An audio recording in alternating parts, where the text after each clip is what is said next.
On behalf of Saratho Burgess Burnett, Deputy Commissioner of Children's Services Division with the Department of Family and Support Services, I am Tiffany Junkins, Manager of Family and Support Programs, and I would like to welcome you and thank you for taking the time out of your busy schedules to engage with us on this historic federal grant application process.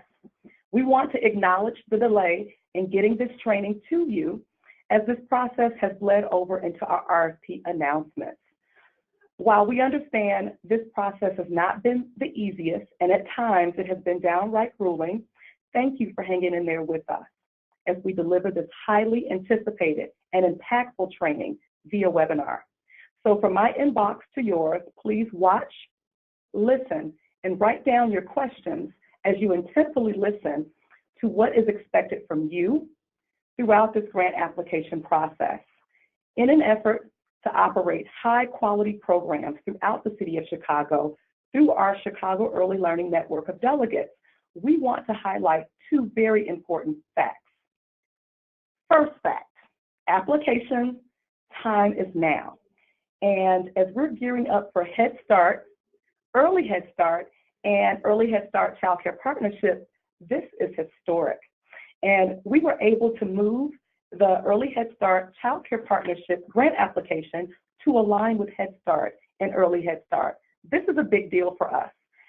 Shifting those fiscal years was not an easy task, but we've managed to do that to make sure there's alignment across. The second fact that I want to highlight is that this is a 5-year grant with the federal government for all 3 programs, Head Start, Early Head Start, and Early Head Start Child Care Partnership. The grant applications, the project period for this grant application is December 1st, 2019 through November the 30th, 2024. Wow, amazing, right, Madeline? Right, that's wonderful. We need every agency to be prepared to share with us the person or people that you will be working closely with in your organization to ensure the successful submission of your Head Start, Early Head Start Child Care Partnership grant application. The timeline is extremely tight, and we understand that we are asking for you and your team and your time to give as much of you as possible to piece together a quality 5-year grant application in a very short time frame.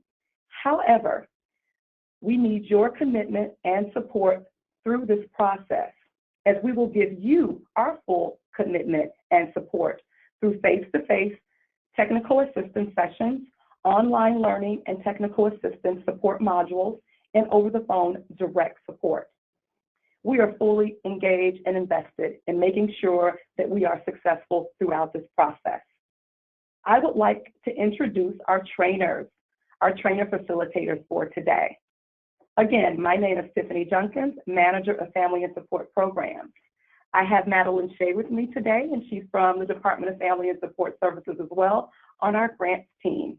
I also have Ken McGee, and he's with Claradine. We're so eager and excited to be here with you. Without further ado, I do have 2 others I'd like to introduce you to as they kind of bend on in with me. I have Michael Termer, and he's also with the Family of Support Services, and also Glenn Lazan, our Director of Accounting. So we're all with you today through this process, and our orchestrator today is going to be Tom Mose, so he's actually helping us to facilitate the webinar. But thank you for being with us as we go ahead and dive in. So I want to quickly talk to you about the mission. Our mission statement is very simple, right? We're working with community partners.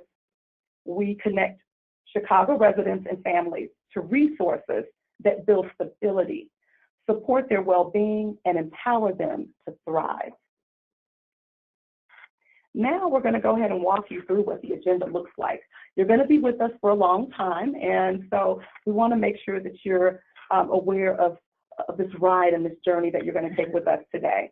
So we've already done the welcome and introductions. We're going to talk about the brief overview of our grant application and the fiscal year 2020 application process. We're going to go into the detailed application instructions because those are also important. We're going to break them up into 3 different sections. Section number 1 is going to give you an overview of the budget narratives, and fiscal attachments. We're also going to go ahead and include some live demonstrations and some suggested templates that we're going to show you through this process. The next section, section 2, is going to give an overview of the program narrative that everyone will be expected to complete and those required programmatic attachments that will support that. And there will also be live demonstrations and templates, of course, that we would like to model. Then the third section is going to be our governance, program governance expectations and the approval process. We'll have some demonstrations as well, and we'll be able to show you the expectations of this grant. We'll go through the technical assistance that we're going to be offering and how you can go about reaching us and making sure that you have someone available, both fiscal, but also a program contact. We need direct names of people who we're going to be working with, their position within your organization, telephone numbers where they can easily be accessible, in addition to the email address. So not just the CEOs and our executive directors, although you guys are important, we want to make sure that we're getting to the people who are actually going to be working through this process to ensure your application is complete. We'll talk about our contact information and how you can get a hold of us, and we'll also make sure that if you have any additional questions for us, that you can reach us. With that being said, I'm going to go ahead and go to Madeline Shea, who will go ahead and walk you through what the first process or the first steps of this looks like in our grant application world for our federal grant. Okay, thanks, Tiffany. So just to start off, I want to go through some very basic information to try to set the stage for this year's grant application process, acknowledging, that we may have some staff members who will view this presentation and be new to the process. So just to kind of set the framework here, the reason why we do an annual grant application process for Head Start funding, as well as Early Head Start and Child Care Partnership funding, is because we have grants from the federal government to make the Head Start program available here in Chicago. The way we get these grant dollars, basically on an annual basis, funds are appropriated through the United States Congress, and then they're administered through the U.S. Department of Health and Human Services, Administration of Children and Families, and Office of Head Start. Specifically for us, we're in Region 5 of the Office of Head Start. So what happens is we submit an annual request for funding, which is our grant application, and then we get those dollars. But because DFSS does not actually provide direct services, we then roll a grant application process out to our delegate agencies, all of you who are viewing this presentation, so that you can apply to us as the federal grantee for these dollars so that you can provide those services. So just to kind of set the stage, this is why we have to go through this process on an annual basis.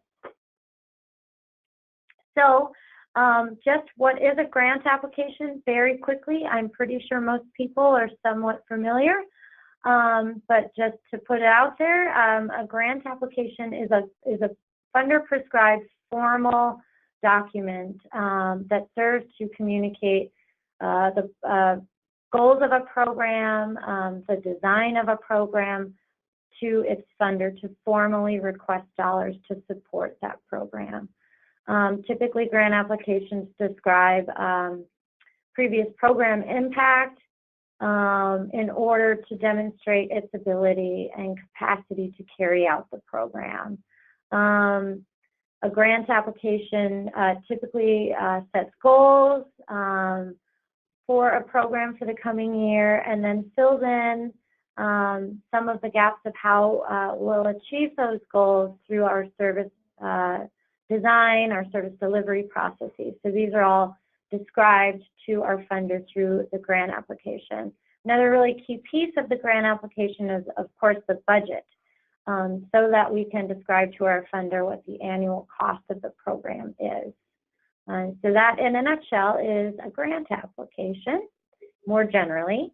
However, the Head Start grant application is a little bit different from other federal grant applications, state, local, in that, as Tiffany mentioned at the very open of our presentation, that Head Start grants are on a 5-year cycle. So therefore, throughout that 5-year cycle, there are 2 different types of grant applications that we'll be submitting. Now this year, because this begins a brand new 5-year cycle, we'll be submitting what's called a baseline application. A baseline application gives us the opportunity to establish brand new program goals and objectives, and it really kind of sets the stage for a brand new 5-year funding cycle. It's typically longer than other grant applications that we'll submit in the remainder of the grant cycle, because it really needs to serve as a starting point for how we do services, provide a description of all of our systems and our goals. And then next year and the 3 preceding years as well, we'll be submitting what's called a continuation application. These are basically a little bit shorter, and they allow us to communicate any progress updates on our program goals and communicate any major changes to our program to our funder. So that's one part of how Head Start grant applications are a little bit different. So just because everybody who will be participating in this training is doing so as a Head Start program provider, it's important to understand where the grant application falls within the larger Head Start planning cycle. So typically the grant application is submitted after the community assessment or community assessment update has been finalized, so that we understand what the needs of our community that we're serving are. It occurs after we've conducted our self-assessment, so that we've sort of taken that inward look at how well we're doing our services, anything we've needed to change. We've gone through the process of monitoring our program throughout the year, developing, implementing our plans of action, and then any changes or new goals that we're setting forth as we approach a new grant year, and in this case, a new funding cycle. We communicate everything that we're planning to do in the coming year, coming grant cycle, through the grant application. So hopefully that makes sense as a key part of the Head Start planning cycle. This is just an overview of what our fiscal year 2020 grants look like. There are a couple of unknowns here which have been acknowledged as we finalize the Chicago Early Learning RFP process.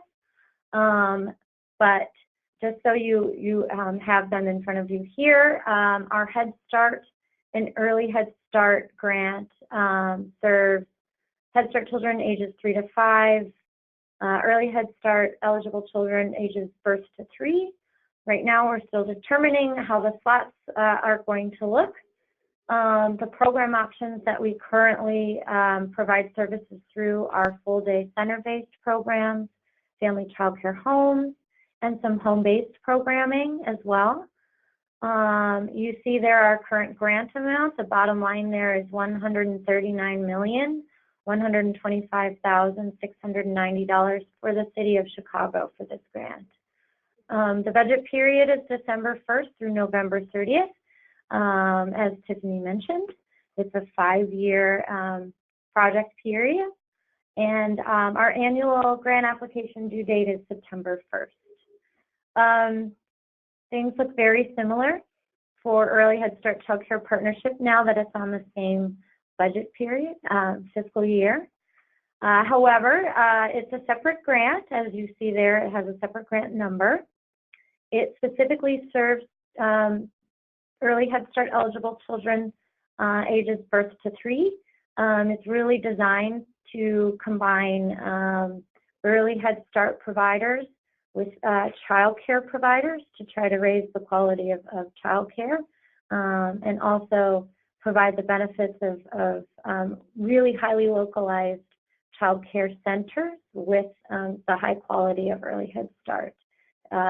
We have 1,100 slots of early Head Start Child Care Partnership positions available for children to enroll here in Chicago. The program options we serve through this grant are center-based full day, actually a 10-hour day, and through family child care homes. Our total grant amount for this one is $15,941,201.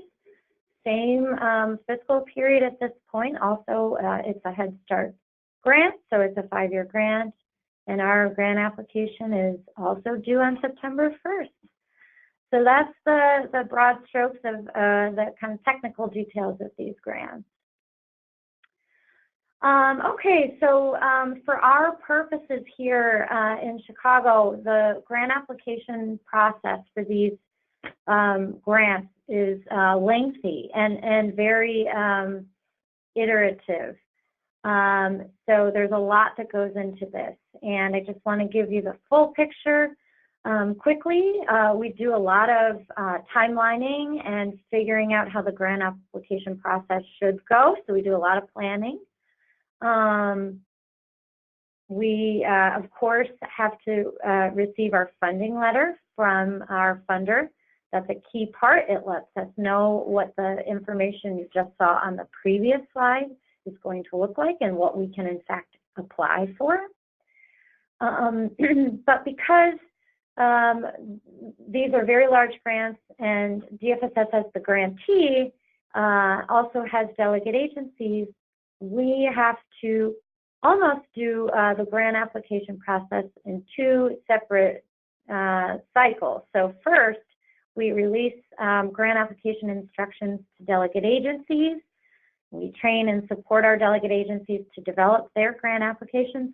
All the while, we're beginning to develop our grantee level applications.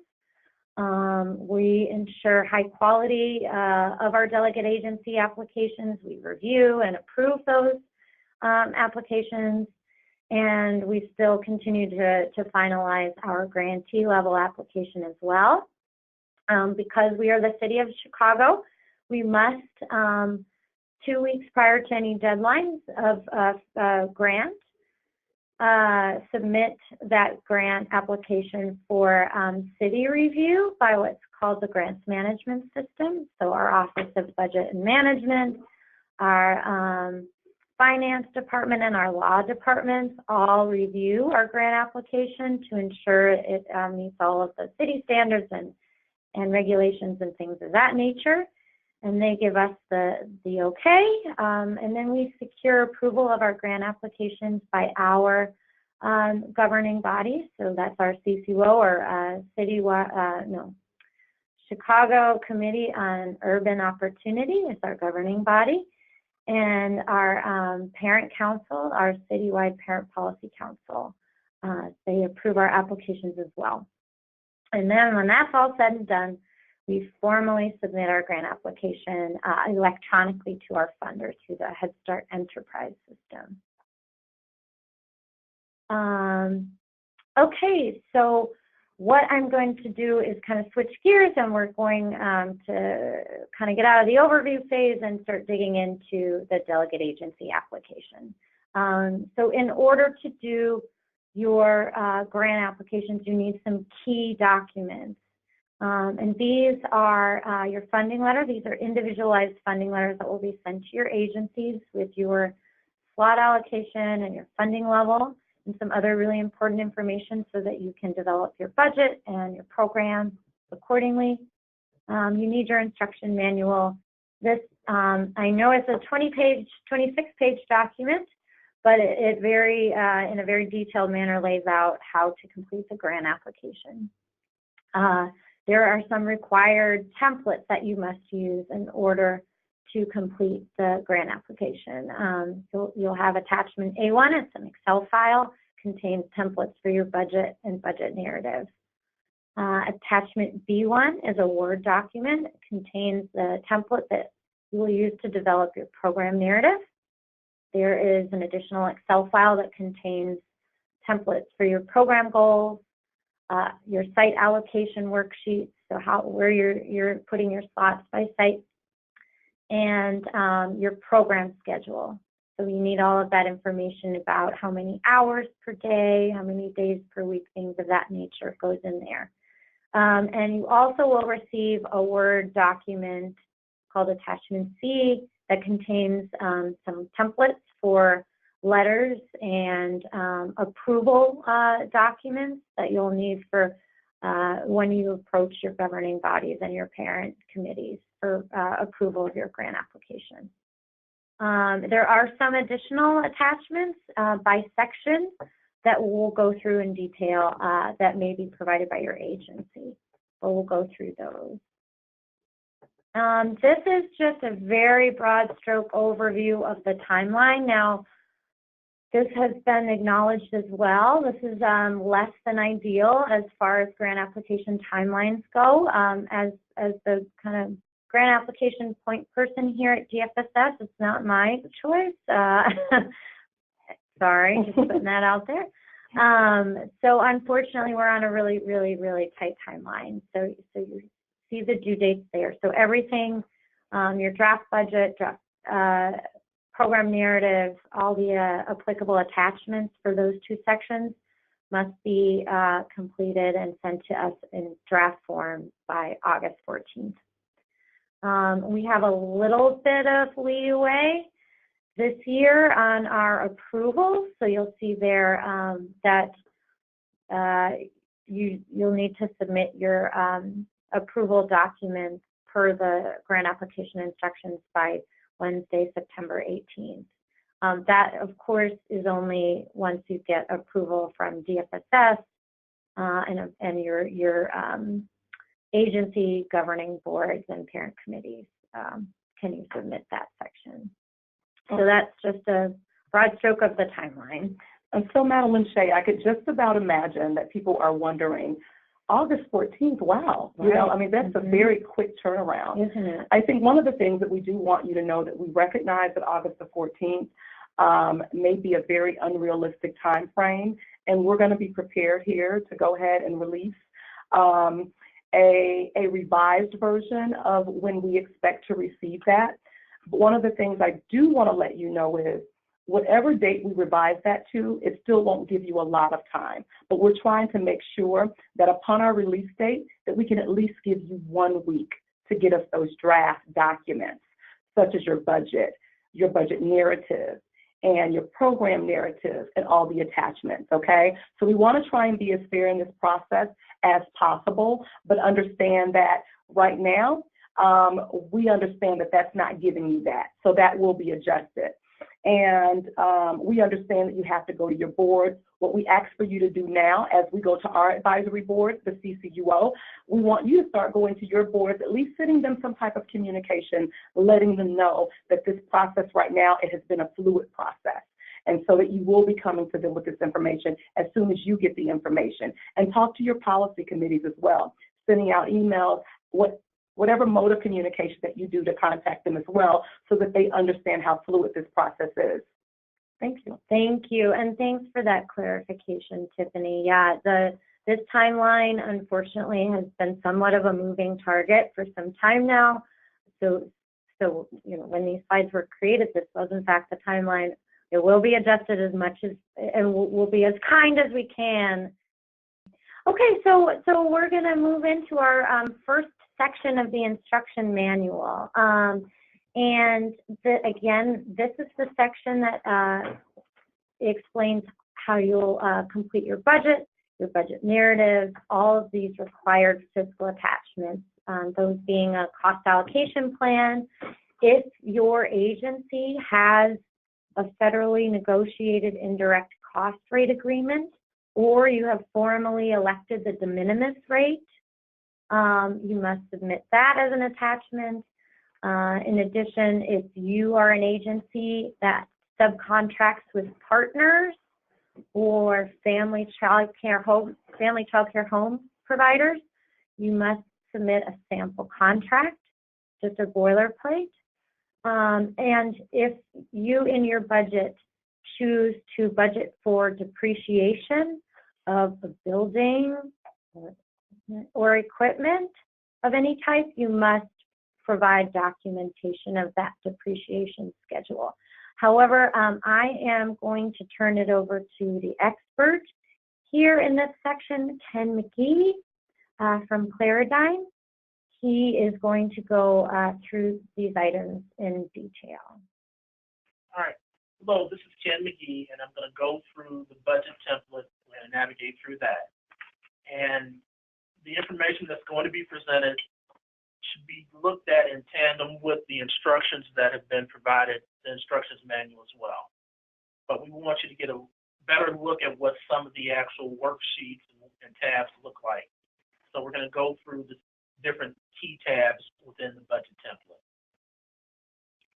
First thing is the cover page. The cover page is going to be filled out really relying on your funding letter. Your funding letter that you receive, which you'll receive for each program, is going to have information on it, including legal name, estimated number of slots, estimated total federal funds, and minimum required non-federal match.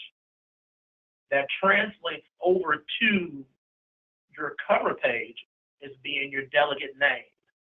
So you want to make sure that the legal name that's on your funding letter is the same name that you enter as your delegate name on your cover page. You want to make sure that you match the number of slots for your particular program, being the number of funded slots. Each budget is going to only have one set of funded slots. So you're not going to combine early Head Start, and early Head Start Child Care Partnership all in one single budget. This process requires you to have a separate budget for each funding source. Estimated total federal funds will be based on your funding letter. That's going to include any supplemental positions. You're going to look at the total, and that will become your federal funding. Minimum required non-federal match is what's in your letter. That becomes your standard for non-federal match that you need to put into your budget for the cover page. Here's a visual that sort of looks at both of them. And to your left, you'll look at what the cover page looks like. And to your right, you'll see an excerpt of what a sample funding letter would look like. With that, you're going to notice that you have your estimated total amount of federal funds, which is $494,000 in this example. That would go here to federal funding. You'll notice that the number of slots will go here under Head Start. You will, in the cover page, you will actually put an X for Head Start and the number of slots.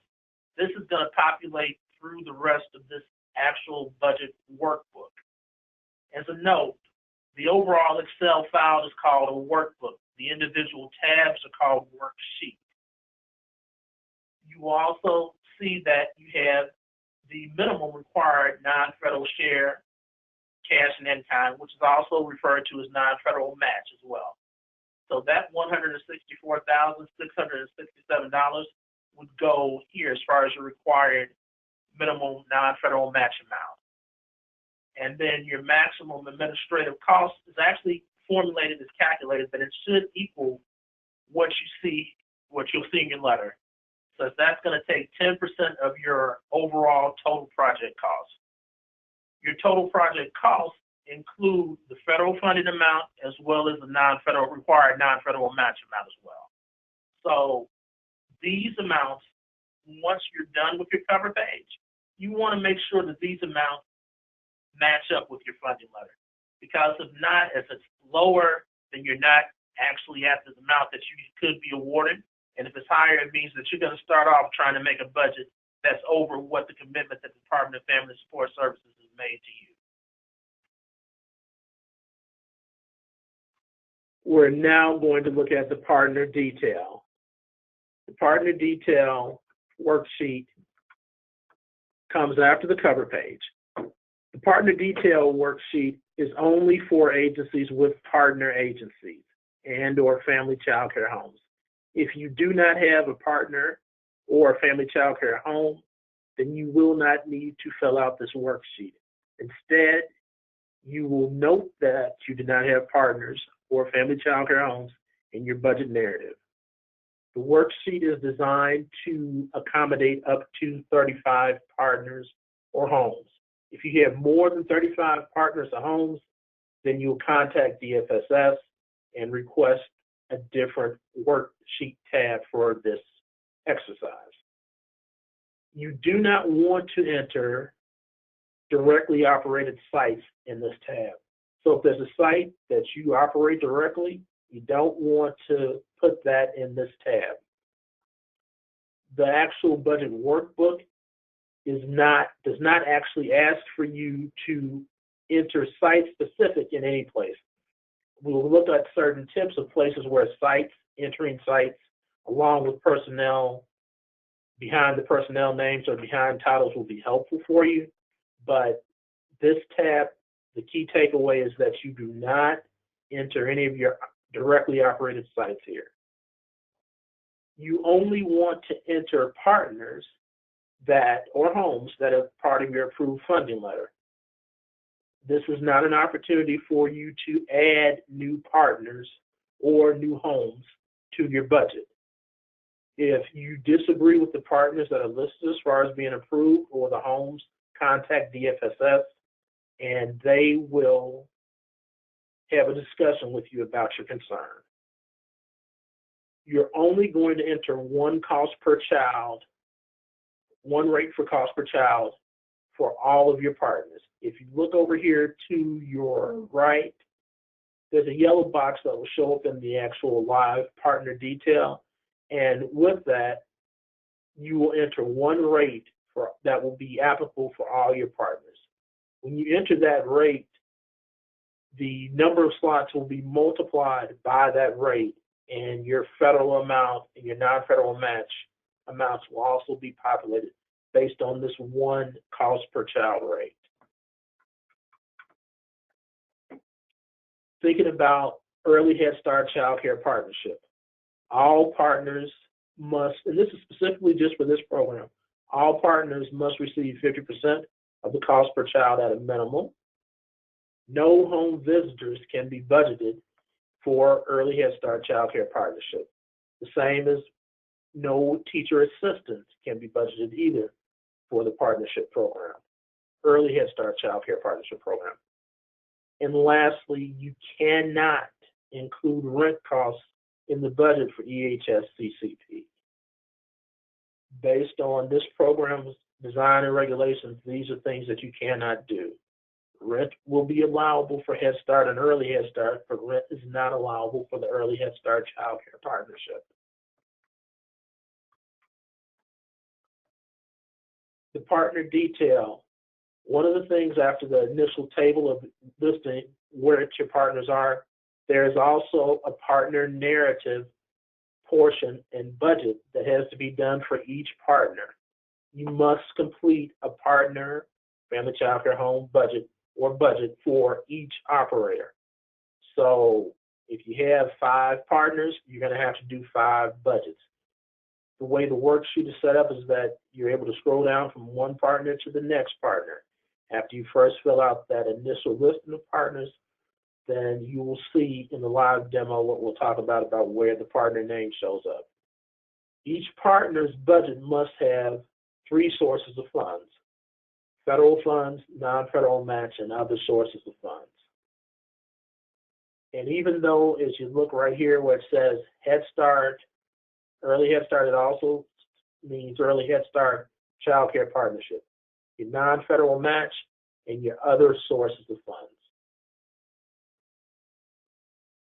Those will be the 3 sources that have to be listed, and you will have to make sure that you're attributing funding to those sources.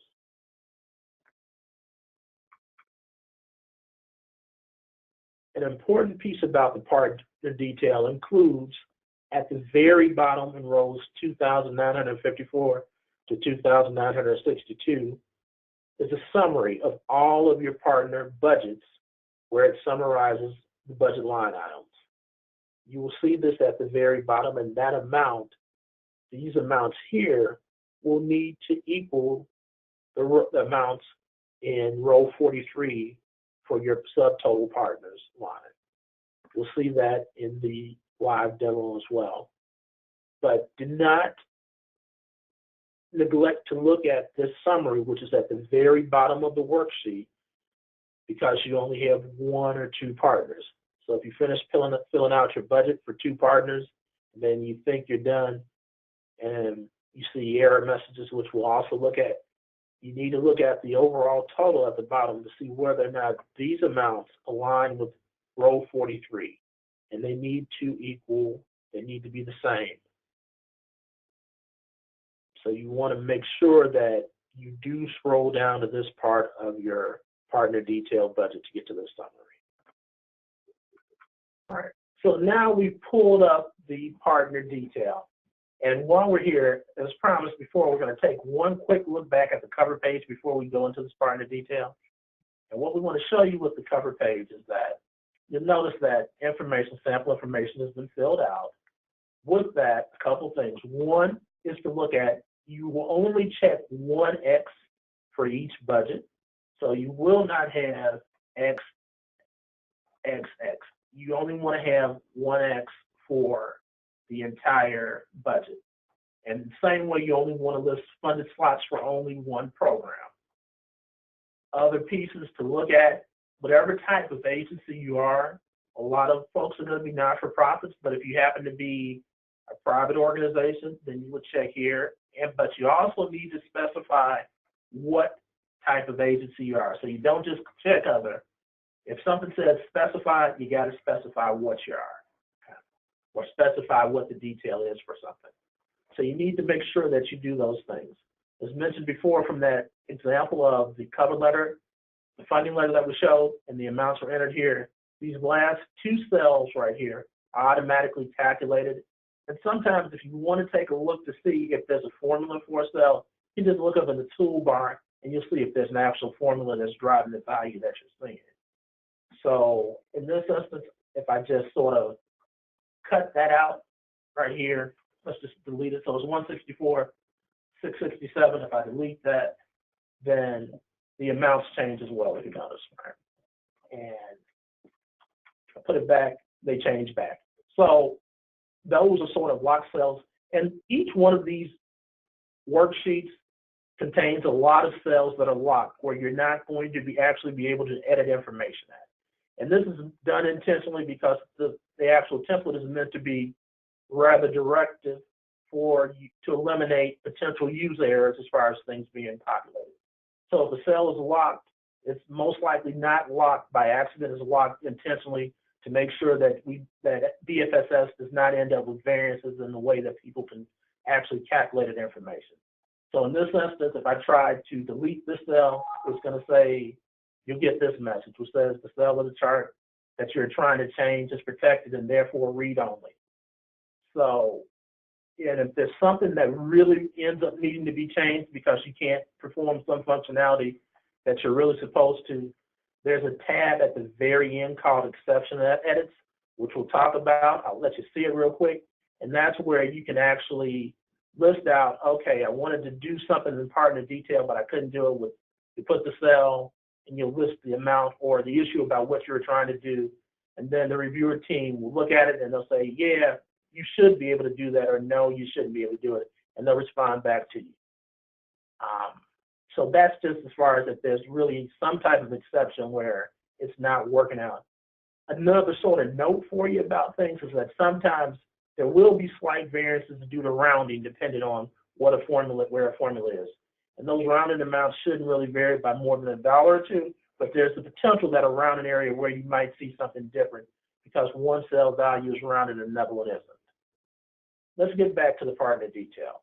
If you're looking down here at the very bottom down here, you'll notice that we looked at the cover page. Now we're at the partner detail. As I mentioned before, sequentially, is this is the order that you see from left to right that you should actually be filling out the various worksheets. So you go from cover page, department detail, detailed salaries. Job titles is highlighted in red in part because there's nothing for you to do. It's just meant as a reference piece only. Personnel, fringes and non-personnel, other sources of funds, and then your budget narrative. Cautionary piece that you'll hear me say multiple times about your budget narrative is that you do not want to start to work on your budget narrative until you've completed these other worksheet tabs first. Your budget narrative is sort of your final piece where it will end up providing you with a lot of pre-populated values based on the information that you've listed in these other tabs. If you start with the budget narrative first, you're going to be doing double work because you're going to be trying to reconcile budget narrative pieces of information back to what you actually put in the other tabs. So don't do that. Budget narrative should be the last big piece that you'll do for this budget template. The only other thing after that is when you actually get your final approval with the SF 424, where you actually print it out and you're going to make sure the titles are right. We'll talk about that too. But key point from this spiel, what I'm saying right now, is that you want to complete this workbook. All the tabs together make up the workbook. You want to complete the workbook in order from left to right. With that, we're at the partner detail now. So partner detail, a couple of things you notice. We had delegate agency name, which was our legal name in this example. That shows up at the very top. With that, and that name is going to follow through to all the other tabs. So as you look at it, you'll see that same name following through, as well as the program that's been selected as well. So if you're looking at your partners trying to figure out, well, which program am I working on, it's going to be based on the X that you selected here. So in the event that if this was early Head Start instead, if I go to my partner detail, then it's early Head Start. Same way if it was EHS-CCP. So that's one of the other reasons why you want to have just only one X, because that box will not accommodate 3 programs.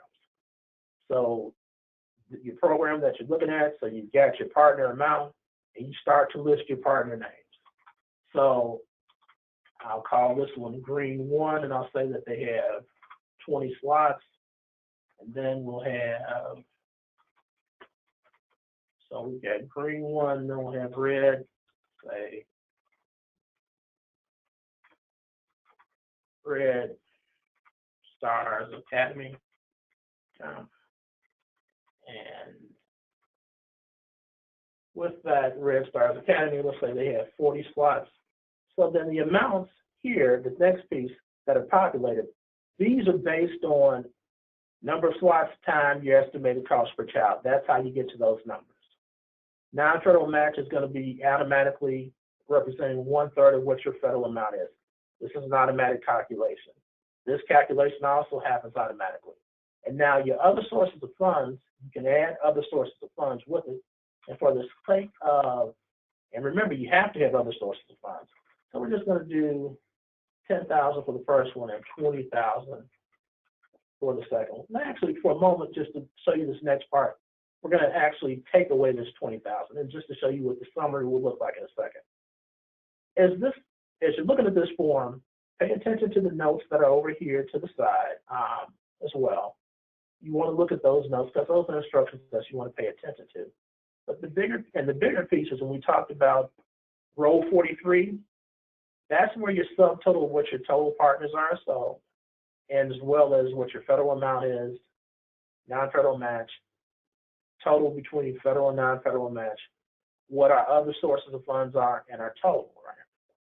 So as you look at that, what you'll see is that, so we've got our amounts here. And then we'll start to populate our actual partners, or they could be family child care homes as well. And this top line for under each partner, you'll see the partner name is automatically populated, as well as federal amount, non-federal match amount, total non-federal match, plus federal, other sources of funds, and your total cost. So, and the number of slots. So that part is pre-populated. But now this is where you start to have to do work. And this section you can't do, so partners propose an excess amount of dollars for personnel. You can't actually complete the personnel amount until you fill out actual personnel here. So as you start to fill out your personnel for these positions, it may end up being that you'll have 4 teachers, right? So let's say you have 4 teachers. Some of the things can sort of work, and you're going to pay one $21.05, $21.89.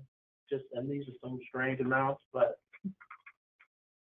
and say that this last teacher has really been there for a while. And now, say those are your rates of pay, and this is assuming that they're being paid hourly.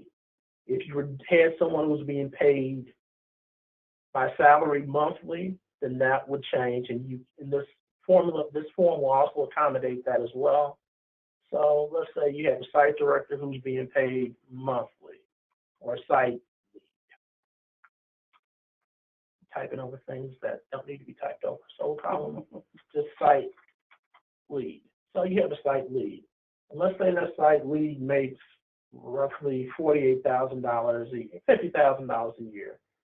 And with that, they're going to be paid approximately, let's say, let's go with this for a second, and we'll just see what comes up. So for the hourly, a standard piece that you can use for hourly, which is in your instructions as well, is that if you take 52 weeks times 40 hours, you can end up with 2,080 hours. And that's standard. And some folks may end up with something different just based on they might be paying based on 35 hours, and that's fine. But your number of pay periods should represent what the actual employee is going to be paid. In order to do this partner budget piece, chances are you're going to have to consult a bit with your partners in order to come up with what some of these numbers look like, right? As well as what the positions are. And notice here that for your partners, all we're looking for here is just the position. You're not looking for employee name here for your partners. So now as I move over here to this 3,000, let's say the person, your site lead, gets paid twice per month. And the number of pay periods is 24 pay periods because they're getting paid 2 times a month versus being an hourly employee. So now these amounts are calculated automatically. And the next part that you're going to do is you're going to actually enter in how much federal funding is going to be attributed to each particular staff person. Some agencies are going to do things a little bit simpler by, in some instances, you can definitely do this. Let's say that you want to say that it's $25,000. One of the other things that we've seen at times that people will do is that they'll actually throw in a formula real quick as well to do it. You can do that if you're savvy enough with Excel to do that, where you may do something like this to say this divided by, say, 2 to represent 50%, something like that. You can do that. This cell will allow you to actually put in a formula. If you want to do it that way, you can do it. Or you can just hard code each one as well, okay? And let's say the non-federal match amount, you want to again say, you can enter the amount of non-federal match that you're going to attribute to it. And let's say that it's $10,000. For each one is going to be non-federal match. Or conversely, you could also say that you want to add some sort of formula to say that we're going to support this salary by a certain amount of non-federal match. Every salary is going to be supported by 25% non-federal match. You can do that as well.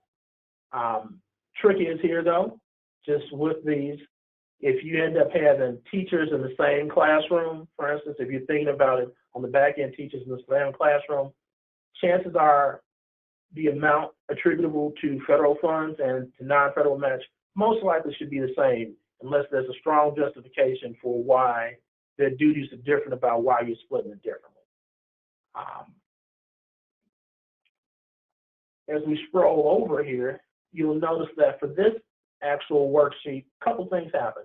You see what the total cost is, other sources of funds. Other sources of funds is just going to be whatever is not being covered by federal and non-federal. It's going to default saying that if that's how much you're paying them, it's going to default to other sources of funds. With other sources of funds, you're going to end up with that amount, you end up with your total cost. So your total cost includes, so if you had to look at it this way, and I'm holding control right now as I'm doing it to see what the total is, you notice down here at the bottom is 43,690, the sum of those three cells. So that's what that is, how you get to your total cost. Okay.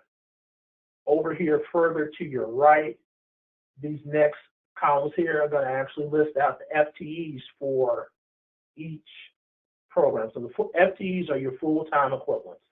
So we're saying that a full-time equivalent of 0.57 is being charged to the federal fund. 0.23 is being charged to non-federal match, and 0.20 is being charged to other sources of funds. One of the things to note about this is that your total FTE for one position can only be one. So if you add these up together, it's going to equal one, has to equal one. Okay. And this is one of those places in the workbook where FTEs are actually calculated for you automatically. When you get to the detailed salaries and personnel tabs, you're going to actually have to do those calculations on your own. But this is where you fill that out. And this section for each partner, it's going to accommodate approximately, well, not approximately, it's going to accommodate 20 positions. If you've got a partner that's got more than 20 positions that are being funded, you need to contact DFSS for an adjustment as far as what will happen for your, to be able to expand this for you for a particular partner or a group of partners. That's a great point, Ken. And so I just wanted to go ahead and make sure that I'm emphasizing that we expect to see each position being listed separately. So do not start to lump positions on one line. Each position has to be listed separately as indicated on line 53. That's very important for this analysis, for us to understand how many positions are going to be supported in whole or in part through your partnerships or through family child care homes. Great point. And you'll notice down here, you'll start to see your subtotals, right, for personnel. So in this instance, and let's say this is all that we were putting here, so you see 137,262, right? And that's what your federal personnel amount is. And with that, you also see 268, 215. So you're going to see different amounts. So what happens is you're going to actually have to update this amount here. So as you update this amount, you would end up actually changing. And this is one of those cells, like this cell is locked, that's locked, this is not locked. So here you would actually, in a simple way to do is sort of take this, and then you can take the amount if you want to. All right, take the amount. And what I'm going to do here in the top of the toolbar is something a little bit different. You can definitely type them in, but you should also be able to, and it's not going to let me do it, so I'll just type the amount in. Let's just say it's 268. What's the rest of that amount there? It's 268, 215. So 268, 215. So that would be the amount that you would update there. Then you read through it, and will be staffed with the minimum of your minimum number of teachers, depending on what type of program. This was a Head Start program, so your minimum and program people, correct me if I'm wrong, should be 2 here. So then your classroom, so you'll enter in minimum number of teachers that would be there. And now, as you look at that, what you've got to do too for yourself as you're looking at it is to say, with these teachers, and this is one of those things you talk with your partners about, because if you notice here, what you do not see is actual classrooms here. So you don't see classrooms, you just see positions. What I tell you is sort of a little bit of cheap way, note way for you to do it, is that you might want to say, in parentheses, teacher classroom 1, or whatever the room is, something like that, to just to be able to know for yourself that this is going to be classroom 1, and then this next one is going to be, classroom, say, 2. So doing it that way, you can have a better idea of knowing, do I really have the number of teachers that I'm supposed to have? Because if not, if you just look at a number of teachers, you're not going to necessarily know that's the right amount. Other thing for fiscal people who are watching this, an important piece to note is that you do not want to try to complete this in a vacuum. You should be doing this with your program leads as well, because they're going to be more familiar with what the minimum qualifications are, number of operating days, and those type of things than what you necessarily will be familiar with. So there's a qualitative aspect that's based on program knowledge that will help you to make sure that this is a quality response here. It's more than just the numbers. And as you scroll down, we're going to move down a little bit, then you're going to go ahead and actually enter in your fringe amounts too. And I want to show you something before we put in some more fringe amounts. Let's notice what's there right now: $2,500 non-federal match, $5,000. And if you notice these amounts here, what happens is this is a little bit of I can definitely scroll all the way down here to go down to row 2,954. I can do that. I can do that. And it will take me a little while to do it, but you can also do something like this. So you can type in this box right here.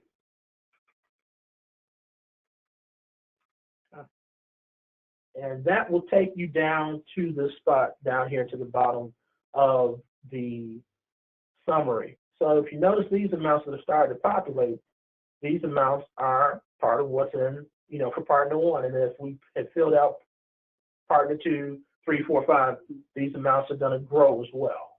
Okay. With that, another just piece that's built in a little bit here for you, and it's a little bit harder to see, but it can help at times, especially if you got a lot of partners. You can actually, we put in defined names for certain cells, so you can jump straight to partner 1 by clicking here. If I need to go to partner 26, I can go to partner 26 right here. So I can do that if I need to, and that's a little bit of a time saver if you're working with a lot of different partners. So this is partner 2, right?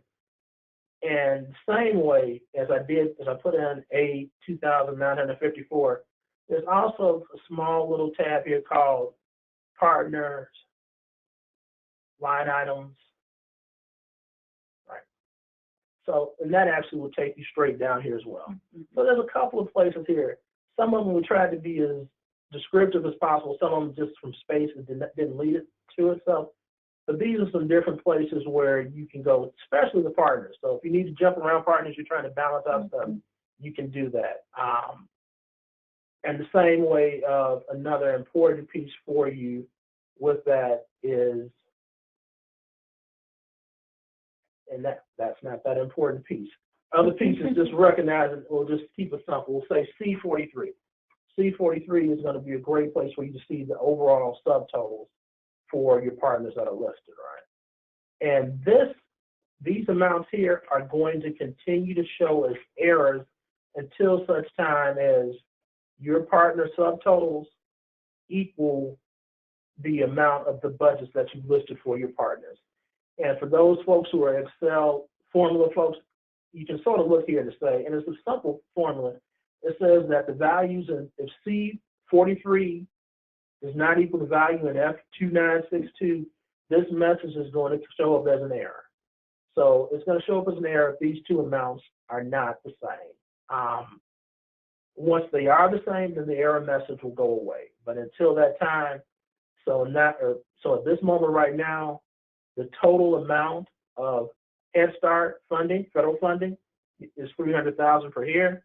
Until at that bottom down there, it's $300,000. That message will stay there. So you want to make sure that you definitely do not have those messages, because if you have those messages, you're not going to be able to submit a balanced budget. If you don't submit a balanced budget, then the FSS review team is going to send it back to you saying that it's not balanced. So you want to try to make sure that when you look at C44, that you do not see any error messages here. If you see any error messages here, it means you are out of budget. And you will continue to add in your fringes. You'll end in staff, out-of-town travel, supplies, and each one these are all editable for you, because nothing is actually auto-populated. The only thing that's auto-populated here is going to be your subtotals. That's it. And if you see values that your subtotals, and the subtotals just add up the amounts that are listed here. So here's a simple example. So if I say, and in that instance, yep, cannot put federal funds to volunteers. So that's why it stopped me. I can pay volunteers over here, but I can't do it there. So you want to make sure that you fill those out appropriately, and your agency is going to drive these other pieces here as far as your parent involvement activities. They're going to drive those. So what you want to do is, and each one is going to show you as well from here. If you notice, another quick checkpoint is this, that we were at 100,000 here. You will see a variance here as far as how much over or under you are already here. So our partner detail said that our federal funds was 100,000. We're already over by 39,000 right here. So if I'm over by 39,000, then I've got to do something because my budget is not going to balance out. I could do something starting off with saying, well, but you really wouldn't want to do this, but you could possibly eliminate one classroom because you're not able to actually fund that classroom, but that's a whole other story as far as what's in your budget. But the overall thing is that it's got to balance, and maybe your cost per child, you entered it in wrong and it was wrong. Maybe your cost per child moves to that instead as far as what you're going to do for your cost per child. And when you do that, voila, variances means that you're under for a second now, okay? So you want to make sure that you do not have variances here as far as for each partner, because that means that the amount that you're saying that partner is going to be funded, the budget you presented is either exceeded or is not up to or all the funds have not been budgeted. So you want to make sure that this partner detail, which remember again can also mean for family child care homes as well. And you've got to just make sure that you complete one for each partner. So don't do just one and think that you're done. You've got to do it for each partner. There are more instructions in the partner detail, and we also will have job aids as far as just reminders for you too. But some of the quick takeaways are that, one, this section here is going to drive, especially this row 43 is going to drive other sections in your budget. You don't want to have error messages. You want to have a budget for each partner, and you also want to pay attention to your partner detail, the actual budget list at the bottom too. You want to pay attention to that, because if you don't pay attention to that, you will end up having some type of overage or underage, and you're trying to figure out where am I over. And really, when you get to this part, if you are over, I'm going to tell you from a semi-practical standpoint on that, what it looks like. If you're over at that bottom part, it really meant that you didn't pay attention to these amounts here for each one. So if you're over, you most likely didn't pay attention here. So you want to make sure that you pay attention to that yellow piece that's at the bottom of your totals for each partner. Okay.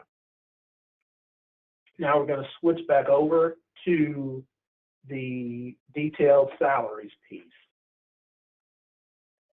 All right, now let's take a look at detailed salaries.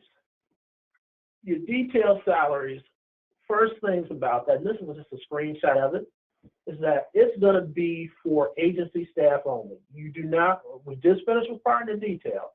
You do not want to include partner staff, family child care home staff, or consultants in the partner detail. The partner detail worksheet is designed to accommodate up to 258 employees. And those would be your agency employees who are being charged on some level, either in whole or in part, to either your Head Start budget, your Early Head Start budget, or Early Head Start child care budget. In the event that you are a super large agency where you need more than 258 staff folks to be listed, again, you will contact DFSS for them to be able to make adjustments for you. Okay, and when I say that, that's the way you're going to do it, because if you notice here, you're listing employee names. You do not want to list 20 positions in one row. One row, 1 employee. Okay. Other things to note that your program, whatever program model you have, it's there. There's also guidance language here, which is going to be repeated over and over again for you about minimum wage. All positions can't go over the executive level 2 cap. And for EHS-CCP, no teachers' assistants or home visitors. So for each budget, know what you're looking at. The reviewers are going to look for it the same way. If it's EHS-CCP and they see teacher assistants, that's going to be a sendback for you to make an update. Okay. Key pieces here, starting off is that 1. Again, all positions must not exceed the federal executive level 2 salary cap, which is currently $192,300. All positions must be budgeted at least $13 an hour. So these are going to be the places where that's going to start to show up as far as your annualized salary. Your annualized salary is going to show up here. So if you're over that 192, it's going to show up here as far as that current annualized salary. What you will not see here, but you're going to have to make sure that you're responsible for the calculation is, unless you end up doing your rate per hour, it should be 13, and that will work out just fine. What we want to caution you about is that when you get to your personnel side, and we'll talk about is about the number of FTEs, that still should be able to reach out to where this amount does not actually dip below that dollar amount. Okay? But in this column, what you don't want to see as an hourly employee is any rate that's, you don't want to see $12.75, $11.50, or something like that. And if you're a program that operates positions also in the suburbs where maybe the minimum wage is a little bit lower, your scale might actually go that low, but for any roles that are going to be funded by FSS, they got to be at a minimum of $13 an hour.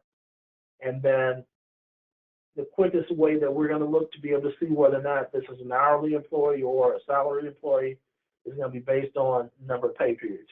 So you're not, most likely you're not going to have somebody who's paid $5,000 per pay period for 2,080 pay periods.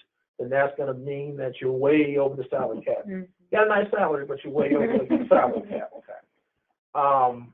Moving forward with that, you will move to the next part, and that is that still looking at sort of this, what the same screen looks like. You can enter the employee name. You will also choose a GABI title. That GABI title comes from, if you look at your job titles, you'll see it. But your GABI title, you will choose based on what type of role it is. And with that, there's a drop-down box where you select. We'll show you an example of that with a live piece in a moment. With that, you will also end up with a position number, a GABI function number, that will be automatically populated. The next part is your agency title. Your agency title is going to be that spot where you can actually enter in what, say, Veritest is called at your agency.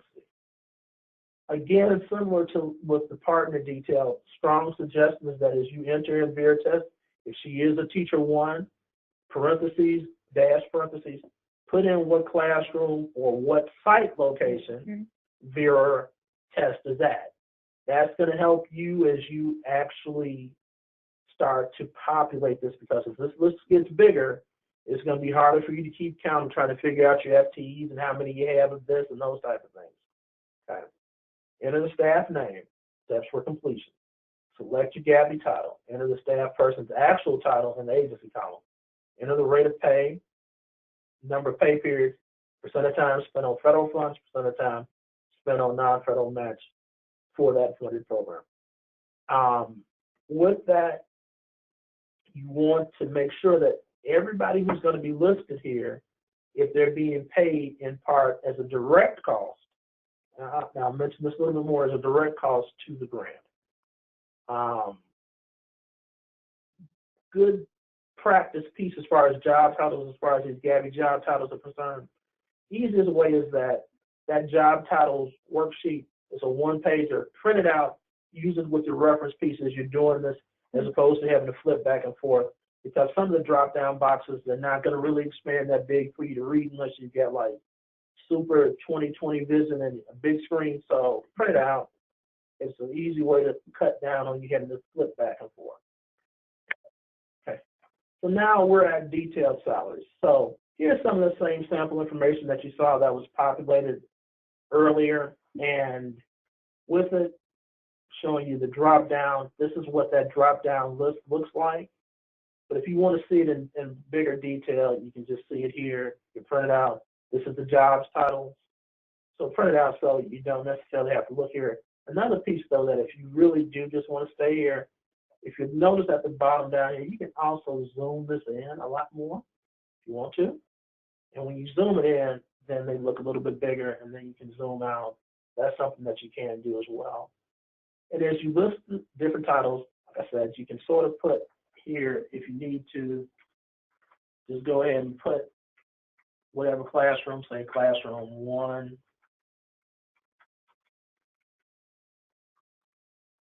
And then the next one might be classroom. You might have 2 folks in the classroom 1. And then the thing is that these are also going to be, these are editable. So you can do a little bit more manipulation as far as cutting and pasting here. And you can also list, and aside from the classroom, you can also list the site too. And the site is going to be really helpful for you too. If you list site south or site north, whatever site it is, it will help you in being able to show as you work other places through your documents as far as what's there. You can just list the site right next to it, and that will really help you to know what your staffing is at the site. Also can cut down on some of the questions that FSS will have for you about certain aspects of it. We talked about the pay periods. This is automatically calculated. And these amounts here that if you can't touch them, they just go straight to the next cells that you can actually update. Percentages, there's no need for you to actually have to do the 0.75. You can just put the number in here and it's going to change it. One thing I want to show you, because I just changed this one to 85%, 25%. If you scroll over a little bit, what you'll also notice is this is just a small checkpoint. But these are going to show up in red if you're over allocated. So if you're over allocated, it shows up in red because you can't have somebody that's going to be funded 110% to something. So, you know, you can be lower, but you can't be over. So you don't want to be over. So you want to make sure those are there. And we're going to look at another piece that's a little bit different here because I want to, in order for, we talked about all these worksheets being connected to each other and working in order. This detailed salaries worksheet impacts what you end up seeing in the personnel tab, which is this next tab right after job titles, right? So we're going to do a couple of things here. One, I'm going to show you one of the more complicated pieces. I'm going to actually make a change here to here. I'm just going to say blue site. Just make note of that for a second, okay? Blue site. So make note of this, and for this one.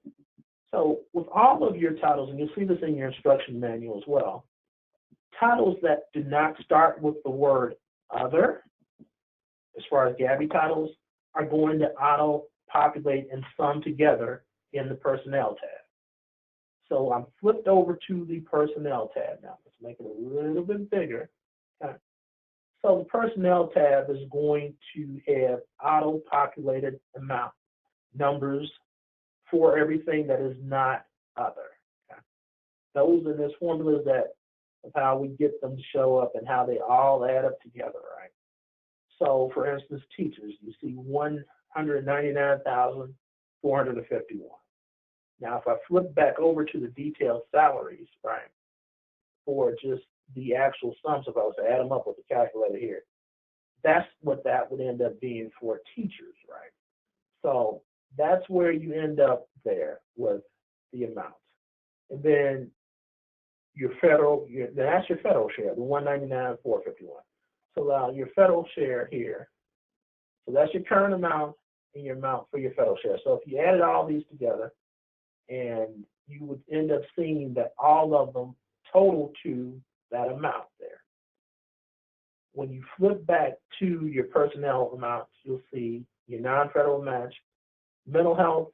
I think we only have one mental health professional there. If you look at it, mental health, see 26,717, 11,450. It's only one. You'll see the amounts right there. Same way, nutrition services personnel. So if there's more than one of the same title, they're going to roll up together. Except for when we get to the other titles, okay? When we get to the other titles, remember we had a title called Toddlers Intake 1 Interim? When I look at my detailed salary, and I see over here, though, it says Toddlers Intake Interim Blue Site, right? So why isn't he showing up? Why isn't he showing up? Great question, man. So the difference is that when I go back to personnel, I've got to list that title exactly the same over here.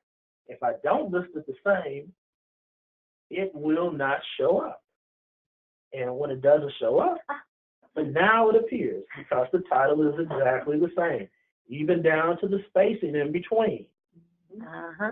And a quick cheat way to sort of achieve this is to actually just copy the actual title here and then to paste it over here in personnel based on which line it is. So if it's 9, how'd I know it was 9?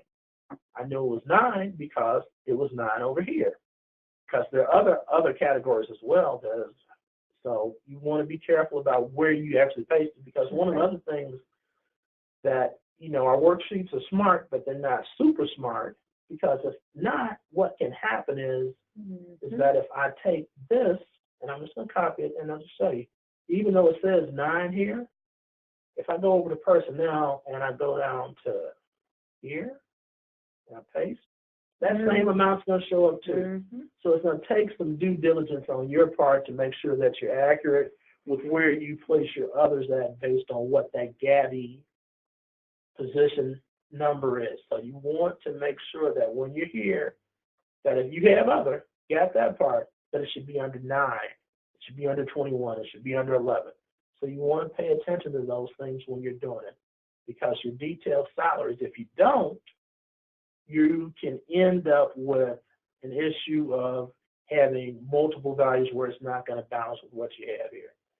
And again, one of these spots down here, when you get down here, is that A268, which this one is unfortunately it's locked here, but just as a reference point, is that this amount here for federal, 321,173, is going to be a number that will end up populating over to your, if it's done correctly, it's going to populate over to your fringes and your non-personnel as well down here. And see here, there's a difference. And that difference comes from most likely that we ended up having a position here that is not actually listed or is double listed for other. So you want to make sure that whatever positions that are listed here are going to be listed here as well. So in this example, back at the detailed salaries, let's see what else do we have for other. What else do we have for other? We have a data governance. You have another personnel. Have another. So now let's go back to personnel under 21, and guess what? We don't have anything there. So what happens then when we put something there? Wow, we get our 321,173. Okay. So you got to make sure that you transpose and move over your others over to your personnel piece. If you don't do that, then you will be out of balance, and then you'll end up not having. Now we've got 300, and I will make this a little bit bigger for you to see it. Here you get your personnel number at the right amount now, and that actually matches with your totals that were at your detailed salary down there at the 268, right? Matches there, and that's what it should do. It should match that. It also matches in your personnel section as well. So you want to pay attention to make sure that your actual other positions have been properly listed over here, or else this will be another place where you could potentially be out of balance. Right. We don't want to spend time having to work between things being out of balance. So that's pretty much the key takeaways as far as where we are with our detailed salaries. Jen, I just wanted to go ahead and say, because I think in the Head Start community, we use a lot of acronyms. And so for those who don't know what GABI is, I think it'd be a great time to go ahead and let them know that. That's our grant application budget instrument. But that's what that stands for, and so often you'll find us saying the short phrase, Gabby. So now you know. Thank you. All right, so now we're going to flip back over a bit more to personnel. So as we talked about personnel, one of the things I wanted just to bring up to you is that we saw that example of where the data governance piece was not there. You will end up with our learning portal. There's going to be a job aid for you. And one of the things is just to remember that what's highlighted is everything in green is editable. Everything in green, if you have positions, you're going to need to, well, you'll be able to see the full sheet, but you actually need to do something with it. Things that are not in green are automatically calculated, but if they're in green, you have to do something if you're going to do it. That means you have to enter data. That includes greens for the other positions in this example, as well as you're going to have to enter the total number of employees. That's one of those important pieces as far as with detailed salaries, as far as you being able to, one, try to list them together so you can get an easier count and list the total number of employees. Then you'll list your full-time equivalents and your full-time equivalents for non-federal match. Federal full-time equivalents and non-federal match full-time equivalents. And you want to get those right. And a big reason for you getting them right is because you're going to use those numbers again in your budget narrative as well. So you want to make sure you get those numbers right the first time. Another note is that the admin positions that you're going to, the admin percentages are default and they're set. You're not going to be able to adjust the ones that are in yellow. You won't be able to adjust those. Those are set by DFSS/HS, Head Start. In the event that there's another, if you've got some role that really does programmatic work as opposed to doing work that is administrative, let DFSS know, and then they can make an adjustment for you, because you may have a title that seems on the front end that is really administrative, but the work they're doing may very well be completely in support of the program. So you want to just let FSS know in the event that that's the case. Okay. Other things about the personnel piece include that the non-federal match amounts will be automatically populated from the detailed salaries tab for all of your positions. It happens once you actually do the other title. You want to provide the number of employees, must be in whole numbers and full-time equivalents for federal and non-federal match. And as I said earlier, the administrative percentage is locked at default by HHS, FSS. If you have something that you need changed, you want to contact FSS. And now let's take one more look real quick at our personnel tab for just a couple of other tidbits for you, because one is that you'll see additional instructions down here as far as different pieces that are there as far as what you want to do. So you want to read those. And the last piece up here at the top, again, as you're doing it, this is a quick checkpoint, because I'm a big proponent of you looking at making sure that you're starting out from a quality perspective. In the event that you're distributing work as far as different people working on the workbook, you want them to check too, to make sure that they, let's say someone has just been tasked to fill this out, to make sure that they understand they're working on the Head Start program. They're not working on Early Head Start or Early Head Start Child Care Partnership. So everything that's going to be listed here is just for Head Start in this instance. And all the percentages as far as them being full-time equivalents is not going to mean that everything is necessarily, especially for shared cost stuff, it's not going to be at every full-time equivalent is going to be a 1. Like, we're not going to expect your executive director, if you're running 3 programs, to be an actual 1 for an FTE. So you want to just pay attention to those pieces. But most of your work here is done except for the others, and then having to do your FTEs. But these amounts here, they're going to be actual formulas that will be there already. Others, and they're listed in red, you just got to pay attention to that, and if that matches for you.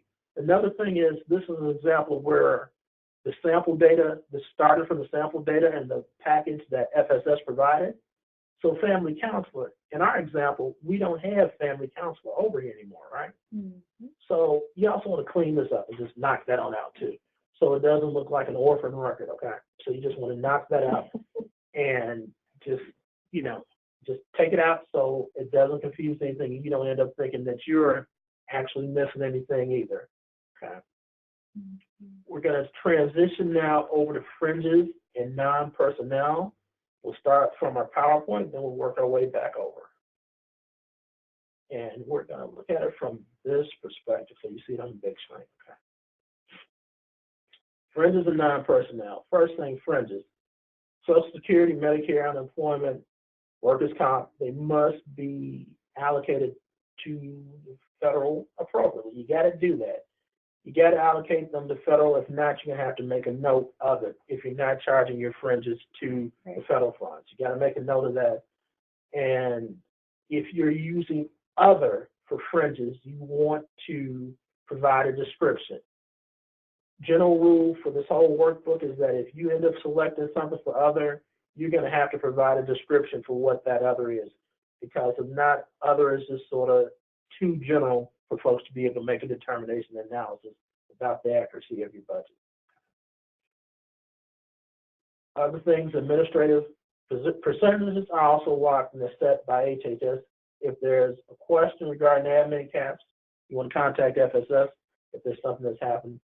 Your admin cap in this process is going to apply both to your federal funds and to your total costs. Your partner line for fringes and non-personnel is going to, the source of it is going to be from the partner line under contractual. So contractual, you're going to see row C36. That source comes from your partner detail. So you want to pay attention to that number, because remember, we did our partner detail first before we did fringes and non-personnel. The number that's going to show up there, you want that number to be your balance number, where you didn't see anything from errors over there. That should be your balance number that's starting up here. And then per your instruction, any cost in the contractual other cost lines, $150,000 over must be described in detail in your budget narrative too. Okay? When you think about the admin cap of 10%, and for some folks who may very well be Head Start grantees as well, there's a difference for DFSS delegates. Your limitation is 10%, not 15% as if you were a grantee. So you want to just adhere to the 10%. That 10% overall cap was also listed in your cover page, which came from your funding letter. So we don't want to see caps that are over those amounts. Any budget depreciation is going to require a depreciation schedule. The depreciation schedules that you are going to provide, and I said schedules as opposed to schedule, because if you're actually going to have depreciation on more than one site, then you need a schedule for each one. You can't just submit one and that's it. So you need to do that. And then if you enter other for other supplies, other contractual, or other, you got to specify a clear description and justification about what's included in other. Cells are unlocked for editing too. Okay. Fringes and personnel, as far as budget, maintenance, repairs, and other occupancy, include any anticipated maintenance or repairs you expect for your site under $5,000. Travel, you want to include all out-of-town travel in the travel category. This includes parent out-of-town travel. Estimated travel costs based on conference location. You can use the GSA website. That's the link for it right there for more guidance on your travel. And some of that guidance is going to move around things like, let's say you're flying to Tucson, Arizona for a conference. You don't want to book the first class ticket and charge it to the grant with, last minute day of and charge it to the grant. You don't want to do that. Nor do you want to get a penthouse suite at, the Four Seasons. So you want to just be mindful that there are limitations. These are public dollars. Okay. Fringes and non-personnel, as far as rent, as we stated earlier, rent is not allowable for EHS-CCP. Allocation. One of the key things here is that you want to follow your cost allocation plan as you complete this tab. If a cost will be shared between 2 or more programs, it should not be budgeted at 100% to one program. It's a big piece right there where, and some of them, when we think about shared costs for things like your accounting department, especially your higher level staff folks, let's say if you're big enough where you have a CFO, the intent, what we don't want to see is that your CFO being budgeted at 100%. If we're talking non-personnel, if all your insurance costs for your umbrella policy, you don't want to charge 100% of your rent to Head Start because, for your insurance policy, because, well, that's what we had the most money at. And then we look at, you're also being funded for EHS, and there's nothing funded for insurance, no cost for insurance. Mm-hmm. You say, well, it's only one bill, so we just charge it in one place. You can't do that. You need to allocate.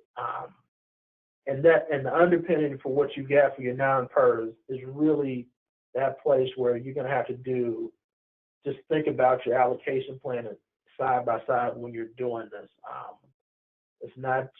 This is not a place where after I've done my personnel, this just becomes a catch-all to just budget out the rest of the money. It needs to follow logic, rhyme, and reason.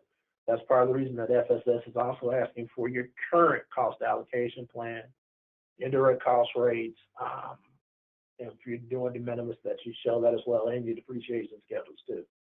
Because if you've got an older building, if you're an older agency, let's say you're in an old building that's been around since, say, 1925 or something like that, you don't have depreciation to charge on that at this point, most likely. So you want to be mindful about what you're actually putting in your fringes and non-personnel. We're going to look at an example of just what it looks like as well. But those are some of the real key takeaways, because this is one of those areas, aside from the programmatic things, about where you're really going to delve into more of your shared costs that go beyond just early childhood costs that you're budgeting for. Okay. And here's an example of just looking at what it looks like. This is what your fringes and non-personnel piece is going to look like. And as you look at it, you're definitely going to have your costs. And a note here that it says HS, EHS. This is also EHS CCP as well. Your non-federal share, sometimes folks will refer to it as non-federal share, but it's really non-federal match. So as you look at these, you're going to have those amounts that you're going to end up populating. And this is going to be editable by you. These will be editable by you as the delegate agency. So you're not going to have these amounts being auto-populated. The only thing that's going to auto-populate is going to be the subtotals down here. Right? And the only other place where you end up with something that is going to be auto-populated is going to be for your partner detail, which is going to come, your partners, because that's going to come from your partners. Everything else you're going to actually end up inputting here. And there's messages of where you're going to see at the bottom of your budget that will tell you, to give you hints about if you're out of whack as well. Let's take a look at a live example of what the fringes and non-personnel tab looks like. Okay.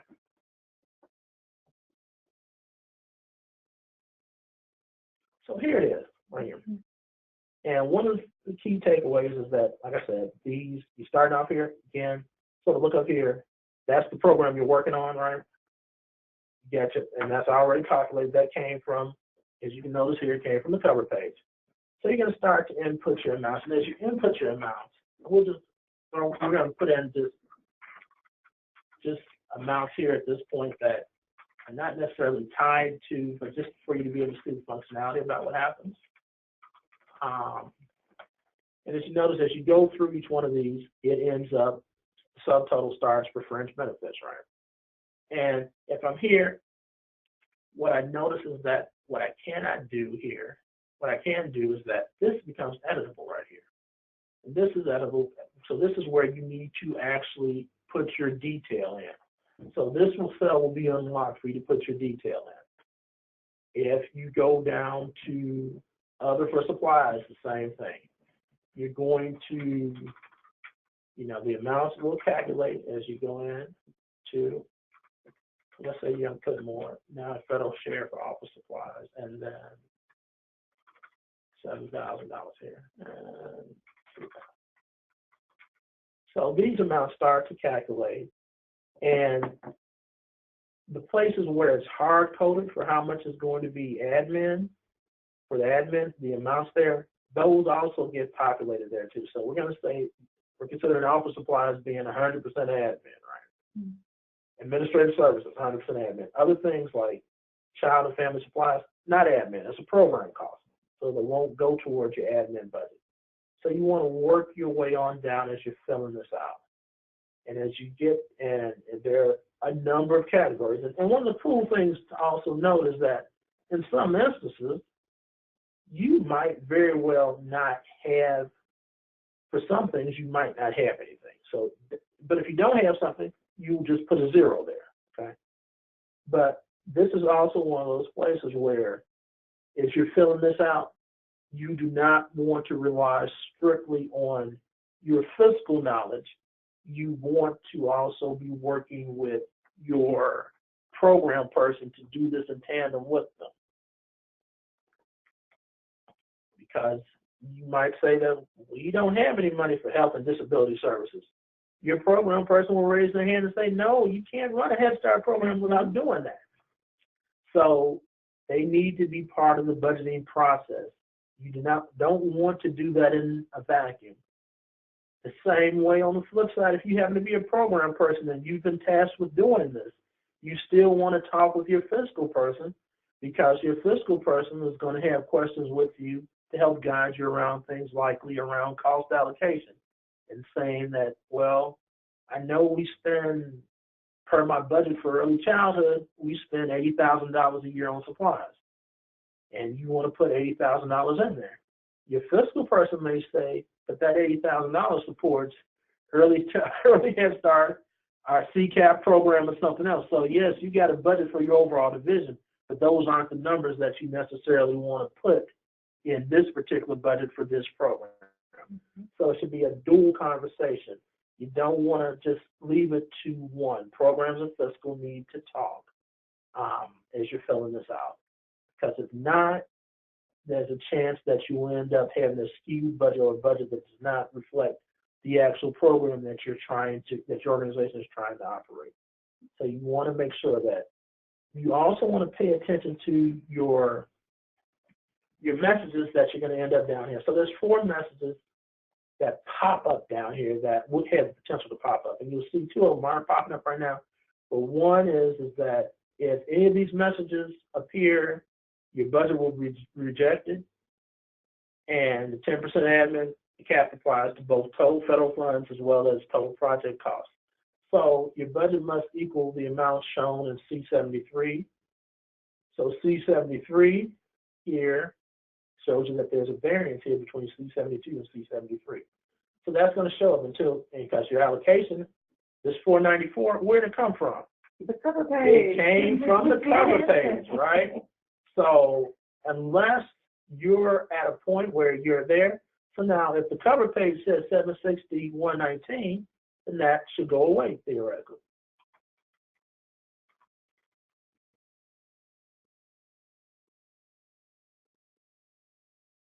Yay! And away it went. But that is not actually our amount that we have, though. So,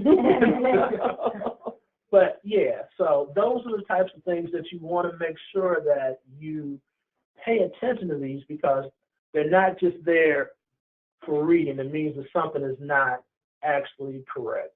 And if there's something that you think that's happening just because of rounding, definitely raise a flag with as you support TA support folks.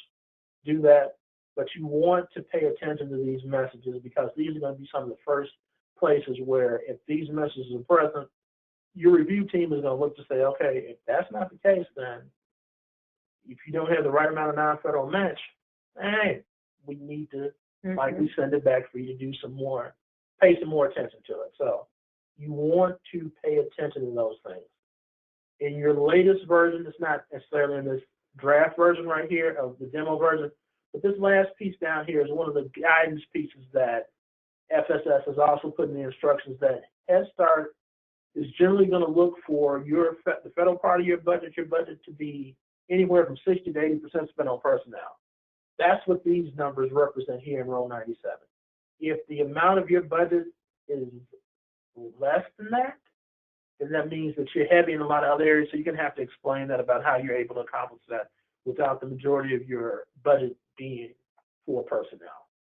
Or specifically really problematic personnel, to tell you the truth. But so you want to, but this one is where you got to pay attention to each one of these lines. So you want to make sure that when you're filling out your fringes and non-personnel amounts, that even if there's something that you do not do, that you demonstrate your intentionality with it by saying that, or a cost that you will not incur, that you will put a 0 if it's a matter of saying that, I don't know why you wouldn't have training for staff development through the federal funds, but if it is a 0, you want to add a 0 just to be able to let the reviewers know that you did look at it and that you're considering that maybe you're going to do all your training through non-federal share, let's just say. You never know. But you want to make sure that you don't just leave these amounts blank. If you put a 0 in, the dollar sign is going to show up as far as it being a 0 value. If not, as you look up here, there's nothing there. So don't leave anything blank. If you're not going to budget for it in a particular category, just put a 0 so your reviewers will know that you didn't just overlook a particular cell here. Now we're going to go to the other sources of funds tab. Now let's take a look at other sources of funds. This is another worksheet tab within your budget workbook. Other sources of funds. Some of the key points are that funds listed here are not being used as non-federal match. So if you used funding for non-federal match, don't double count those funds. You want to provide projected revenue from other sources of funds in addition to your federal and non-federal match, such as child care assistance, child and adult food programs, parent co-pays or private foundation grants, etc. These are things that support your program. What you don't want to do is double count things. That's the real thing, is that you don't want to double count, because that's going to also throw off your budget projections as well. Again, you want to make sure that you don't double count. So if you've included pre-K and PI for pre-K for a particular program or PI, because you would not be including pre-K and PI both as non-federal matches in the same budget, because they will be supporting 2 different age groups.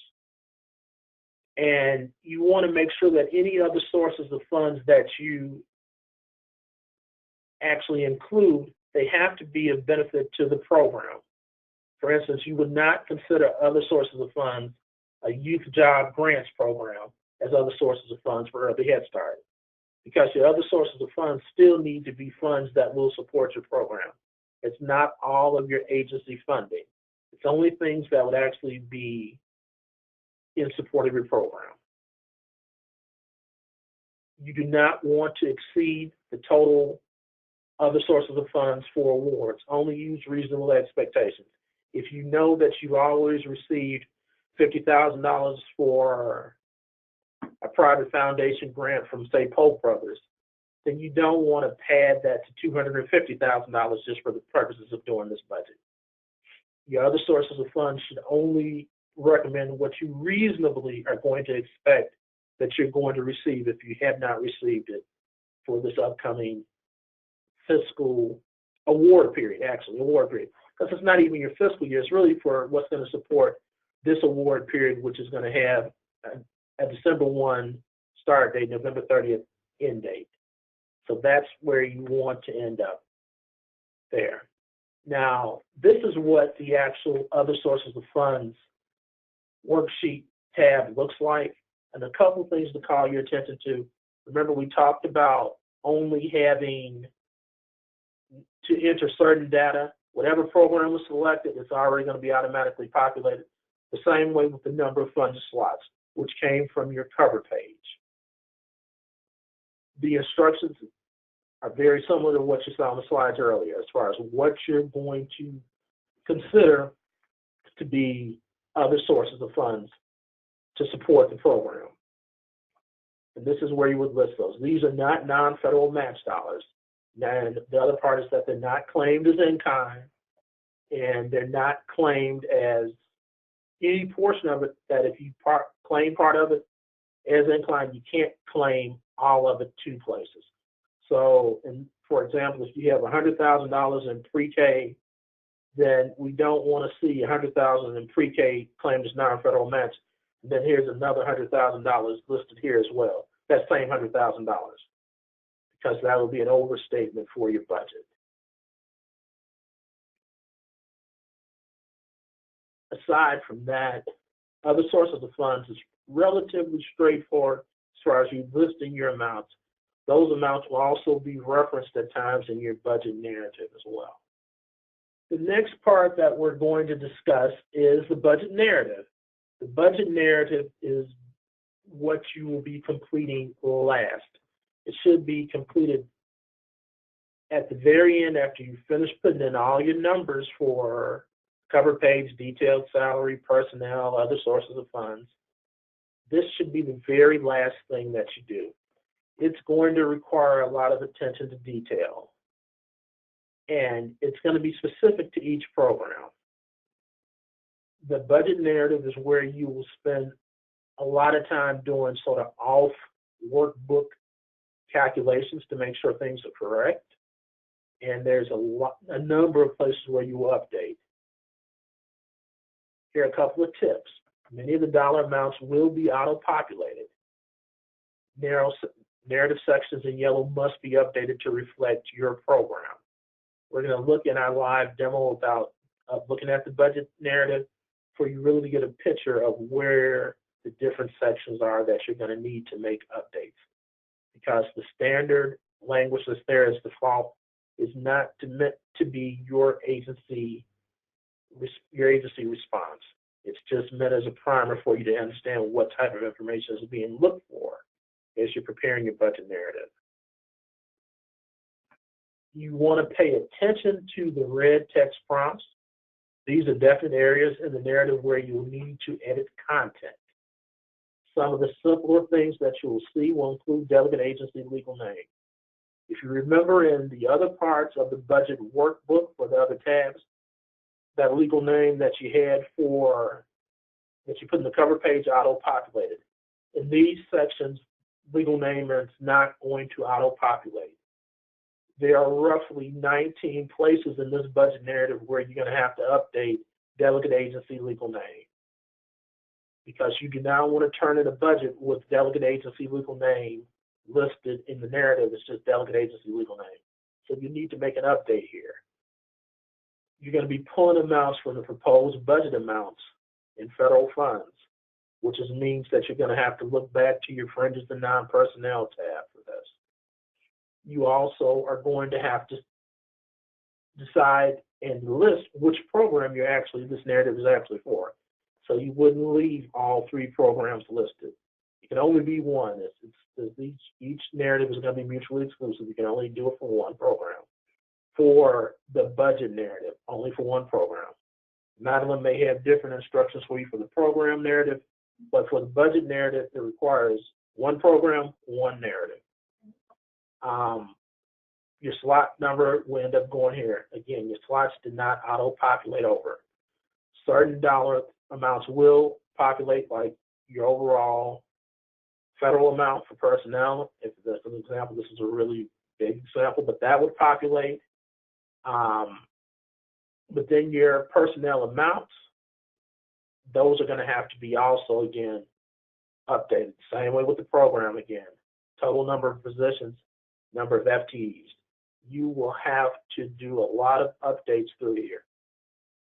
A good practice tip for you is likely to list those amounts out that are being asked for in a separate spreadsheet or a Word document for a second for you to refer to, so you can just make these updates at one time, and you double check to make sure that they match with what's listed in the earlier worksheets that you completed.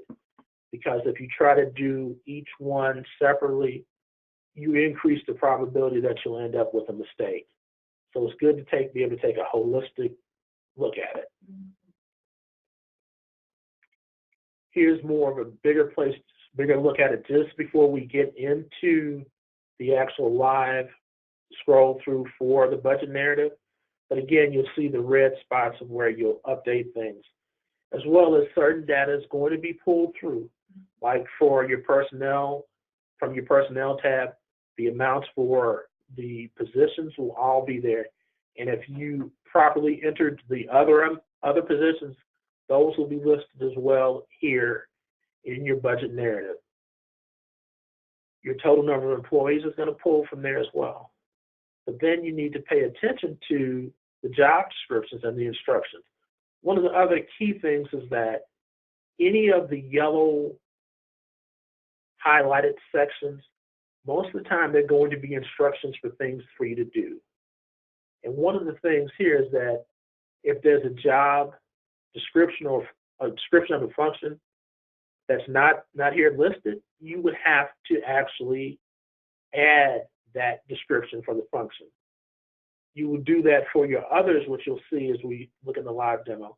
And then the other part of the instructions asks for you to hide those that are not needed as well.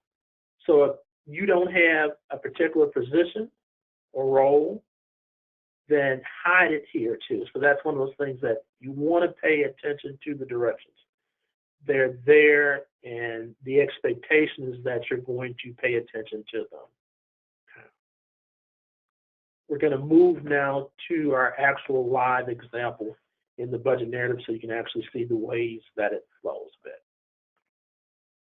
All right, now we're looking at the budget narrative, an actual example of the budget narrative listed.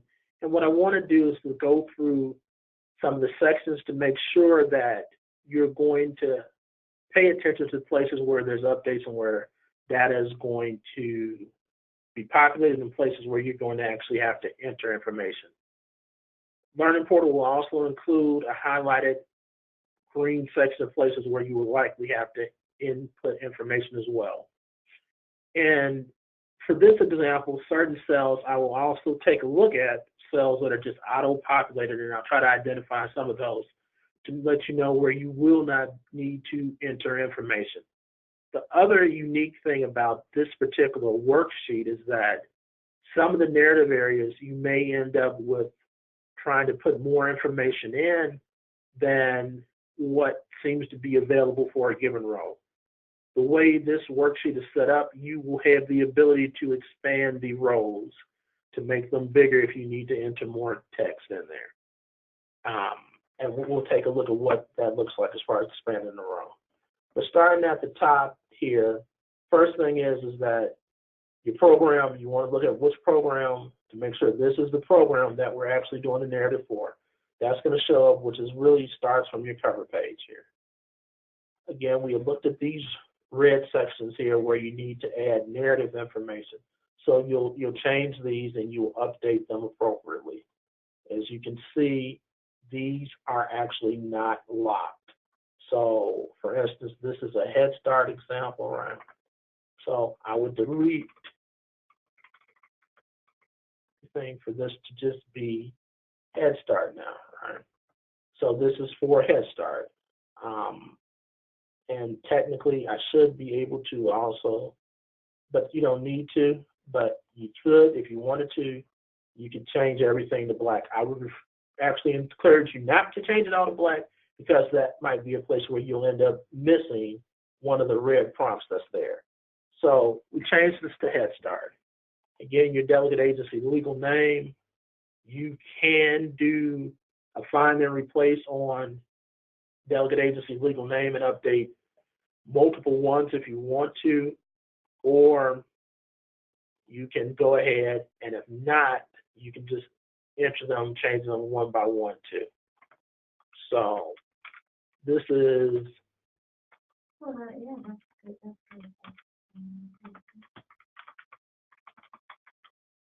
Star Twinkle Academy, right? Mm-hmm. So this is Star Twinkle Academy. And Star Twinkle Academy, I'll just put it there for the moment, but it really doesn't need to be there. So what I'll do is this, I can go to take a find and replace, and with that find and replace, one of the things that you can do is this, you can take your actual. So I can take delegate,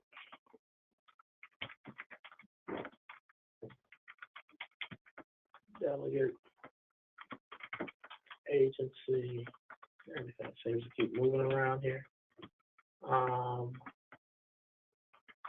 Legal name, and I can do a couple things. One, I can find them all, right? But the biggest thing, as opposed to you find them all, is just to do a find next. And find next, you can just go ahead and replace, but you need to replace it with something. So then find next and go with replace. I can go with another replace.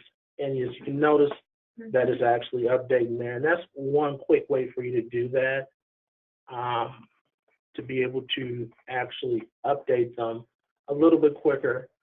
And here, this would be, yeah. So you just can do a find and replace, and that can do that. And that's a little bit faster than necessarily. And in this instance, what I did inadvertently was that the first one, before I had it there, it actually erased it. So you don't want to do that. So you got to be a little bit careful when you're doing it. But this is where you would make those updates. But that's one of the places where you're going to make a lot of changes for your delegate agency, the legal name for it.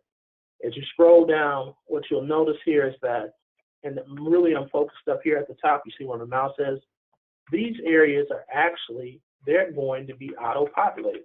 Wherever you see those, they're auto-populated. So they're populated from the personnel tab.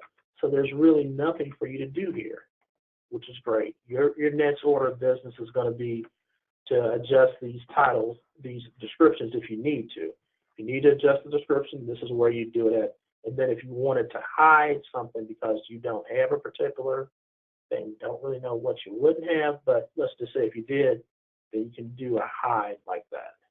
Okay. You can hide, and then if you highlight like here, you can unhide.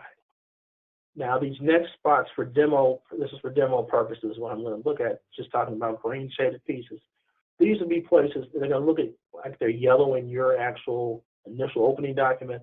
But these are places of where if we have others, like this particular piece here, you would actually enter something for the other here as far as a description. Okay. Your next piece, still following from your personnel piece, this is why it's really important to get your personnel part correct, is where these amounts, everything here is auto-populated as well. Again, you get the same instructions. You want to hide what you're not using, and you want to update others. Same thing would happen for the next section. So you're going to keep on doing that for personnel all the way down. These blanks are representing places where there were others, and that's why it's a blank. So if I was to go over to the personnel tab for a second and go to, say, B41, that should be an actual cell in a row where there would be an other piece. Let's just take a look for a second. Personnel, row 41, yes, it's for other. That's where that would be. So if there was something there for other, it would show up. While we're here, if I may, I'm noticing on row 47 we have fiscal personnel, but we're not indicating how many employees and what the FTEs are for federal and non-federal. So that wouldn't then show up in the budget narrative either. Right. So let's take a look. Let's take a look back to see what we see. So we're at fiscal personnel. And as you can see, yep, both of these are at 0. But if we go back to our personnel tab under fiscal personnel, let's say we have 3 staff and 1.5 FTEs, and let's say that we've got another 1.25 for non-federal match. And now let's see what the impact is on our budget narrative. So now our budget narrative changes. So we've got 1.5 here for fiscal personnel. So if you see zeros here for total employees or for total FTEs, it likely means that something was not accurate in your personnel tab. So that's why it's really important that these earlier tabs that happened that you filled out before you get to the budget narrative, that you actually make sure that you fill them out completely, because they have an impact later on when you get to your budget narrative.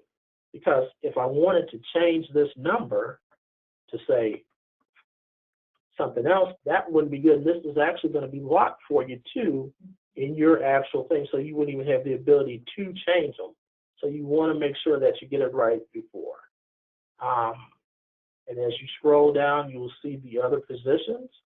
These positions, same thing, you would make sure that you actually don't have zeros here, because these cells are locked and they're just being populated by formulas.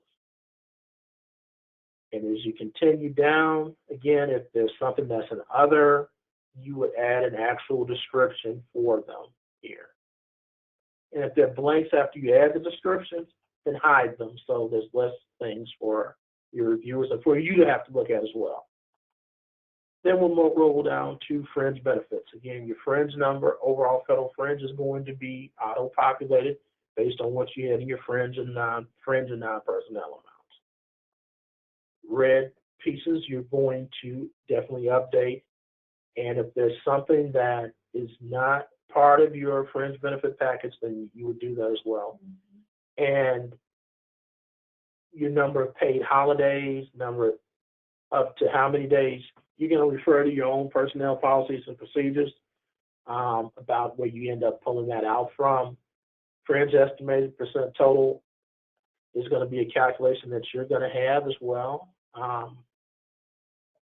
And then this other piece, what we talked about earlier, that if you're doing something other with fringes, you've got to specify, because remember, wherever it says please specify, DFSS is looking for you to actually provide a description / budget justification about what that other is, because other by itself just will not work.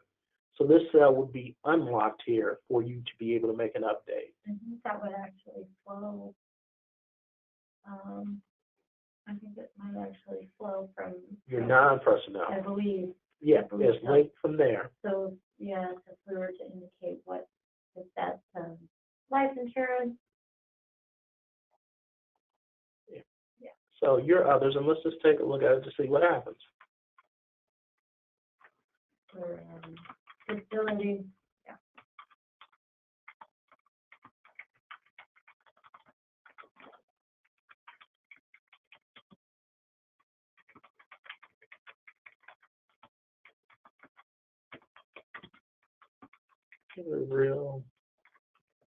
So now if that's there, we will end up where it shows up here. So that will be populated for you, but you have to make sure that you do it ahead of time in your fringes and non-personnel tab. And in that same vein, if it was there and we have this here, we could also say that, let's say, the amount, and that amount, and we'll put this $1,000 because you'll see this other part a little bit later too. Back at the narrative. So now it shows up, the federal amount shows up here as well. And then you'll get a subtotal of fringes. And those are pieces that you have to look at, because the subtotal of your fringes, you're going to end up having that subtotal is going to also flow here as well. So you want to make sure that you pay attention to where your totals are and what you got to update here, because now if I added this Best Disability Foundation policy, then the red here, I also want to make sure that I change that as well too. Going down to one that we really like is travel. And travel is something that ends up being a little bit more detailed, because some of the things you're doing here are going to be your first time calculations here. So you see we updated the name right there, Star-Twinkle Academy. Then you got your X's that are there. But then you're creating sort of miniature budgets for each travel piece that you're trying to do. So let's say I'm going to NHSA, right? And then I put that, and you also want to include whatever it is.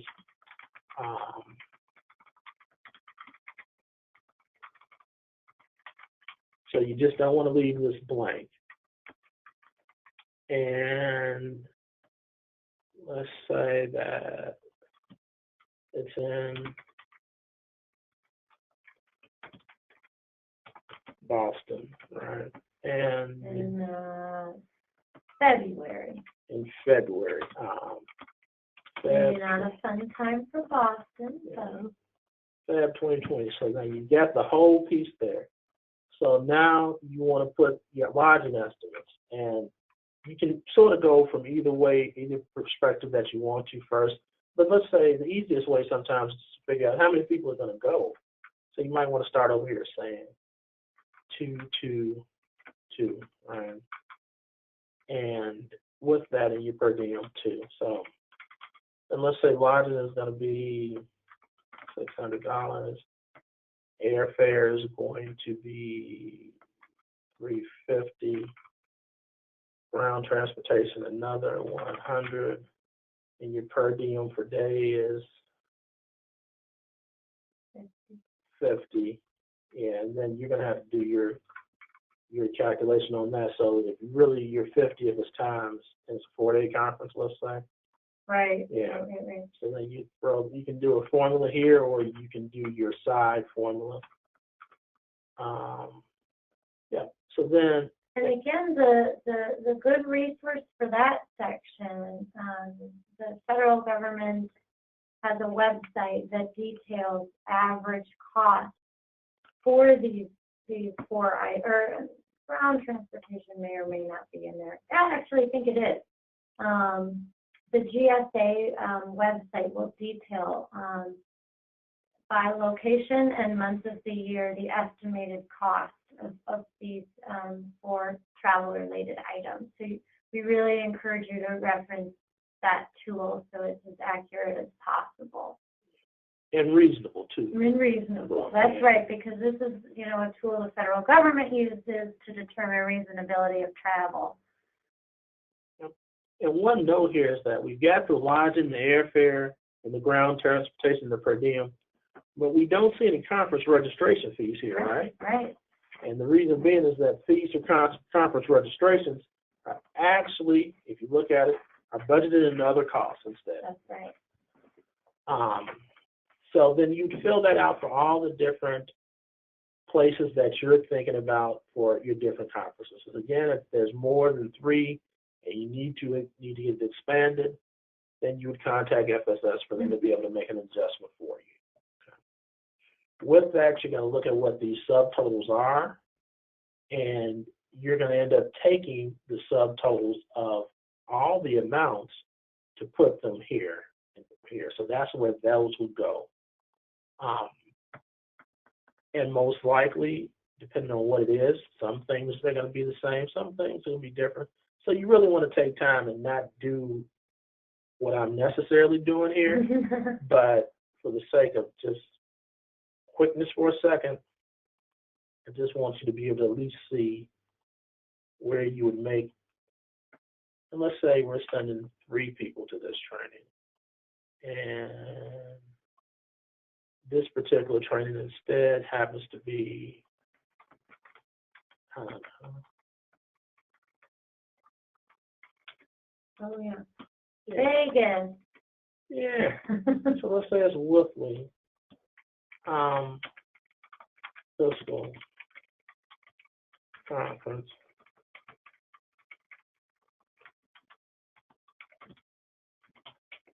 July 2020.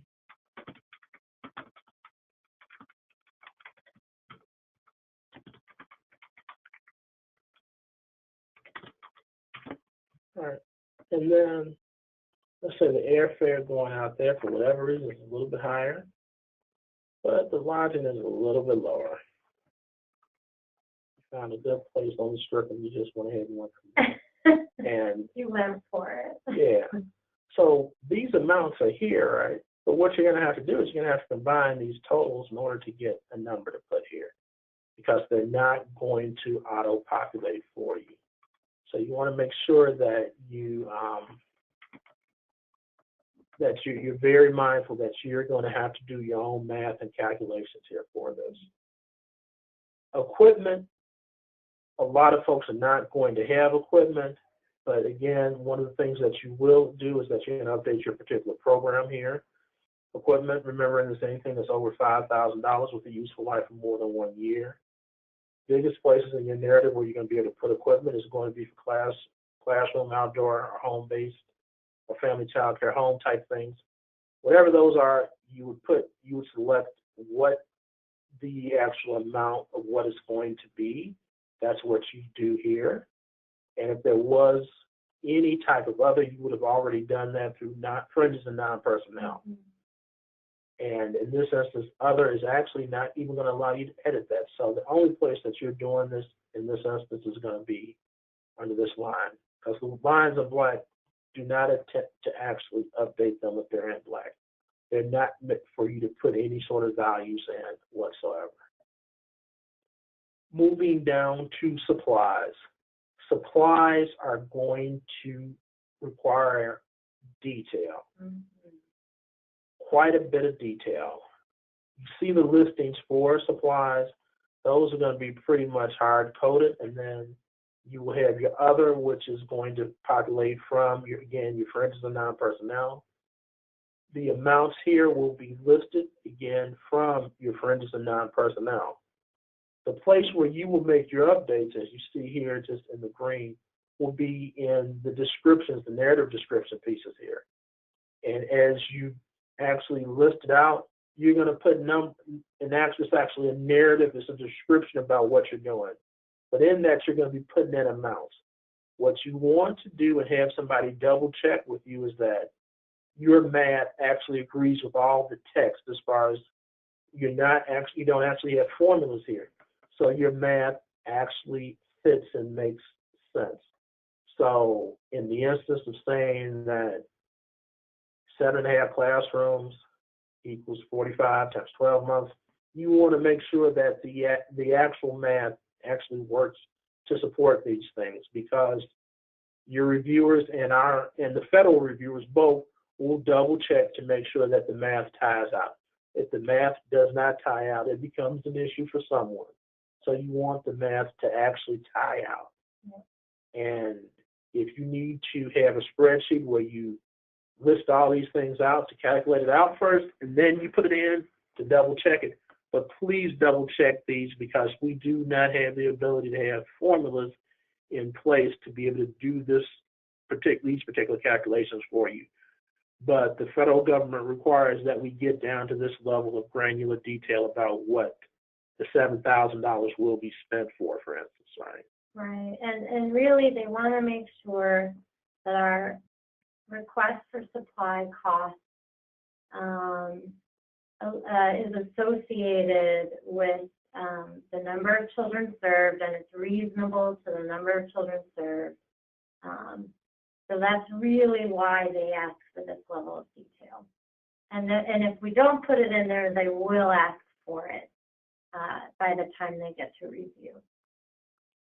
Yeah, so we want to do some prevention and make sure we get it in right the first time.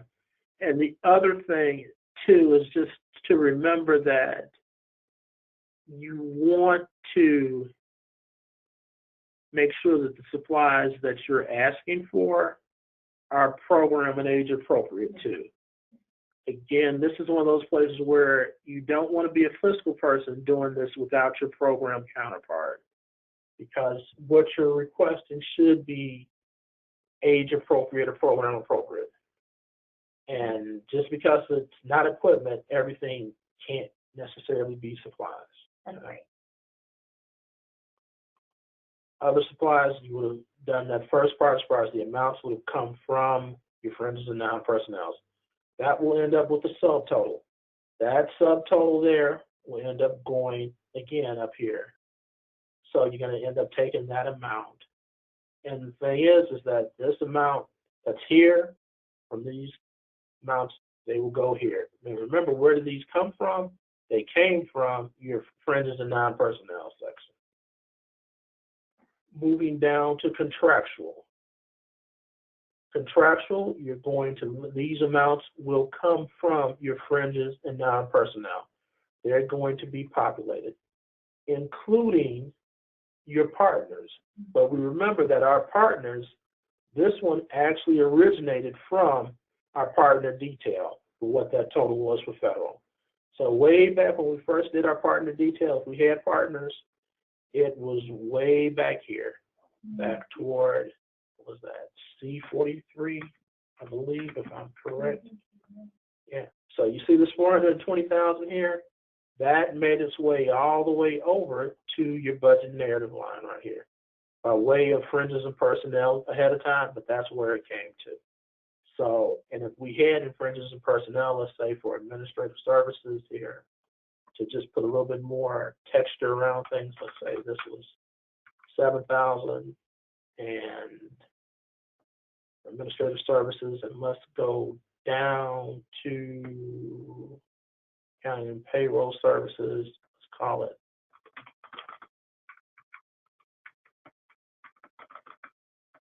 and our non-federal match things, I'm just doing those as 1,000, just for you to be able to see when we get to the non-federal match portion.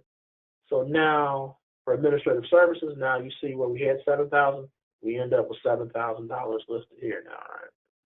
And with those, aside from having the amounts for contractual, you are also, there's other instructions as well, as that you have to be descriptive about what is actually included in these different categories. So you need to break it down to this level of detail. What services, the number of hours, the rate per hours, and that total should equal here. So you want to make sure that you really pay attention to these, because it's not just a matter of the amounts that are there, but now you're going to have to provide detail to support those. And these need to be descriptive. Same way down here when we talk about our partners, right? So you're going to pull back from your partner detail of how many child care partners you have, right, as contractors, and what the rate was, which, remember, we had that one rate for everybody. You're going to put that one rate there. It's not going to auto-populate. So you've got to make sure that you actually do that. And the number of children is going to be, the easiest way will be for you to actually go to your partner detail to get that total, or you can add it up here if you want to, but the easiest way is just to do it from there. And then that's where you would put you're going to do one, number of partners you have. So however many partners you have, that's how many child care partners. And actually, that's going to be the biggest thing you do because the slots are there. But just your number of partners is going to be your count of partners. And you're not counting the zeros, it's the ones where there's actually something there. And if you see a zero here, but you know you have 5 partners, that means you need to go back to your partner detail and rework some things quite a bit. Because at this point, when you're here and you're looking at your narrative, and one note of something that when you review your narrative, one of the strong suggestions about you reviewing your narrative is that once you feel that your narrative is complete, I would highly recommend that you actually print out your budget narrative completely and read through it as you're reviewing it, and read through it with your program counterparts. Yes, I love that suggestion. Yeah, because if not, with as much detail that's listed here, you're going to be definitely run the risk of potentially missing something. So you don't want to do that, and you want to be as descriptive as possible. As we move down here, we saw an example, we added accounting and payroll legal services. It shows up here. That's definitely listed. But again, here you're going to include what's actually being paid for, what it is, what the rates are, and what the methodology was to get to your evaluation. And let's say we've got, for instance, 4 sites. I don't have enough room in this particular cell to list out 4 sites. Well, as I mentioned earlier, you can expand these rows. So if you need to expand it to put more information in, you can definitely do that. And if you've got multiple partners, multiple sites where you're paying rent, let's say north side, site B, and then you can go ahead and put your additional pieces such as $2,420.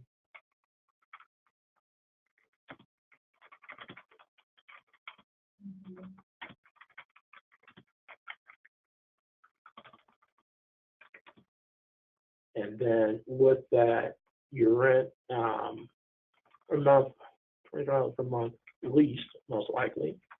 And you may even go one step further and say 3 classrooms if you want to, something like that.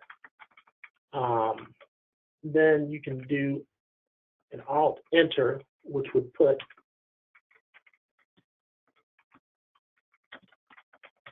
and this, for instance, again, you want to do a dash, and you can put a $sign if you want to as well.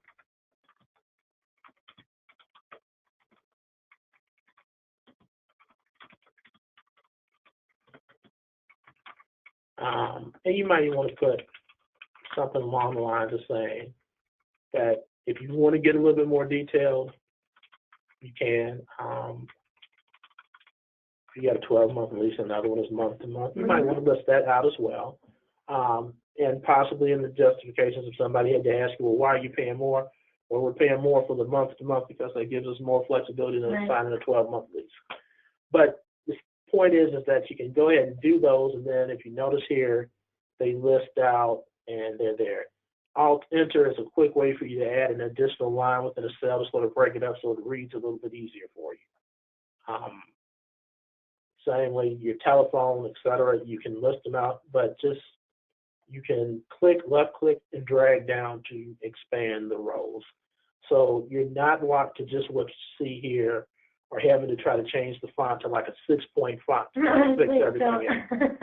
Yeah. So you want to make sure that you do those pieces. And if you notice, we're all the way down to about row 249. And just looking here to get into, before we even get to indirect costs.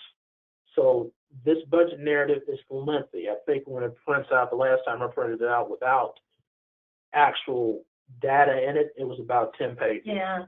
Without having any sort of data in it. So yeah, that's right. You know that it's pretty large. Indirect costs, this is going to be one of those places where you actually have to make a choice as far as whether or not you have a negotiated indirect cost rate, or if you're going to say here, you know, if we're saying Starlight Twinkle Academy does not have an indirect cost rate and all costs are going to be directly allocated as program and administrative costs. Or if you do have one, then you would go ahead and change it to say that we do have one, or if we're doing something, yeah. And then you would say that you do. And in this instance of this example, we want to do this too, because there's actually some other choices that are hidden. And you might come across something where something is hidden. And in this instance, where it is hidden, and let's double check for a second. I'll tell you how you sort of can see hidden rows a little bit. If you notice here, you see the line that's a little bit thicker right there where it jumps from 255 to 258. If something just doesn't seem to make sense and you're looking for another spot, you can highlight 2 rows, okay? Highlight this instance, 255 and 258, and then hit unhide. And then you'll be able to see additional options for you. But you have to choose one. The other ones you can hide again. Ideally, our grants department says definitely hide, don't delete. Don't delete, please hide. Yeah. So you're going to have to learn how to navigate a little bit through your Excel workbook in order to do some of these pieces. But it's one of these 3 choices as far as what you're going to do. If you have a rate, then this is it, and what your rate is. If you do not have a negotiated indirect cost rate and you've adopted the de minimis rate, then this is where you would update the language a little bit, but you're going to have to update the language for the de minimis rate. One of the things about the de minimis rate is that it still is going to require your organization to make a decision if that's the case. And it's not a decision that you want to make or jump into lightly just to get through with this or to go through your board saying, we're going to do the de minimis rate now. Because once you do that, that impacts all of your federal awards. So you don't have the ability to say that I'm going to direct charge administrative costs to some federal grants and then use the de minimis on others.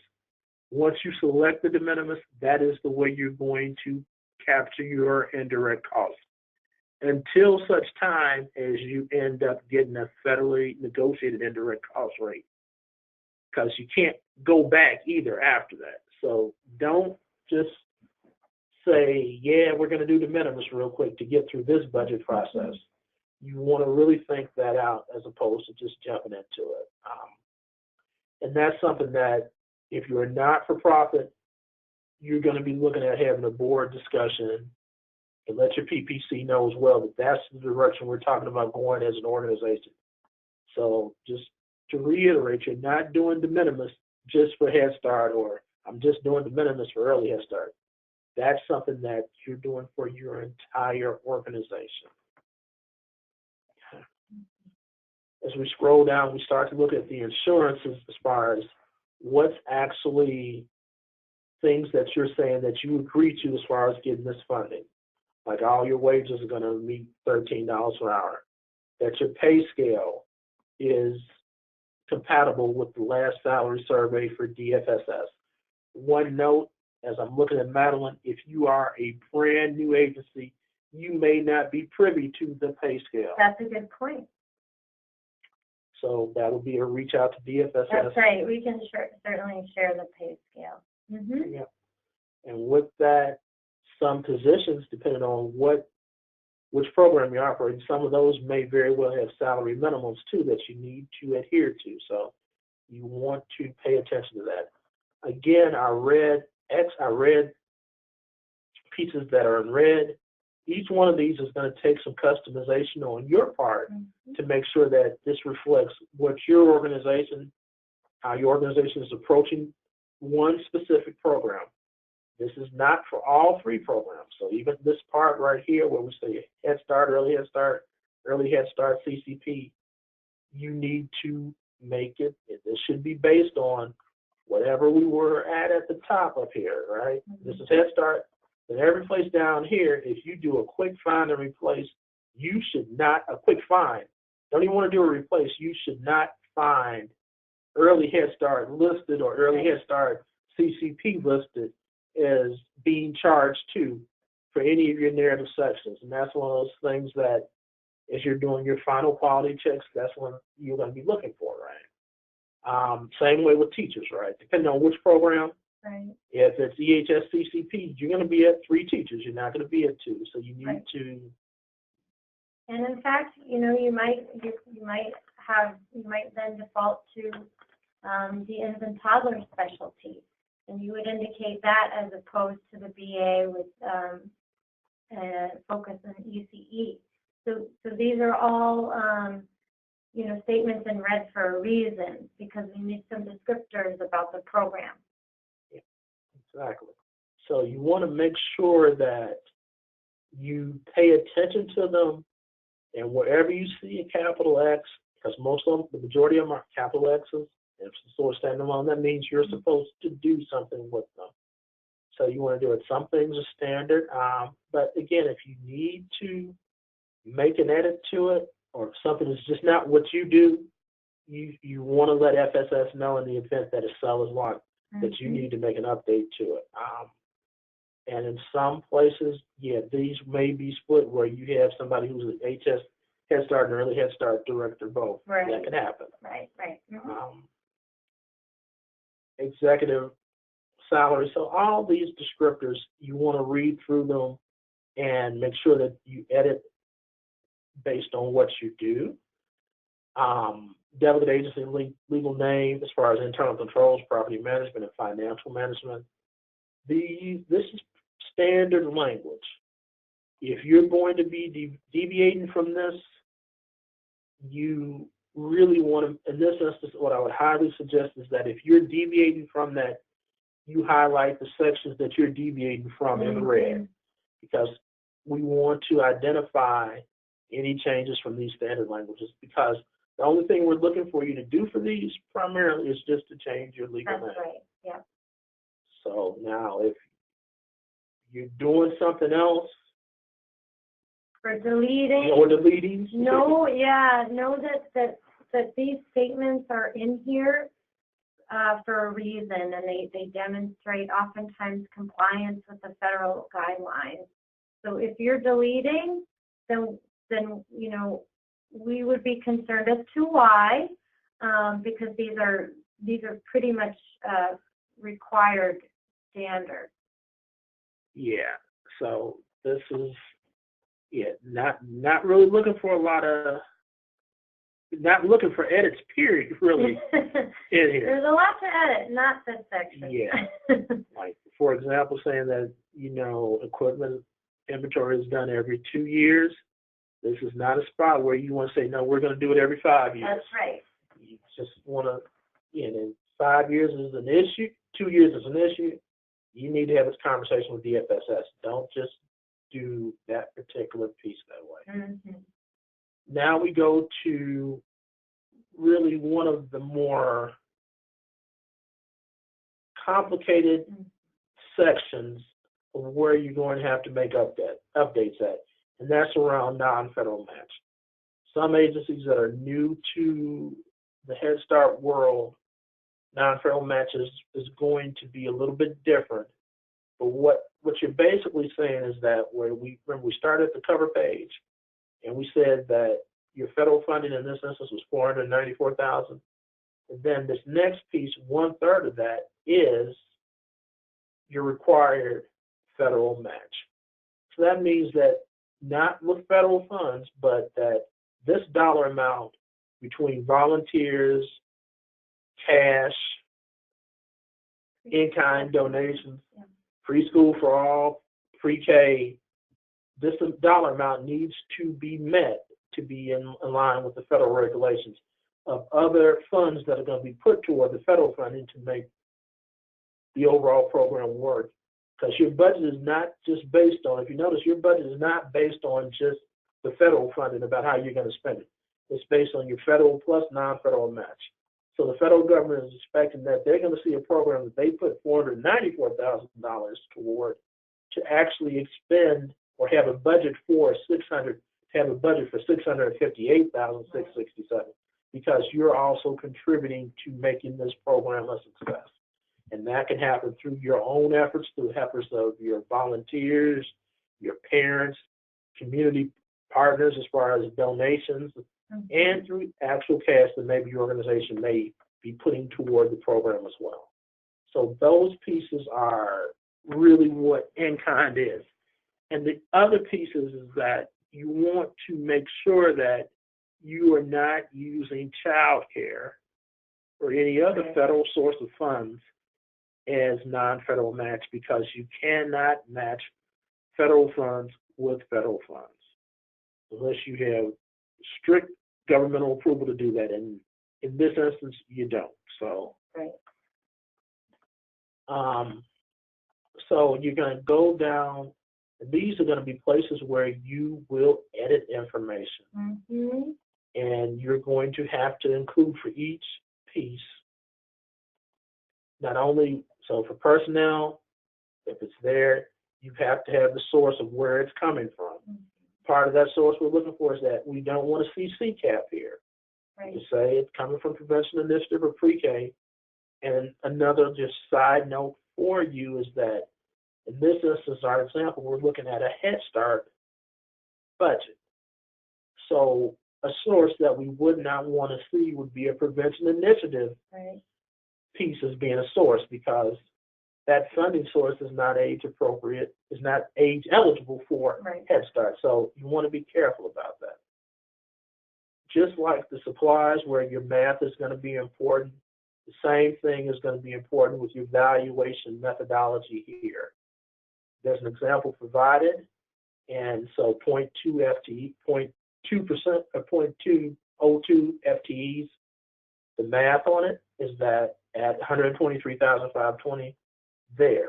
So you want to make sure that what you end up with here, because if you notice, there's no formulas for any of this. This is going to be all based on you being able to provide accurate calculations.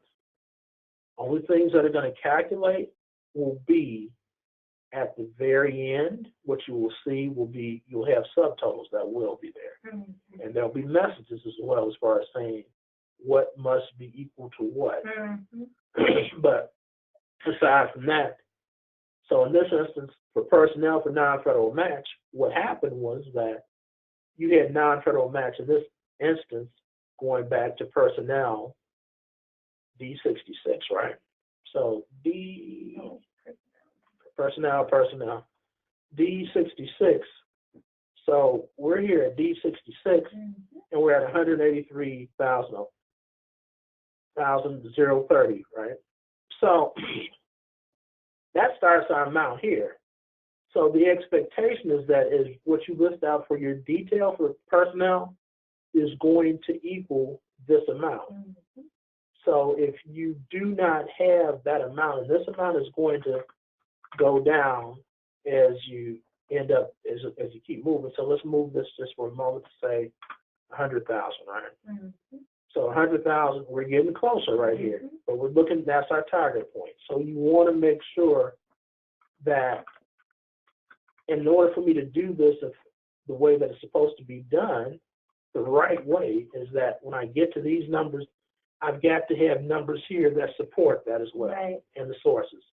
So my math, if I'm going to have 100,000 here and I'm going to say it's volunteer hours, then I need to be able to show the math to say that I'm going to have, say, volunteers at, say, $20 an hour times, really what we're going to be looking at is 5,000 hours. So, yeah, so that's what I'd want to have there for this. So, and really, in this section, we want to make sure, because our federal reviewers have gotten really detailed in their reviews, that these non-federal match budget line items are all within that personnel line.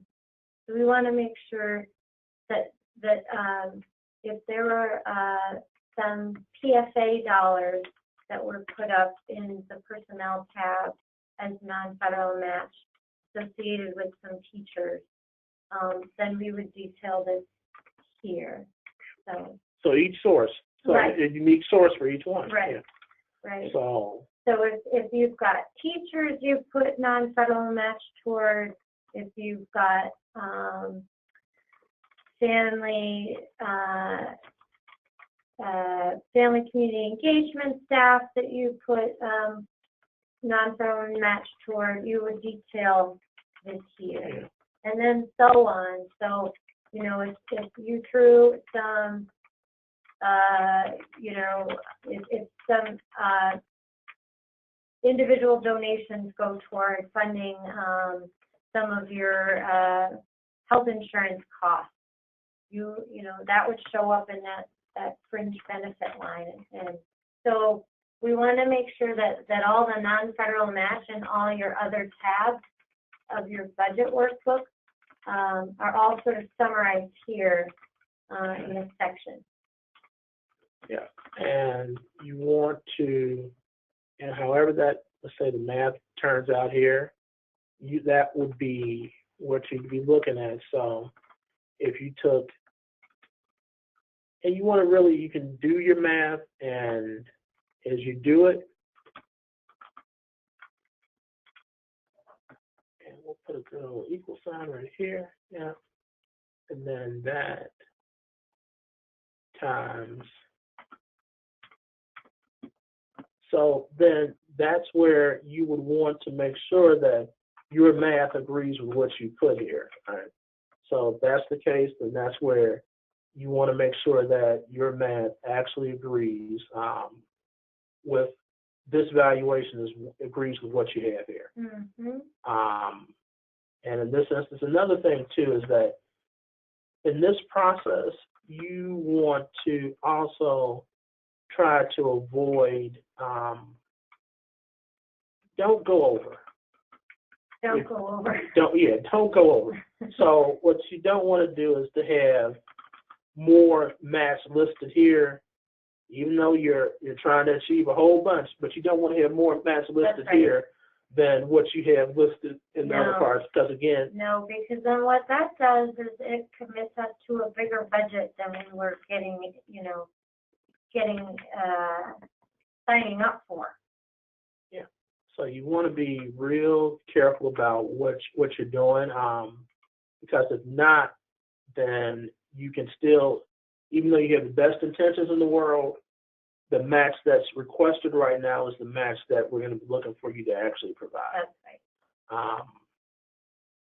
And then as you scroll on down, same thing. Everything, each one of these, you're going to need to put what the source is. So any match that does not have a source, then that's going to be a problem. Yeah, we'll kick it back and, Yeah. and here, again, these values need to line up with what you have already budgeted in your personnel tab, in your fringes and non-personnel tabs. These are just the same numbers here that just need to be detailed. Right, and these, and if you notice, they're not actually in green in this example because they're already pre-populated. Right. So all you're doing is making sure, so your goal with these is to make sure that I have a valuation that comes up to equal that. Right. That's the exercise. And now if you are, as we roll down, again, if you're at a point where you're partners and you're looking at valuation, if you had partners, then the same thing as far as the source for where your partners are going to be providing. Yeah, and if they've committed match, then you would detail, you'd have to understand where that match comes from so we can explain the source here. And so that our reviewers can ensure that it's in fact a non-trial source that's supporting the program, that's allowable. All right. And to your point, Madeline, as far as the sources, you want to be very careful about how you name sources. That's right. So don't be real loose or general to say source,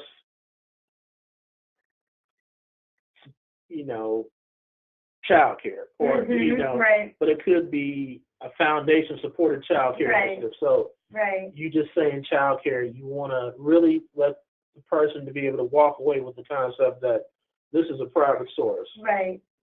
And don't say the source is diapers. Yeah.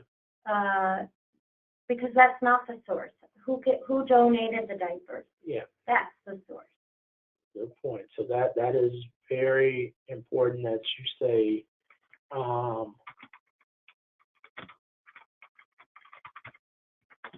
Cook Brothers.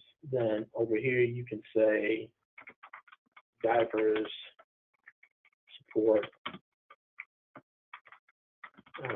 10 cases at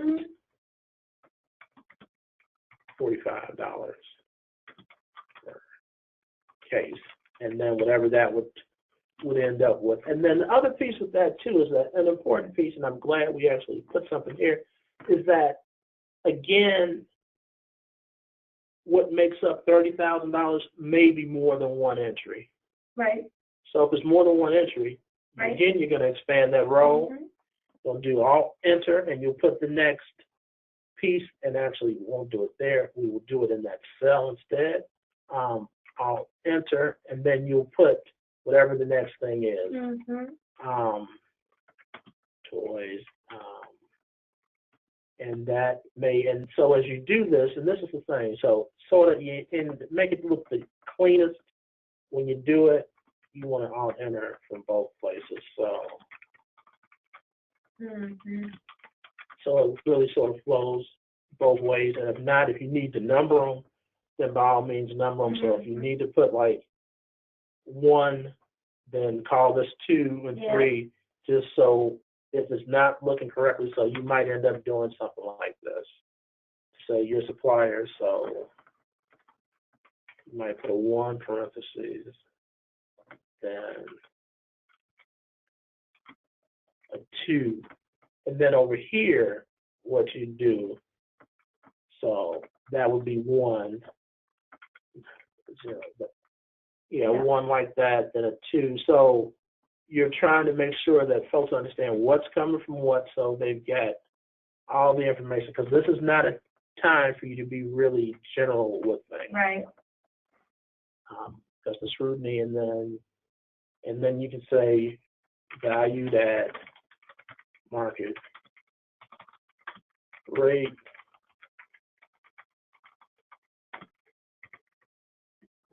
and that might be $3,400. Yeah, something like that. And so we're not saying that you need to say that this is the ball, this is the block set, but if it's something that's very simple, the only thing they're giving you is diapers, then that's what it is. And then these amounts, you want to make sure that as you list out all these amounts, that they equal the $30,000. Mm-hmm. And this is also the place, so for instance, if your health and disabilities consultants give you a discounted rate, or they give you, 5 free hours for every, 30 hours, this is where you would detail that information. Mm-hmm. Mm-hmm. Yep. So you'd put something like discounted rate of, say, $10 per every 40 hours, and then you put how many hours estimated annual discounted hours are 50, something like that. Mm-hmm. And then you do your math for that, and that's where you'd end up. But you want to you want to be descriptive. This is one of those places where you want to be descriptive and you want to be accurate as well, because if not, questions will arise either from FSS or potentially and what we do not want is for them to arise from our federal partner, our federal funded for it.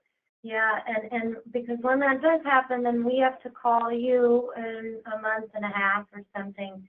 And typically with our federal funders, we don't get a long turnaround to make corrections. It's often 24 hours, so then we only are able to give you 2 hours to give us corrections. So it's really ideal to catch it the first time around. Yeah, good point. And for your partners, as we move down to your partners, you want to make sure that you and your partners are in agreement for whatever those amounts are. And the partners can't just tell you, yeah, I'm going to give $46,000. Yes, I'm going to give this. You want to make sure that your partners really, that you're on the same page, because on the back end, post the budget, your non-federal match amount that you're going to need to actually meet, if it's dependent on your partners, everybody needs to be in agreement that that's what they're going to actually contribute. So you don't want to just take the valuations lightly for this. You want to make sure that you actually have it. And that's going to go all the way down with these other places as well, too, as far as what the valuations are. Same way with your volunteers. So actually, where I move volunteers off of here, your volunteers are actually going to come down here about what they are, and then the valuation of how they're actually valued. And you're going to always value them at least the minimum wage, and depending on what it is, they may be valued at a higher rate depending on which function that they're actually doing. So your policy council members are going to be attending monthly board meetings. You're going to value them. You're not going to value them at minimum wage. You're going to value them at the site director level. So valued as site director, So you'll see it right there. So and then again, if it's something that's like a little bit compressed, you just take the line, open it up a little bit more, okay? That's just it. You'll just take them and open them up a little bit more. But you got to make sure that for those that you're listing them out and that you really get your valuations. Like, this is a good example about what one looks like. And you want to make sure that you actually list out what you're doing and your total non-federal match versus your must equal. You have an amount there. So you want to make sure that that amount is going to be there. And so you got to just make sure that you check these numbers real good. Going down to number 6, we're not doing waivers right now. No, No waivers. not at the grant application phase. You agree that your administrative cost is not going to exceed the 10% That's right. amount? It will not. And what you'll see down here at the bottom is that none of these should exceed 10%. So and if you're over 10%, then you've got some changes to do. That's right. So that's another place where, and actually, as you look at them, you just want to make sure that we're not here. So your red pieces over here where you'll see little notes, just make sure that you pay enough attention to them that you just don't let them go by idly. And that's like your budget narrative, but as you can see here, there's 474 lines for this narrative. That's right. It's really gotten long. Yeah. So it's going to take some time. Don't think that that's one of those things you're just going to rush up and do at the very last minute and it's going to be done like, oh, it'll just take me an hour to do it. It's not going to just take you an hour to do it. We're going to move on to another tab real quick, and that's going to be the SF424A, guaranteed not to be as long as the budget narrative. Now we're at the SF424A. SF, just for folks, it stands for a standard form, which is the federal form number. So the SF424A comes at the end. There's no need for data updates. It's auto-populated. You just want to review it for accuracy. And if there's a need to change amounts, you make changes in the source worksheet tabs. You don't make any changes here, okay?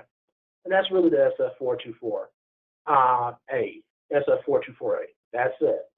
Nothing else with it. You'll see it. It's going to sum up pieces.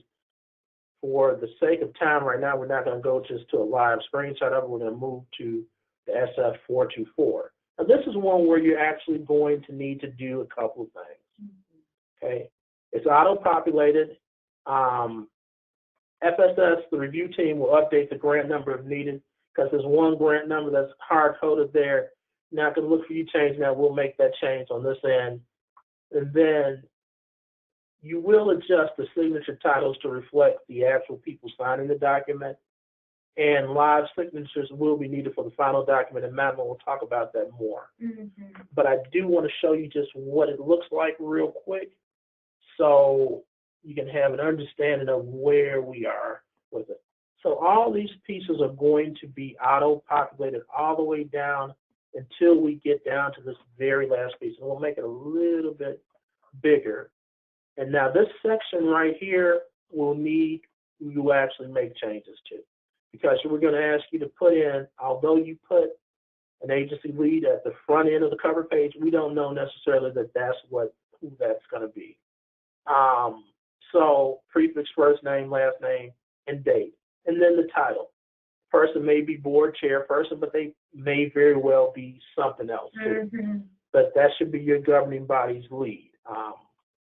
Then the signature piece is actually going to take a live signature once everything is finalized. You don't need to get it signed. Madeline will tell you when you need to get it signed.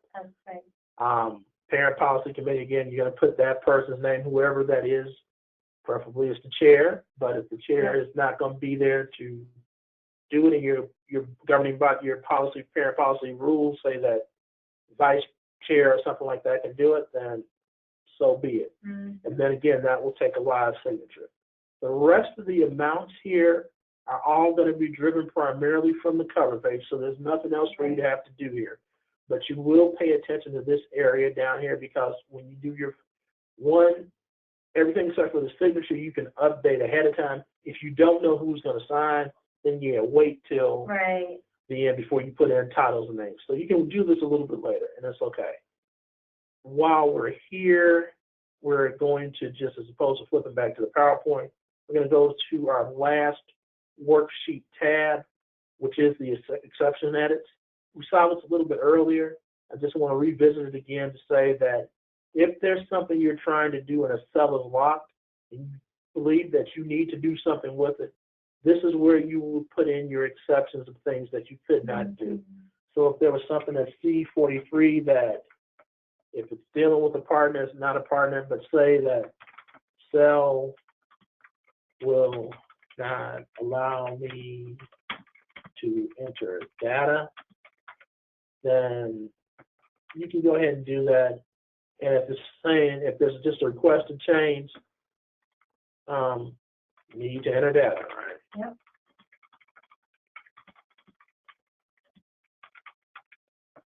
And if there's a dollar amount of how much you think you need, if you know already how much you need to enter, let's say I know I need to enter $8,000 into C43, then do that. And what that does is a couple things. One, for your first review, it stops you from having to keep bombarding or reaching out and taking time from your process to reaching out to FSS as a support team in order for you to get certain changes made. It works a little bit easier for them to be able to look at, okay, these are the changes that you need. Let's see if we can go ahead and do them. And if you give us the dollar amount that you're actually trying to change and make an update, so if they say, yes, yeah, you should be able to put $8,000 in this thing, but it was locked, we'll go ahead and make that change and tell you we made that change and move forward. For you on your end, though, think about the impacts of what those particular changes will be. So if your budget, for instance, was almost in balance, with the exception of you being able to put in that $8,000, then the document that you send hopefully will be everything all but $8,000. Right. If not, what can potentially happen if we do allow and make for a change, you're going to have to either way look back at your budget to make sure everything is still in balance. So just keep that in mind as you're making requests. Just know that if the request is honored or approved, that it could potentially throw your budget off. Right. Okay. Right. But this can really expedite the review process too, because again, going back to the example of the 8,000, if that's all you needed, and the review team takes a look at everything and says, well, it's actually perfect. They filled out everything in the budget narrative. It's just missing $8,000.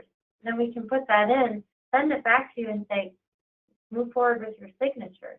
Yep, exactly. Yep. So that's that last tab back there, the edit exception. So again, big takeaway is that you want to start with your cover page and work your way sequentially down this line all the way to your SF424. You don't want to go out of order. You want to sort of complete things and move forward. Thank you for your time. I'm going to turn it back over to Madeline. Thanks, Ken. Okay, so now that everyone has had a very detailed demonstration of how to fill out and complete your budget and budget narrative for the Head Start, Early Head Start, and Early Head Start Child Care Partnership grants, I just want to go quickly over some logistics on how to submit your drafts on August 14th when you're ready to go. Please be sure to submit your attachment A1 that contains your budget and budget narrative. Submit that in Excel. Please, please, please only submit in Excel so that your reviewers can look closely at what you're submitting. Please submit your respective program budget and budget narrative according to the following naming convention. So detail that it's FY20, please put your agency name in there and include whether it's a Head Start budget or an Early Head Start budget or an Early Head Start CCP budget so that we know right away where to save all of these items. This again is going to be emailed. I'll go over that in one quick second, but I want to quickly go through the rest of the required attachments for Section 1. So again, this is your budget and budget narrative, attachment A1. This is going to be followed by attachment A2, your cost allocation plan. This must be a current dated cost allocation plan for any proposed costs that will be shared between or among your programs, including if you have prevention initiative or preschool for all, of course your Head Start, Early Head Start, and CCP. Please demonstrate indirect cost and how that's included in your cost allocation plan as applicable. And please submit this along with your budget, your draft budget and budget narrative in the same email, and use the following naming convention. Make sure that you put your agency name and that it's attachment A2. The third attachment that is required for agencies for which it's applicable for the Section 1 submission is the indirect cost rate. These are again, if you're an agency that only budgets direct costs, this does not apply to you. However, if your agency has a federally negotiated indirect cost rate agreement, it must be current and it must be approved with the federal agency having signed off on said agreement. Please attach a copy of this. If your agency has formally elected to adopt the 10% de minimis rate in lieu of an indirect cost rate, please include a copy of the policy or resolution when this rate was adopted. And then, of course, if this is not applicable to you, state as such in your budget narrative in the correct location. Please use this naming convention. Make sure your agency name is in there, and please call it attachment A3. Next, this again is only applicable to certain agencies. If you are an agency that has partners or family child care homes that you subcontract to, we need a sample boilerplate for your subcontracts with your partners or family child care homes. Please make sure it's current and it's an example of the boilerplate that you intend to use during FY20 to subcontract with your partners or child care homes. Again, these are federal requirements that we must upload with your final grant application. So this is the reason why we ask for these things. Please, again, use the following naming convention, FY20, your agency name, and A4. Okay, lastly, for Section 1, and again, this is only applicable to some agencies. If you have budgeted for any depreciation of buildings or large equipment or things like that, HVAC systems, as part of your non-federal match budget, please submit a copy of the depreciation schedule for each site or item that you've included in your budget. Again, this is a federal requirement that we provide supporting documentation if you're going to budget for depreciation. Please use the naming convention that we have listed here. Again, this is an example of the naming convention for Early Head Start Child Care Partnership. However, please name it appropriately. If you're budgeting for depreciation and you're using the same schedule across multiple funding sources, you can submit the same one. Just make sure to denote that in your naming convention. Okay, so I just wanted to do a quick and dirty overview of things that can be submitted as combined documents and things that must be submitted separately. So if, for example, you're an agency that has all three of these funding streams, we just want to reiterate, you must submit a unique budget and budget narrative attachment A1 for Head Start, for Early Head Start, and for Early Head Start CCP. You must submit separate budgets for each program. However, if your cost allocation plan is the same cost allocation plan that you use across the board. Please just submit one for Head Start and Early Head Start. And if you also have CCP, please send one along with your CCP submission as well. Again, CCP is a separate grant with a separate grant number, so you need to treat it as a completely separate application. The same goes for your indirect cost rate agreement. Please include just one for your Head Start, Early Head Start submissions, and one for CCP.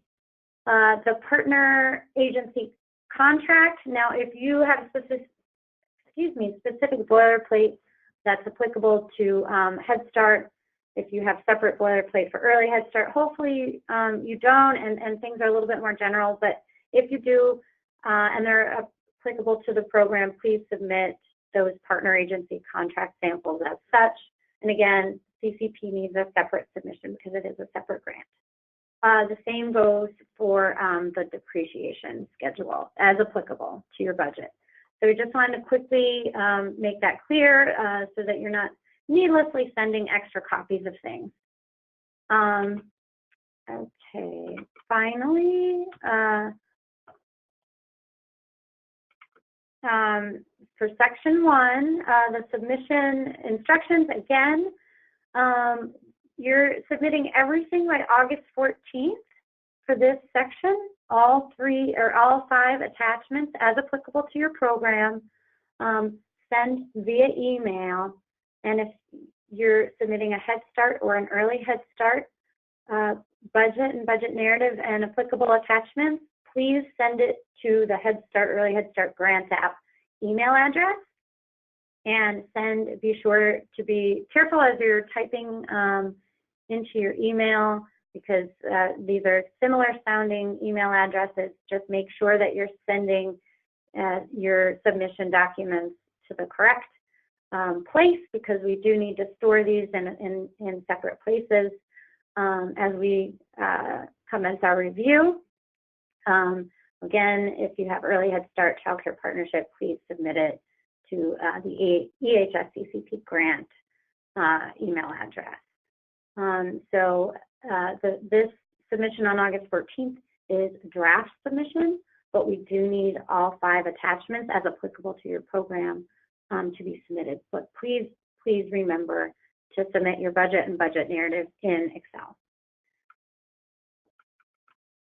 And if you have questions regarding these Section 1 items, here are your contacts.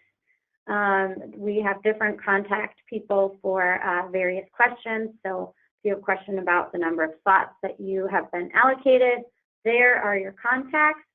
If you have questions about the budget form or the budget narrative template, here are your designated contacts for those types of questions.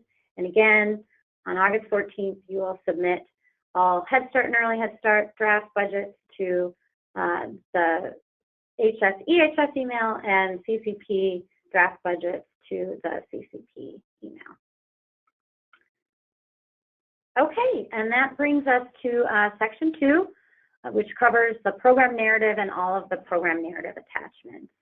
Like Section 1, these items are all due with the program narrative in draft form by August 14th to the designated emails. Please pay attention again. If you're submitting a partnership application, use the partnership email. Head Start, Early Head Start, use the Early Head Start email. Okay, so contained in Section 2, we'll cover the program narrative, which is really the bulk of this section, and then some required attachments. This includes the program goals, the site allocation, the selection criteria, your training calendar for FY20, an organizational chart for your agency, and the program schedule. And we'll go through each of these items in detail. Just kind of broad to get us started on the role of the program narrative within the grant application. The program narrative is a really key part of every grant application, and it's really your opportunity to describe your program services and how they align with your program goals. The program narrative really kind of sets the stage for the coming year and explains why the program is designed the way it is, how it responds to specific needs of your target community.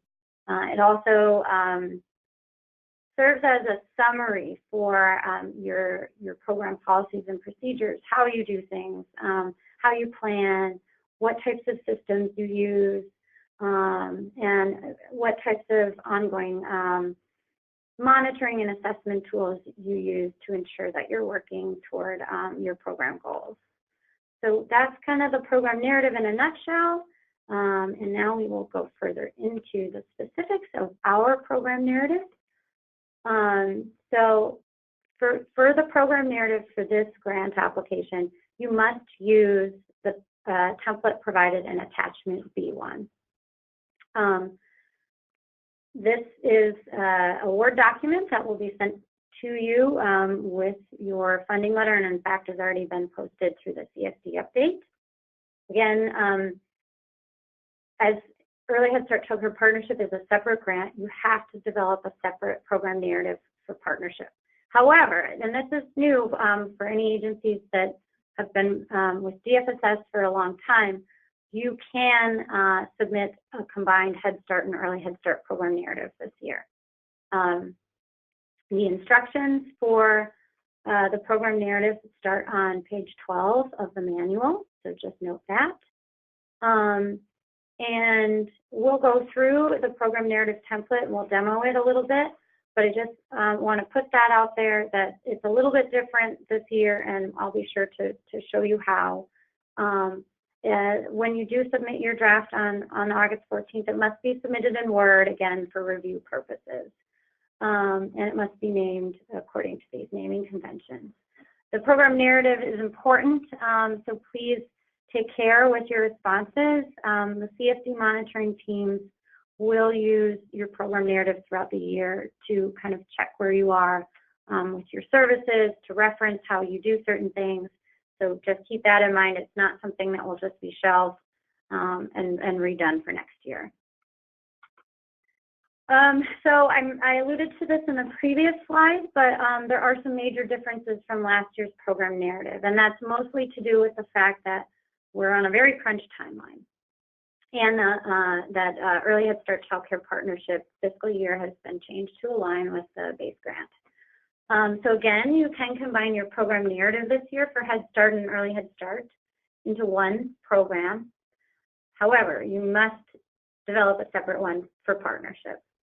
In this year's template, which used to be mostly blank, you will soon find out that most of the narrative has already been populated and written for you. We've simplified the way the program goals are constructed. You also see that in the demo.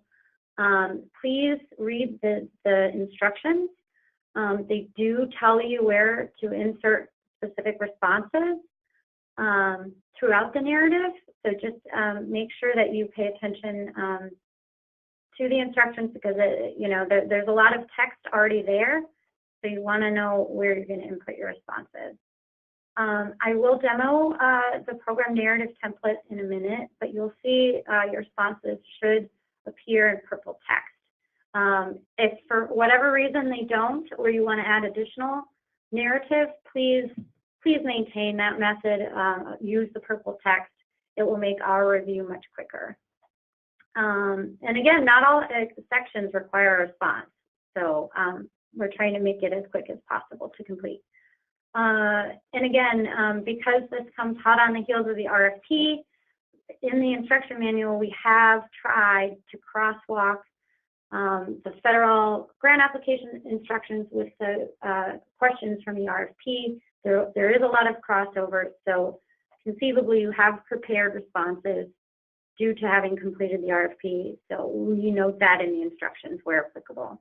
And again, this year, the timeline is very crunched, and we're really, really sorry about it. Okay, so the first part of the program narrative deals with the program goals. This begins on page 12 of the instruction manual. Now, for this section, the first thing that you'll need to complete, and you'll see this in the instructions, is attachment B2, which is the program goals table. There are 3 separate tabs in attachment B2. And in addition to attachment B2, you also put the bulk of your responses into the program narrative template, but there are a couple of questions that you need to answer in the program goals. So you need both of these templates in front of you to start working on the program goals section. But I will walk you through each step. Okay, so first what we'll do is show you, because of the flow of the instructions, the first questions really ask you to input some information into the program goals table. So the first thing I'm going to do is show you that attachment. This is a separate Excel file that was emailed to you, and it contains actually 3 attachments. So B2, which is program goals, B3, which is site allocation, and B7, program schedule. The first 3 tabs of this document are the program goals tabs, and you'll see them listed there on the bottom. So this year, almost all of this detail has been populated for you. And so really, you don't need to fill much out this time around. You'll see program goal 1 has been designated here, really deals with rolling out the continuity of care model across all of our early learning programs. And in year 1, we're just going to try to focus on ensuring everybody has an implementation plan. So that's really kind of our first measurable objective. And we've even detailed the action steps. Now, I just want to pause for a quick second and make it clear that if you have other program goals at your agency that you want to follow and you want to track, by all means, do that. We have set these program goals up in the grant application in this way so that we, as the Chicago Early Learning System, can share the same goals, work toward the same objectives, and track the exact same data so that it can be aggregated up and we as a system can understand how we're moving toward our goals.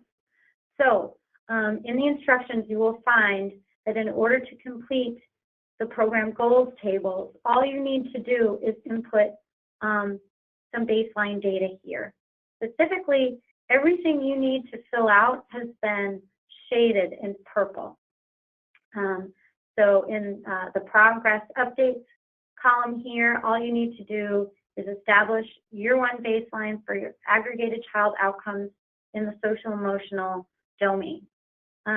This is kind of our first step toward walking toward this goal. So we first need to know where we are so that, you know, in 5 years we can look back and say, oh, because we, hopefully say, because we move forward with implementing the continuity of care model across all of our programs, this is the impact it's had on social emotional outcomes. So please refer to your TS Gold data and input your aggregated social emotional outcomes here. And in addition, we're hoping that continuity of care will positively impact the teacher turnover rate. So we'll need that information here. Again, there are some instructions in your manual on how to calculate the teacher turnover rate, but it's really, you know, how many teachers left throughout the previous program year? How many do you have left? So it should be a percentage. Other columns that are shaded in purple are the expected challenges column. We have populated staff turnover as an anticipated challenge here. Please add challenges that your agency feels it might encounter while trying to implement the continuity of care model. And then if you have anything else you want to share related to this goal, please feel free. Resources you want, suggestions you have for DFSS, please share those comments or notes here. Or if you've had great successes and you want to share an anecdote, please feel free to do so here. Okay, so that is program goal 1. It's pretty much the same deal for program goals 2 and 3. just going to quickly show you those. Program goal 2, now just a note, they all have to be completed. They all have purple shading, so please take care to complete each tab. Okay, so program goal 2 really deals with family engagement and the changes that came out through the RFP, and we want to make sure that we're tracking what the impact of moving towards those goals are. This has to do with program professional development and reducing family service worker caseloads. So in order to take the first step, we need to set some baseline data. So please refer to your family partnership agreement goals and insert the percentage of those families who set goals in your program, as well as the percentage of those families who met those goals. Those are the 2 items we need from the previous program year. And again, please include any challenges and notes as applicable. Okay, program goal 3 has to do with raising teacher credentials and ensuring high quality classroom learning environments. So in order to start tracking this goal, we again need to establish some baseline data here. That being, please refer to your class score, your most recent class score, and include it here. And please include your most recent ITERS or ECHRS composite scores as applicable to the program. Now, I will say these, for the program goals, you can merge Head Start and Early Head Start and just put both ITERS and ECHRS scores into this box, but please create a separate file for Early Head Start Childcare Partnership.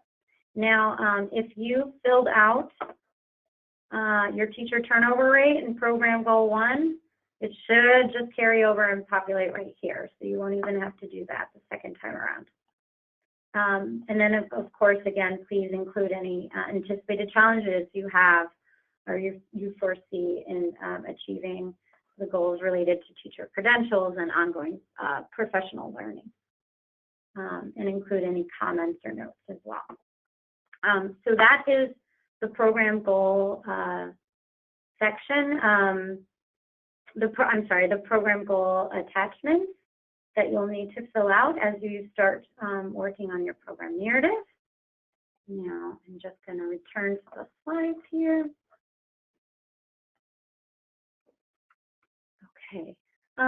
So as I mentioned, there are a few narrative questions associated with the program goals section that you will need to fill out, and you'll input this information into the program narrative template. That's that Word document, attachment B1. And you will basically include a little bit of information about your previous project period's outcomes and how they'll form your approach to the new program goals. We also ask that you include a very brief description of your most recent child outcomes, strengths, and challenges, and any changes you made to your school readiness goals as a result. Lastly, we need a little description, very brief, on how you involve your governing body and your parent policy council in your planning process, including sharing program goals and school readiness goals with them, and including them in the development process. I will show you the program narrative template a little bit later on, but I just want to go through some of the content that needs to be populated into that template, and then we'll demo the template itself. So that is the program goals, subsection A. Then we move into subsection B of the program narrative. This is the service delivery section. This is really the longest part of the program narrative. It begins on page 13 of the instructions with your service and recruitment area section. Here is where you'll insert maps of your service areas. We encourage you to use the community needs assessment tool, which Michael will demonstrate in just a moment, in order to generate maps. And please insert them directly into attachment B on your program narrative template. You'll see the spot in the template when you open it up. Then we've included a table there for you where you're just going to share a very, very quick overview highlighting why your service areas are of greatest need. I think that if you can locate data or at least an estimate of the number of unserved eligible children, this is a really great data point that fulfills this question of why your area is of greatest need, because it does have a service gap. So just very simple. I think that that's a great proxy to demonstrate greatest need. And then we've included table 3, where you'll input how many directly operated sites you have versus partner operated sites. Now, of course, that's only applicable if you do have partner operated sites. So just fill out the number of directly operated if you just directly operate your site. So that's number 1 of subsection B. Number 2 is the needs of children and families. And in this section, you'll basically describe your the needs of your specific communities that you serve. And this is going to be really helpful to those agencies who do have a complete community assessment that was done in 2019 that Michael knows way more about than I do. Because what you can do in this section is just literally lift sections from your community assessment that are referenced right here in the instructions and input those into your program narrative template. So for 2A, for example, community demographic data, including race, ethnicity, spoken language, homelessness, foster care, etc., you can use section 2A of your community assessment from 2019 and slide it right into that spot.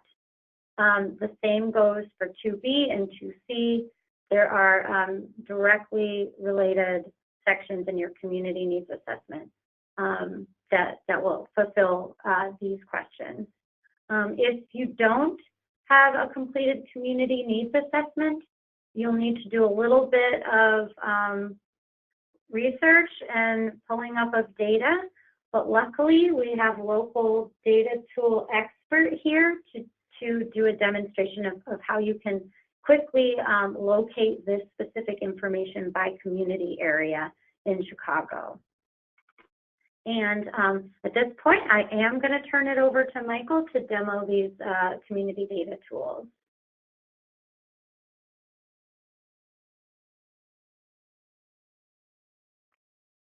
Thank you, Madeline. The first data site that we'd like to talk about is the Chicago Needs Assessment Tool. For many of you, this might be just a refresher, and that's okay. It's always good to refresh.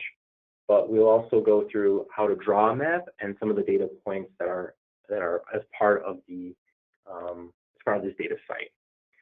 So when you type in the address or whether you access it through the link, you'll come up to this site. You can also watch the directions here on how to use the site and see that video walkthrough. And maybe you can explore some of the methodology and some of the results as well. But if, for example, you're going to choose a community, let's say that's Belmont-Cragen. Your sites, your directly operated site is in Belmont-Cragen neighborhood. You would first click this button, which is the Jump To. You would scroll down to Belmont-Cragen, and then this would be the general area of Belmont-Cragen with some other community areas surrounding. For a demonstration, we're going to show you how to draw a map, and that is by selecting this symbol down here, which is a pentagon symbol. We'll start drawing 4 points. The goal here is to create a box for your service area. So let's say that's from this street over to here,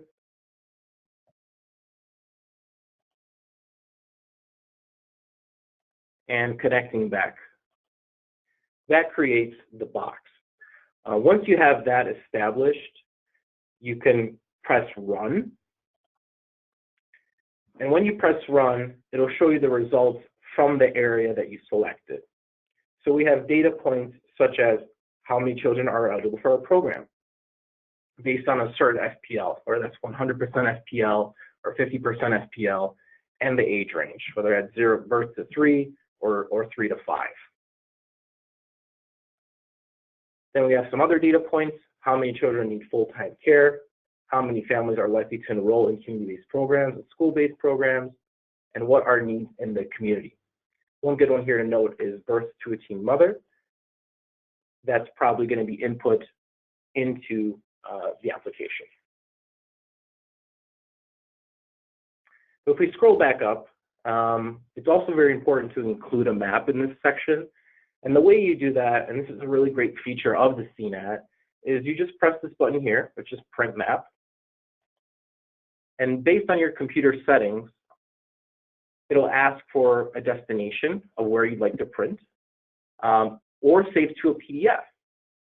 So in this case, we would go down and save as a PDF, and then we would save that to the desktop so we can include that in this section.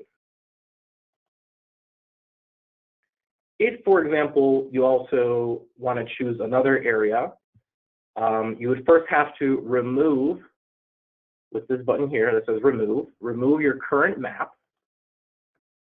And for example, you would jump to another area. Let's say Englewood. So it would bring you to the general area, and you would do the same thing. You would select the symbol down here.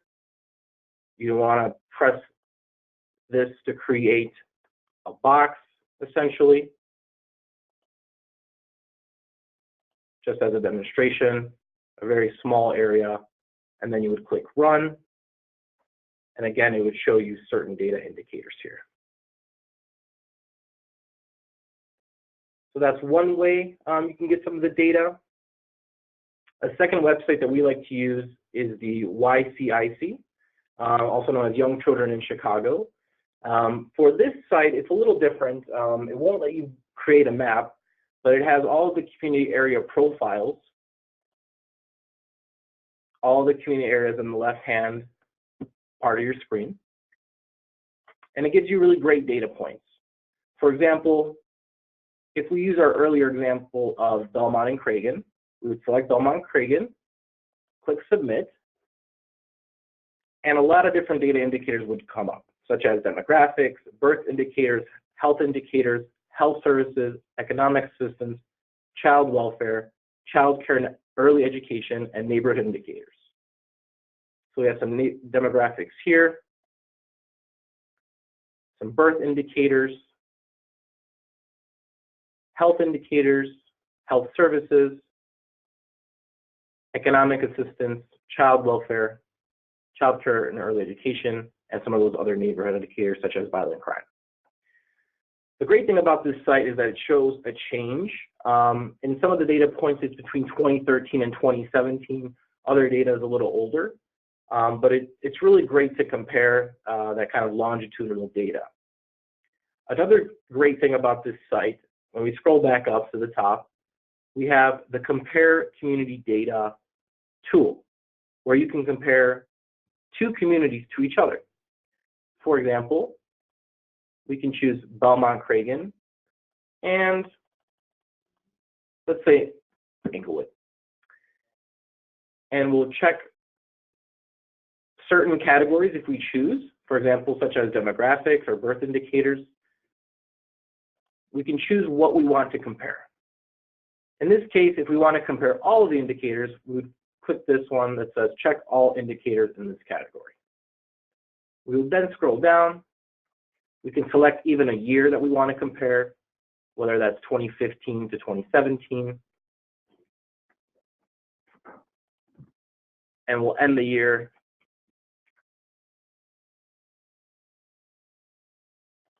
at the same rate. We submit it. It's now organizing the data for us.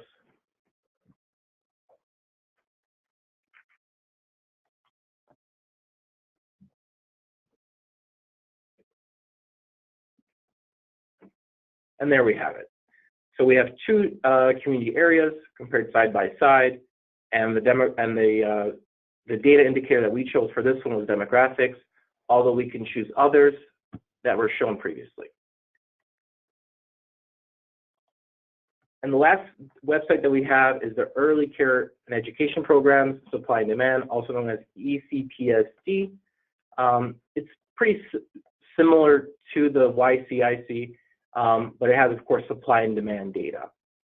So in this case, we would choose, again, community area profiles. We would choose a community area. We're going to keep going with Belmont and Cragen. And then we would select a report type. The first report type that we have is child population eligibility. We would click search, and it would show up certain indicators, populations ages 0 to 5 in 2017, household income, children eligible for Head Start, children eligible for child care subsidies, and so on. If we go back, this is our Belmont and Cragen community selected. We can choose another one, which would be early education and child care utilization. This would show, for example, child care only slots, home-based, center-based, and others that are listed here. And finally, we have the early education and center-based slots. Again, this is for 2017.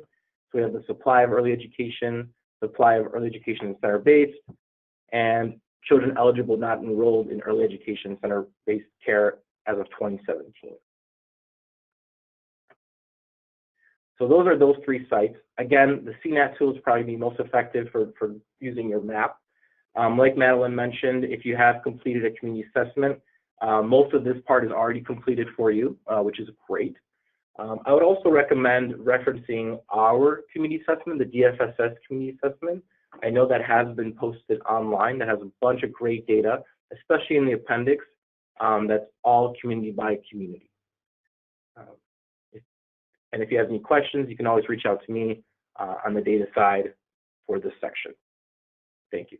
And now I'll pass it back on to Madeline. All right, great. Thanks, Mike, for those helpful demonstrations.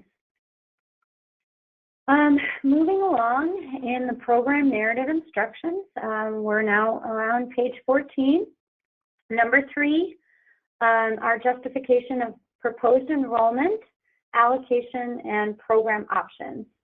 In this section, you will detail how many slots by each program option. So, for instance, if this is a Head Start program and your agency operates multiple program options such as center-based, family child care home, and home-based, you would list out by slot how many by program option how many slots your program will operate.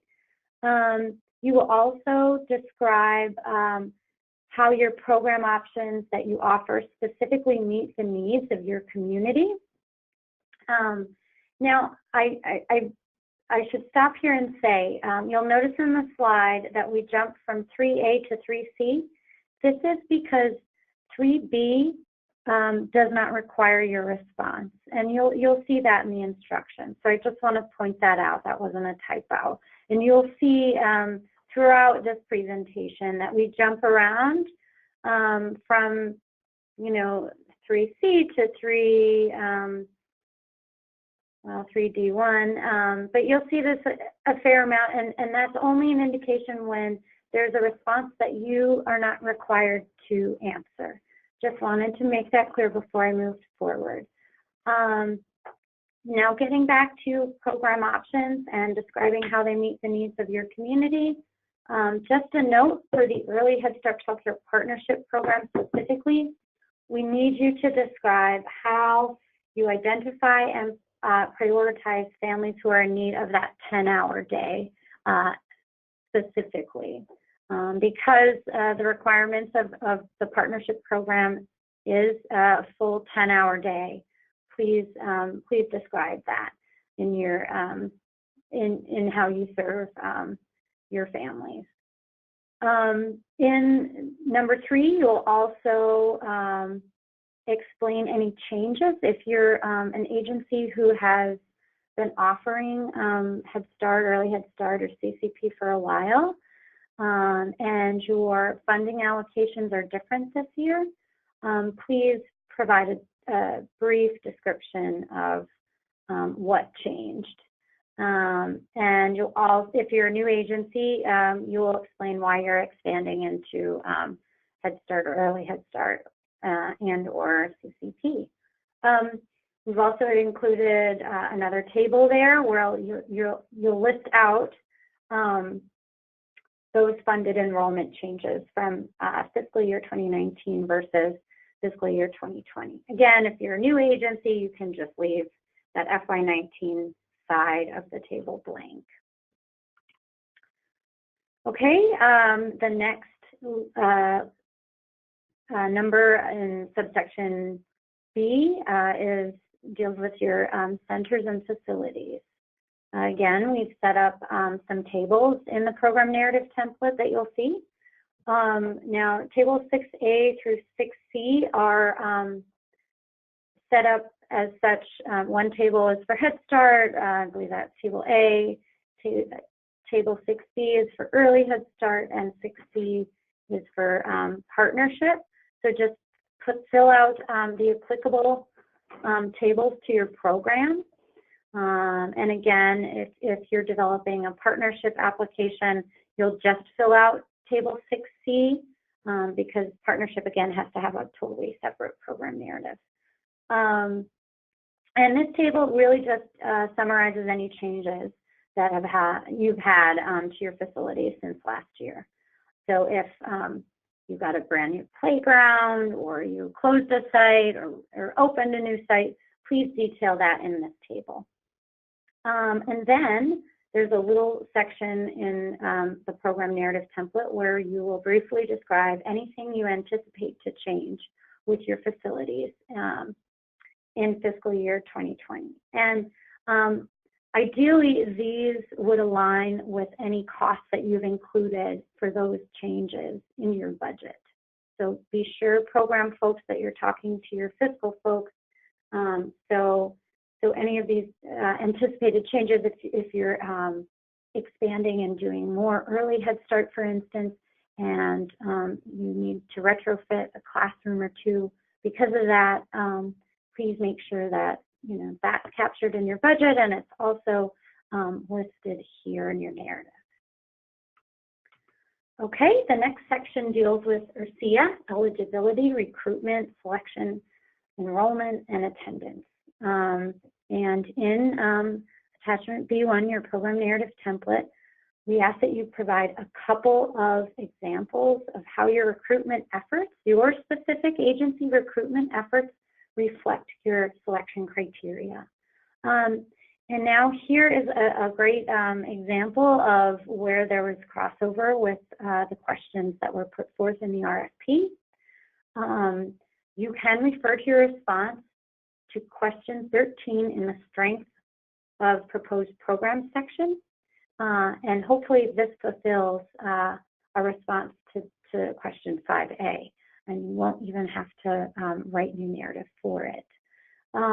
Just a note on these RFP, in the RFP questions are not actually numbered, which I found out the tricky way, but I did assign numbers to them based on how they flowed through each section. So I literally counted first question, second question, third question, so on and so forth in the strength of proposed program section. Finally got to the 13th question, and it fulfills, or it should, the response you provide for that question should fulfill the response you'll need to provide for question 5A. Again, question 14 in the strength of proposed program section of your RFP response should do nicely to fulfill question 5A1, where you'll detail a couple of specific examples of how you engage and recruit children who are particularly vulnerable, those experiencing homelessness, children with disabilities, and those children in foster care. So if there's, for instance, a homeless shelter in your community area with whom you have a referral linkage agreement, you can describe that here. Okay, the next section deals with education, and this is one of those sections of the program narrative where you have very few questions to actually answer. So that's kind of the good news. Please note that there, within question 6 on education and child development, there's a little subsection where you'll describe your center-based and or family child care home program. And then if you have home-based programs, there's space to describe and answer these required questions here. Now, for Early Head Start Child Care Partnership, we wouldn't be answering those home-based questions because that is not a program option offered through the partnership grant. Again, not much to answer here. A lot of it has been described already for you. It's a lot of information about the curriculum and how we ensure fidelity. So a lot of that information has been pre-populated in your narrative, but you will list some strengths and challenges from last year's fidelity scores and how you, as an agency or a program, adjusted your support for teachers to support positive change based on those scores. Regarding your home-based programs, there's a quick little paragraph that's pre-populated in the program narrative template that you will see that's related to the Partners for Healthy Babies supplemental curriculum. If you are a home-based program and you do not use Partners for Healthy Babies as a supplemental curriculum, please delete that paragraph. If you just use parents as teachers, that's great. You can delete that paragraph. We want to make sure that your program narrative truly reflects your actual program. And then there, in that home-based section, if you do offer the home-based option, you will describe your group socializations. And again, there was crossover in the RFP questions where you would have answered the same question. You can just paste your response to the RFP right in. Okay, the next section deals with health. And in fact, this section, there's no additional narrative that we require of you. However, we do encourage you to review that section. And if you do want to add anything, please do so in purple text so that we can differentiate it from what's already written as we review. Moving along here, this to number 8 of subsection B, family and community engagement. Now, this is a lengthier question with a lot of little responses that you will have to make. One of which is the first one, 8A1, where we ask you to list a few strategies that your specific program uses for building trusting and respectful relationships. This is another question that has some crossover with the RFP. And in fact, there were 3 questions that I identified that could provide you with a good starting point to answer this question. So please refer to your responses to those RFP questions and take, from your existing narrative there to answer that question. We also ask about how your program ensures a welcoming and culturally responsive environment for families. We want a little bit of information of your specific efforts to engage fathers. Now, these are all questions that come from the Office of Head Start's federal grant application guidance, so that is why all of these questions are in here. We did not add any extra DFSS questions. Just want to make that point that these are required questions and we have to ask them. And where we could answer them for you, we tried to do so, but there are a few where we really think it's best demonstrated by your specific program. And then in addition, we need a little bit of detail about your engagement activities that support parent-child relationships, child development, family literacy, and language development. And please include a little bit of information on how your program conducts its engagement activities so that it encompasses those families who are bilingual and how you continue to support parent-child relationships, family literacy, and the like with those bilingual families as well. Continuing on with number 8, family community engagement. There is a drop-down list from which you will choose which parenting curriculum your program implements. So whether it's parents as teachers or baby talk, please select the appropriate curriculum there. Then you will describe how your program chose that curriculum and how you engage parents in that curriculum. And please also include some examples of specific community partnerships that your agency has that help facilitate access to services and resources for children and families. So these can be linkages you have with local healthcare providers or social service agencies that help facilitate access to benefits or SNAP or things of that nature to ensure that your children and families that you serve have access to all the services and resources that they need. So we here are just looking for a few examples of some specific partnerships that you actually have to demonstrate that when you encounter a family who needs transportation assistance or some kind of basic need to help them attend a program or whatever the case may be, please describe that specific example there. We also ask you to include a few challenges that you have had or anticipate having to forming any partnerships that you may not already have and how your program can address them. And then those could be anything, if your service population has recently changed and you need access to more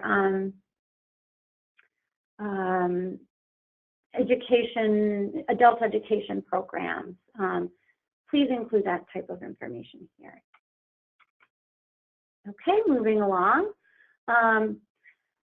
So numbers 9 and 10 that deal with services for children with disabilities and transitions are all populated for you. You do not need to add additional narrative to these two sections.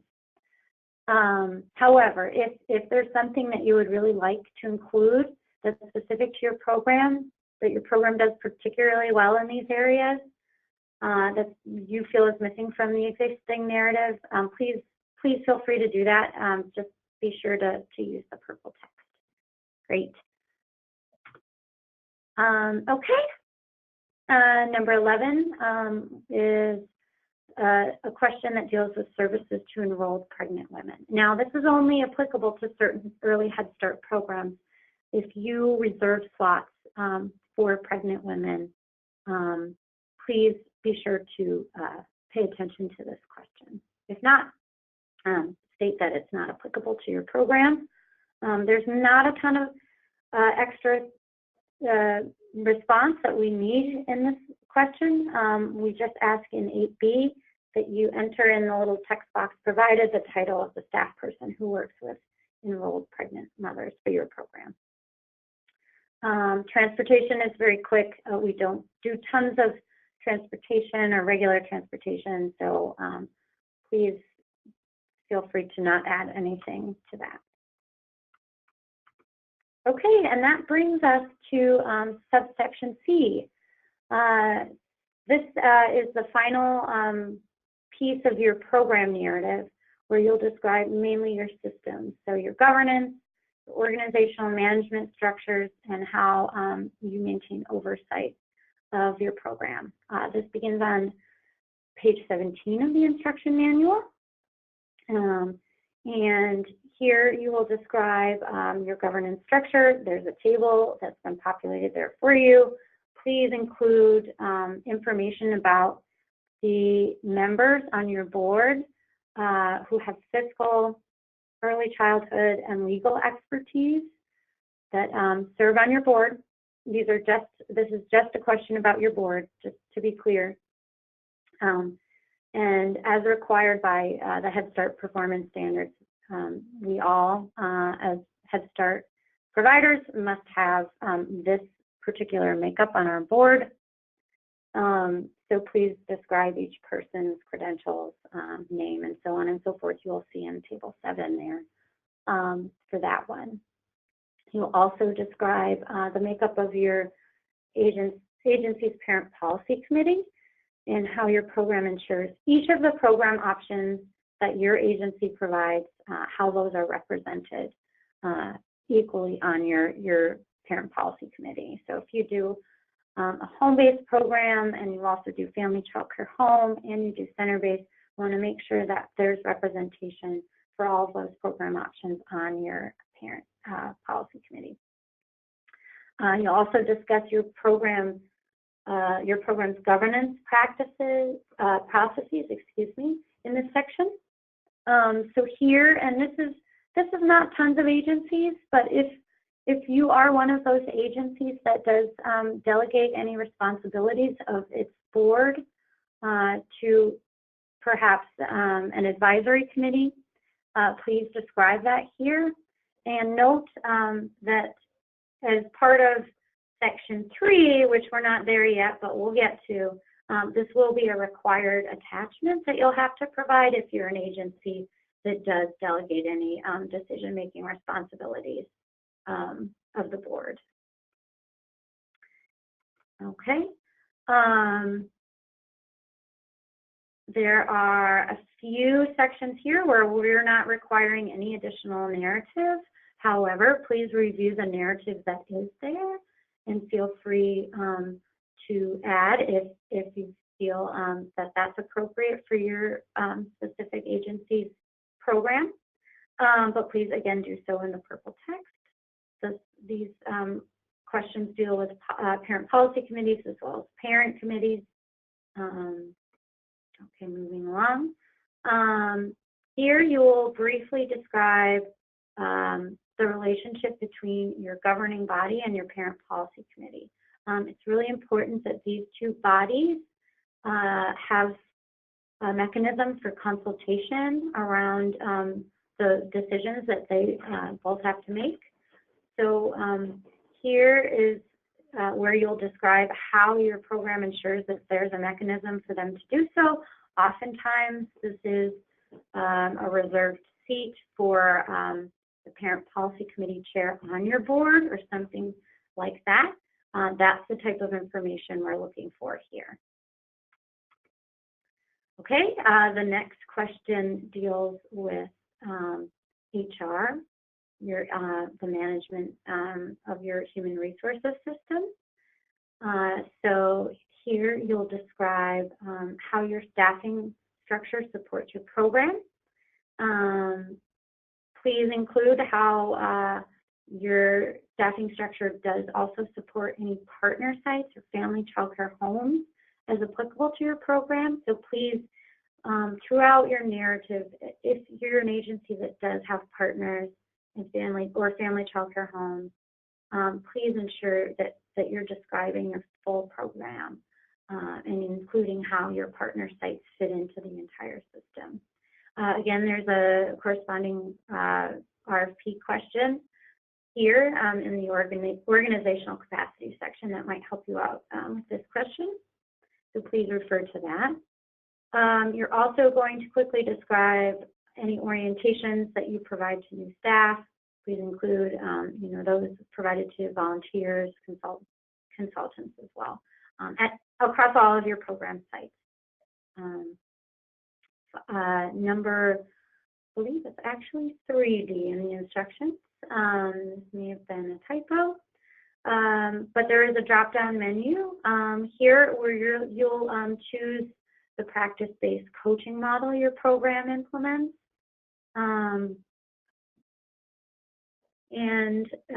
It's just a quick drop-down menu, but please note that if you have multiple sites that have chosen or elected to implement different coaching models, and they're more than welcome to do this. It's whatever works best for that site.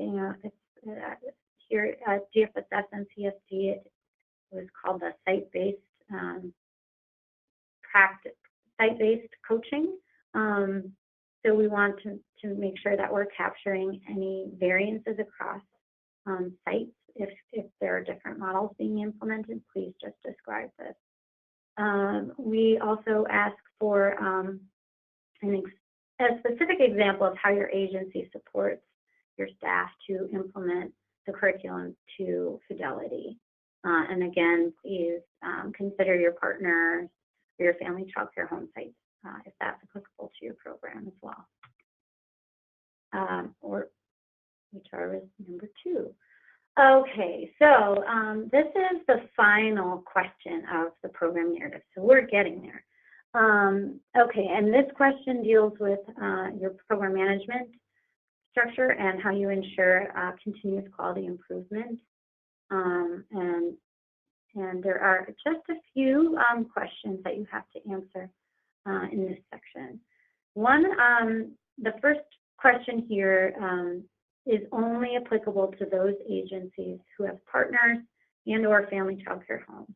Please describe briefly how you support and monitor your partners and/or family child care homes, both on a programmatic level and a fiscal level. So, if you require monthly reports, program reports from your partners, and you require monthly vouchers or financial reports from your partners, please describe those systems here.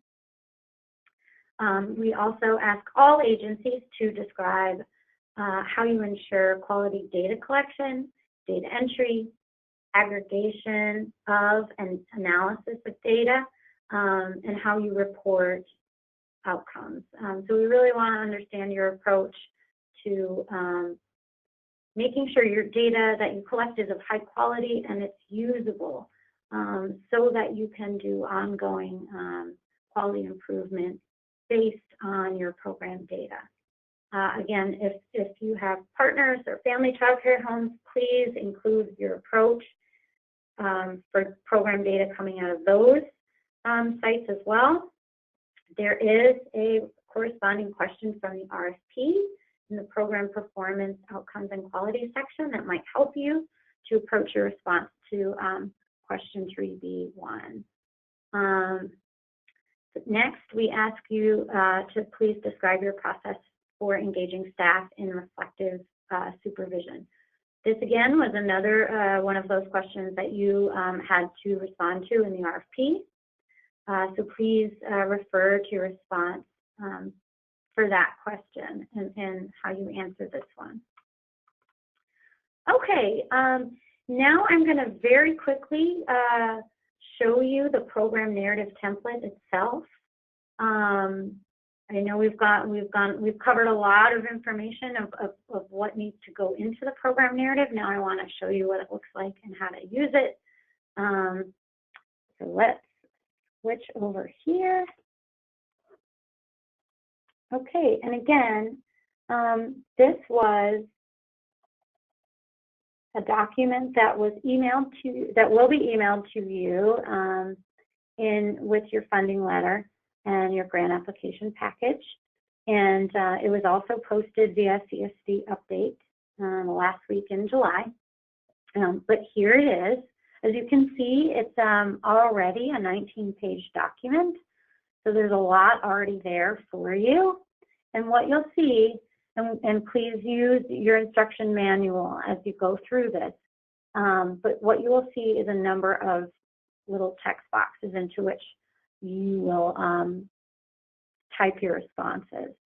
And I know that the instruction manual is very long, but I do encourage you to read it. However, if you lose it or you forgot what it said, there are a few little prompts included on the tops of each text box here, just to remind you what type of response that you need to provide. So you can see here. And throughout the document, there are, wherever you see that you have to provide a response, are these little text boxes. And they should show up in purple text when you're ready to provide your response. In addition, there are a number of tables for you to fill out. And you'll see here, so for instance here, the question relates to why your community areas that you serve or your service areas are of greatest need. And so you would just list your community area here and then provide data, you know, 45% of eligible DHS children have access to care or services, something to that effect, and so on and so forth. So note that there are tables to be filled out. Here's another one, and then there are text boxes in which to enter text. So hopefully that's pretty clear, and you have an easy time with the template. Let me just try to quickly find a drop-down menu here just to show you the full gamut of the responses that you'll have to make. Oh, here is this paragraph that pertains to Partners for Healthy Babies for the home-based programs. And now, again, if you don't use this supplemental curriculum, please just delete the paragraph as it says here. And again, there's another section. If you're not writing about early Head Start, you can delete this paragraph as well. Hopefully it's fairly self-explanatory, but you'll see. So here's a case where you would enter either parents as teachers or baby talk, whichever parenting curriculum your program uses. So that is the program narrative template in a nutshell. Again, please read the instructions, but there are some prompts over the text boxes provided for you as well. Okay. So we will return and carry on with our PowerPoint here. Okay. So we already looked at attachment B2, which contains all of the program goals. So this slide is just showing you how what we ask that you submit this attachment. Again, the program goals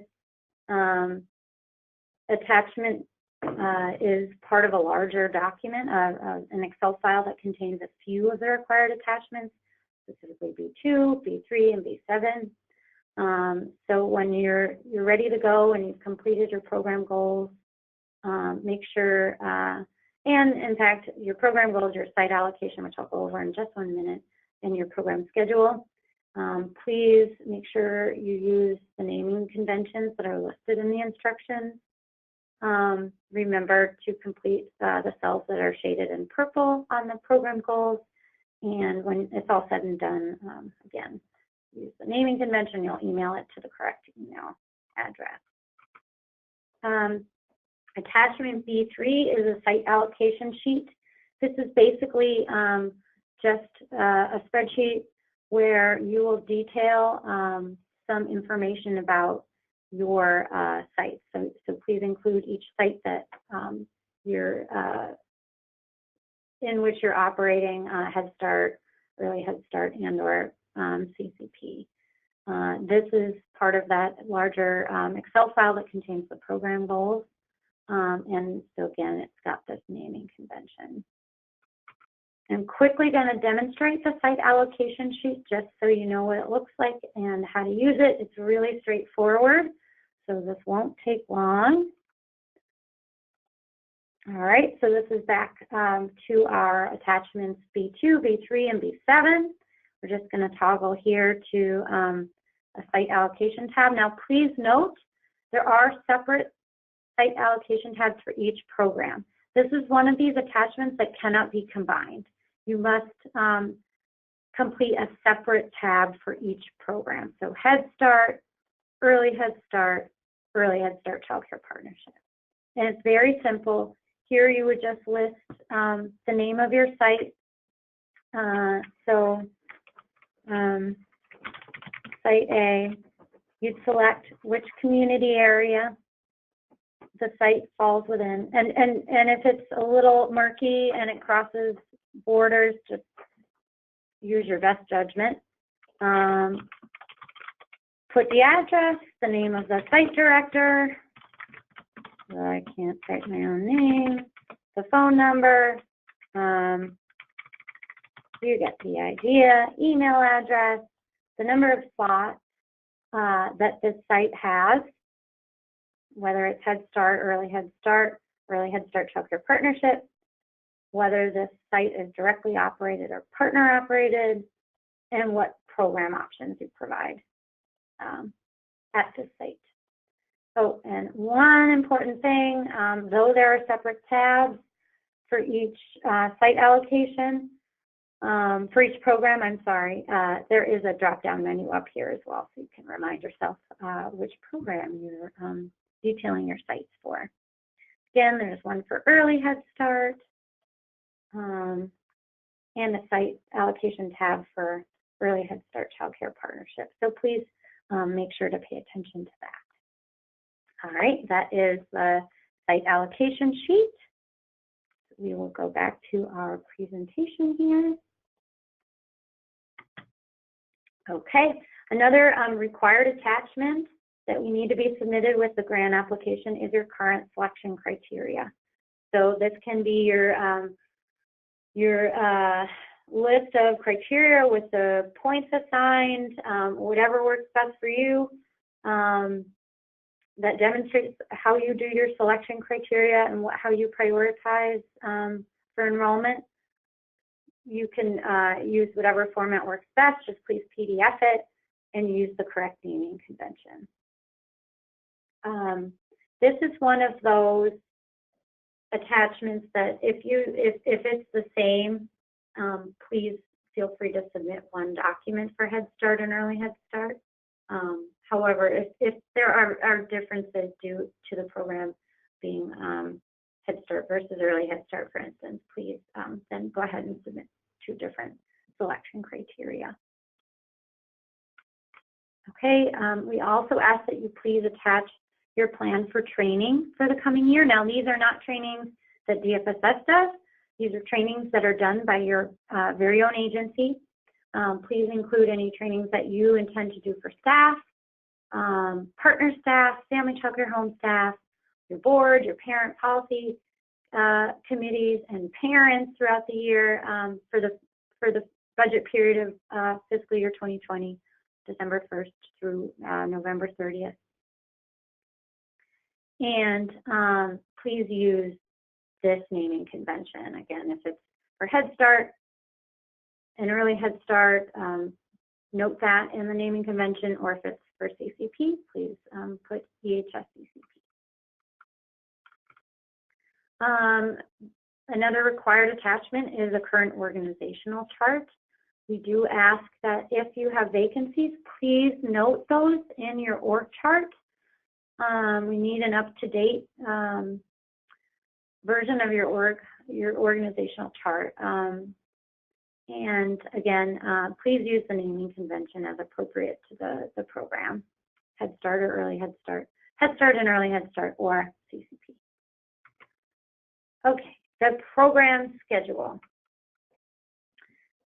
This is attachment B7. This is the final attachment that's included within that Excel file.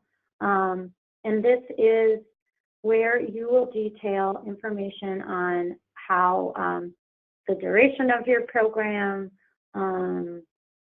the number of days per year you offer your program, and all of this.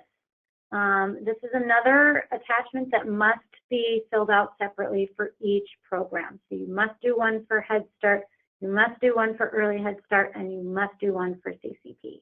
And we've provided separate tabs in the Excel file for you.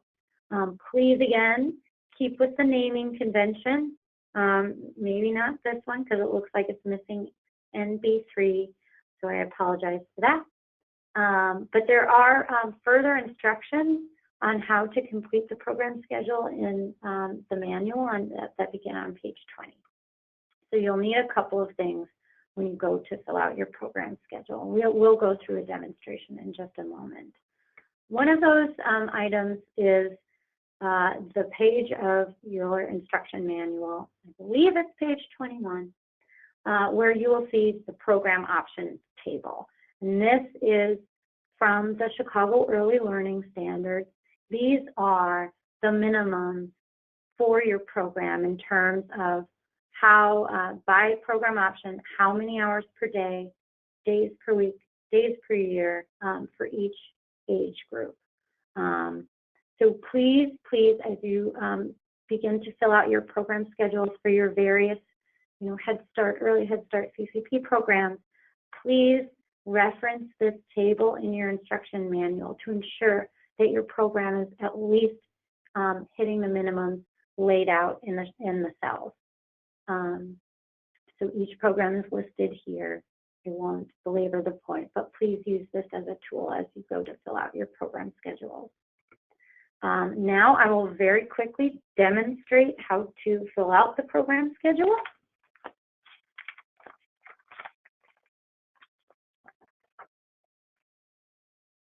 Okay. So back to our attachments B2, B3, and B7 Excel file. You'll see here that there is a tab for the Head Start program schedule, a tab for the Early Head Start program schedule, and a tab for CCP as well. And you'll note there are a couple of differences between them. For instance, because CCP only offers center-based program options or family child care home options, those are the only types of program schedules that you can fill out. Early Head Start and Head Start offer additional options, the home-based option as well. Note that while we did include this line for the double session, it does appear that no agencies are planning to operate double sessions during FY 2020, so that is why that is blacked out, just to minimize confusion. So very quickly, I am going to demonstrate how you would fill out the program schedule. Okay, so we, for the sake of example, will say that we have a Head Start program here, and our center-based enrollment totals 400 slots. So I'm going to enter that here. We also offer the home-based option. We have 60 slots available for that, so that's where I'll put 60. And we also do offer family child care homes. We have 12 slots. So that total funded enrollment for Head Start for our agency, we'll say Madeline Daycare, our funding letter should tell us that we have 472 Head Start funded slots. Okay, so we're going to repeat the same information in these columns here. So center-based CB means center-based. We have 400 again. We have 60 home-based, and we have 12 family child care home slots. Now, for center-based, we have 50 classes. And the reason we're putting 50 is because that aligns with the standards in that we want to make sure that we are meeting the minimum group size. So this would give us 8 children per center-based program. So I'm going to go ahead and remember that I was actually demonstrating an Early Head Start program. So quickly 400, and that's the reason for the 50 classrooms, because it means that we have 8 children per classroom, which fulfills the Chicago Early Learning Standards. So I apologize for that little glitch. Okay, moving back along here on our Madeline Daycare Early Head Start program. Okay, we offer 7.5 hours per day at each of our 50 classrooms. We are there 5 days a week, 240 days a year. We do 2 home visits per child per year, and those home visits are an hour and a half, so I'm going to put a 1.5.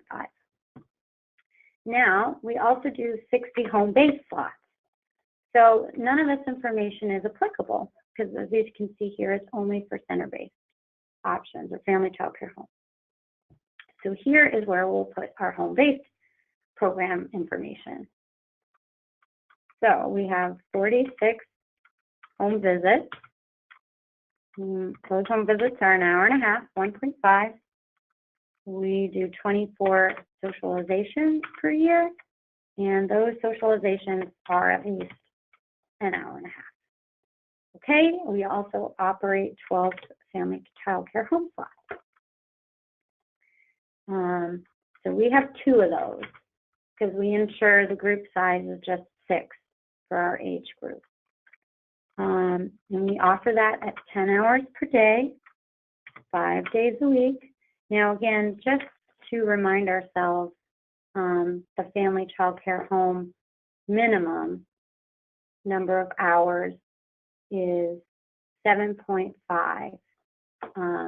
But for the sake of it being a semi-real-ish example, we're going to say we're there 10 hours a day because that is the need of our community. Okay, we are there 240 days a year. We do 2 home visits to this program at an hour and a half each, and that is our complete program schedule for Early Head Start. So hopefully I didn't confuse people too much, where I started that off as Head Start and then finished it as Early Head Start. It is an Early Head Start example. All right, moving right along.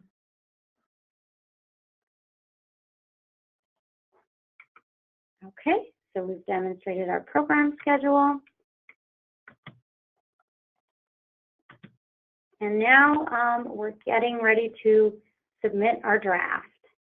And this is also due on the same date as your budget and your budget narrative. Now again, this date may change if our funding letter release gets pushed out too far, but it is needs to be submitted on the same day as your budget and budget narrative to the applicable email to the program. So please send all Early Head Start Child Care Partnerships separate applications to the EHS-CCP grant email, and so on and so forth for the Head Start, Early Head Start application. So your full draft submission on August 14th or whichever day we announce in the funding letter, and will include attachment B1, your program narrative. Please submit that in Word. Attachments B2, B3, and B7. These are your program goals, your completed site allocation sheet, and your completed program schedules. Please submit that document in Excel. Your selection criteria, your training calendar, and your organizational charts. These are attachments that are created by your agency. You can feel free to submit those in PDF. And if you have any questions at all about any of these Section 2 items, please don't hesitate to call me or email me. Okay, and then just a quick note on how to approach submission if you have multiple funding streams. So again, Early Head Start Child Care Partnership is a separate grant. Therefore, it needs all its own attachments to be created for it. However, If you have both Head Start and Early Head Start, there are some attachments that you can combine into one. These include the program narrative, the program goals, your training calendar, and your organizational chart. However, you must submit separate attachments for Head Start and for Early Head Start for your site allocation worksheets, as well as your program schedules. So we hope that that is clear. Again, any Section 2 program narrative programmatic attachments, if you have any questions, you can contact me, Madeline Shea. My contact information is all over this presentation and the instructions. Okay, and now we are getting to Section 3. We're in the home stretch. And this section has a later due date. Please note that the due date is in mid-September, September 18th. So, and this is because in order for you and your agency to be able to complete this section, you need to know that your draft grant applications that you submitted on or on the required date for the draft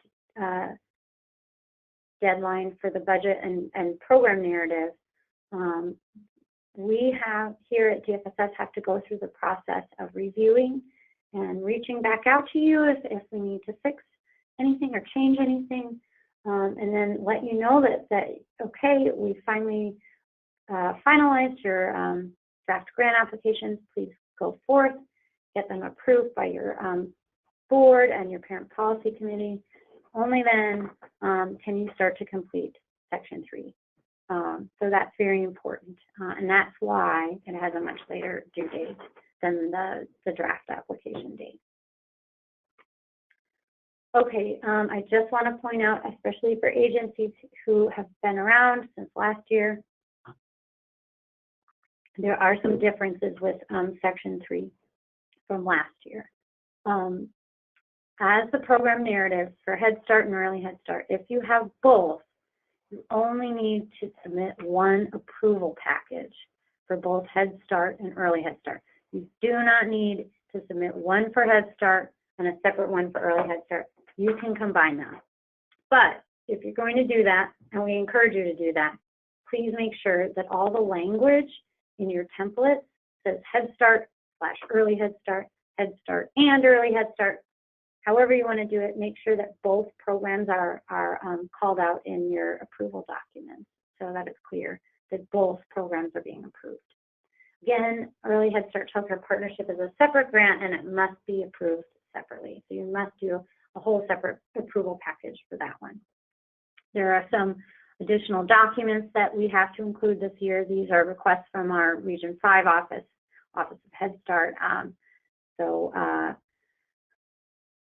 I apologize for asking for additional documents, but we have to make sure our program specialists are happy.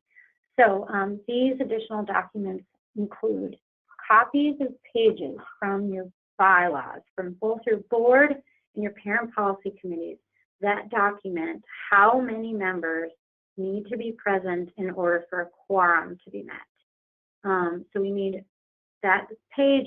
You don't need to submit the whole bylaws, nothing like that. We don't want the whole bylaw. We just want that single or couple of pages that outline how many members must be present at your board and your parent policy committee meetings so that we can ensure a quorum is met. If you are an agency that conducts electronic approvals for your grant applications, whereas in years prior, in order to document, in order to provide supporting documentation of those approvals, you would submit copies of each approval email. Well, now we also need, in addition to those copies of the approval emails, we need a brief summary of the electronic approval process. I'll go into this in just a moment. Just wanted to outline some key differences from last year. Okay, just to recall some tips for obtaining your board and parent policy committee approvals. You need to refer to your own agency's bylaws for both of these bodies, but there are a number of ways you can seek approval of your grant application in case that you don't have a regularly scheduled meeting. I know we're on a very quick timeline,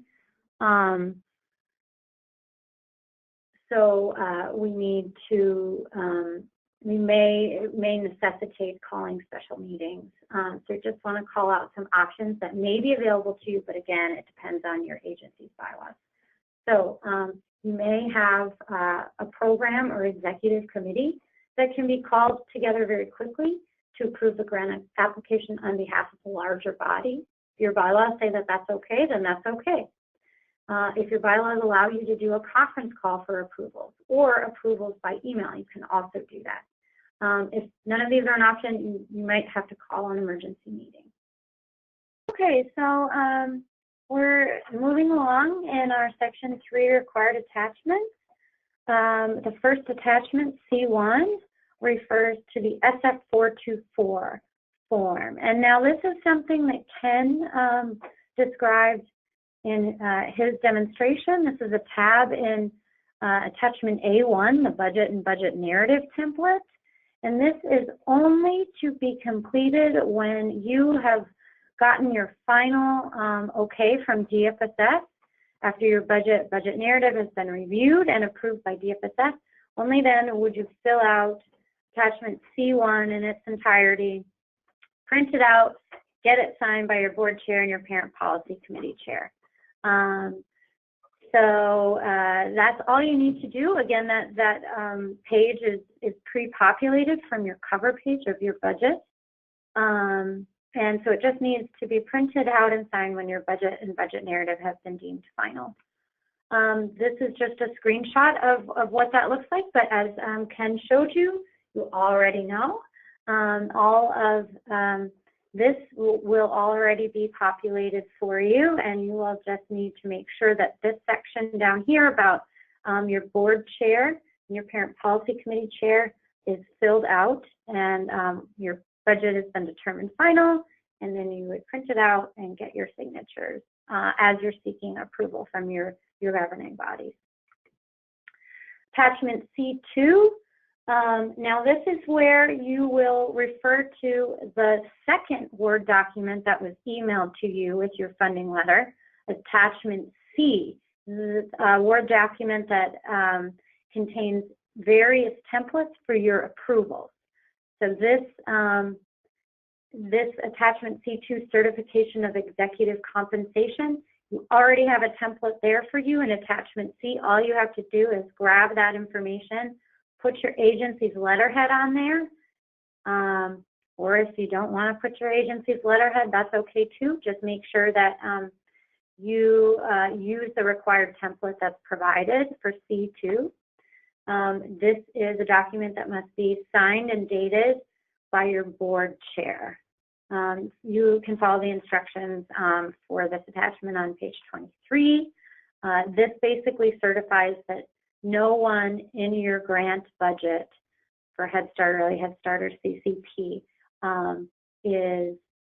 no one's salary is being budgeted who exceeds the executive level 2 compensation cap, which is around $192,300 at this point, I believe. So this is just a screenshot. Again, it's provided for you in attachment C. And it just certifies that you did not include anyone over that executive level 2 salary cap. All right. The next one is really quick and easy also included in attachment C, the required attachments Word document that was emailed to you. This is your tax certification form. It also must be signed, dated, checked off on by your board chair, the person with fiscal responsibility for your program. Again, more detailed instructions on page 24 of your manual. And here is a quick screenshot of what that looks like. You can also put this on your letterhead to make it more official. All it does is certify that your agency does pay taxes in accordance with federal regulations. All right, attachment C4 also can be located in attachment C. This is basically a letter that certifies that both your board and your parent policy committee were involved in discussions for reviewing and approving your full baseline grant applications. So basically there are some highlighted prompts in the Word document that you would complete. So this must go on your organization's letterhead. You would denote if you are filling this out for Head Start and Early Head Start or Early Head Start Child Care Partnership. Again, you can combine Head Start and Early Head Start for your approvals, but you must do a separate approval process for Early Head Start Child Care Partnership. So this should make it pretty easy, excuse me. So just again, follow the prompts here, and you will print this out and get signatures from both your board and parent policy committee chairs as well. Okay, again, this slide, I guess, is a little bit out of order, but it just states that you have to print this out and have it signed by both your board chair and policy committee chair only after your board and your parent policy committees have discussed and approved your grant application. Okay, attachment C5 is the parent policy committee approval form. This is also a template that's located in attachment C. There are some prompts that you have to follow and fill out regarding your agency name and some quorum information. And we'll show you what that looks like.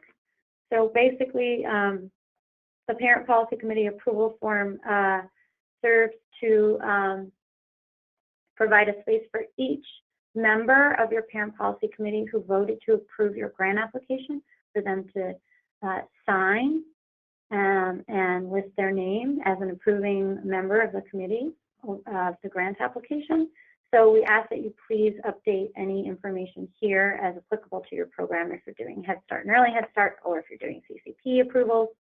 Please put your agency's name and include the quorum information here. Now, again, you will have to attach that page of your bylaws to demonstrate what it takes to meet a quorum. Also, please provide the date of the actual approval here. Now, in addition, we need some minutes that kind of fill in the blanks for the approval process of your parent policy committee, meaning when you went before your committee to request approval of your grant application.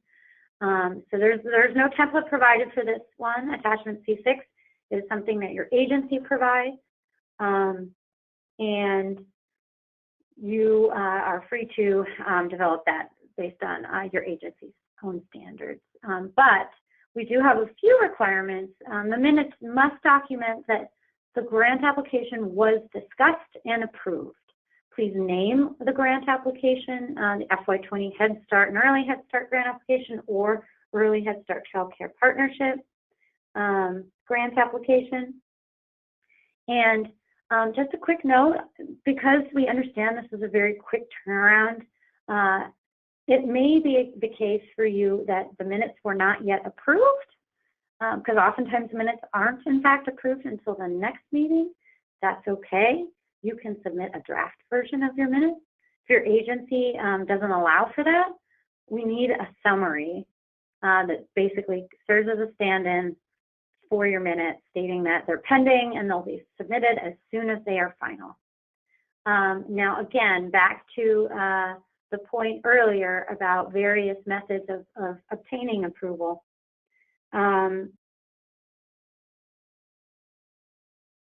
You can do this in a number of ways via conference call. Now, if you decide to do that, we do need a summary of how that call went.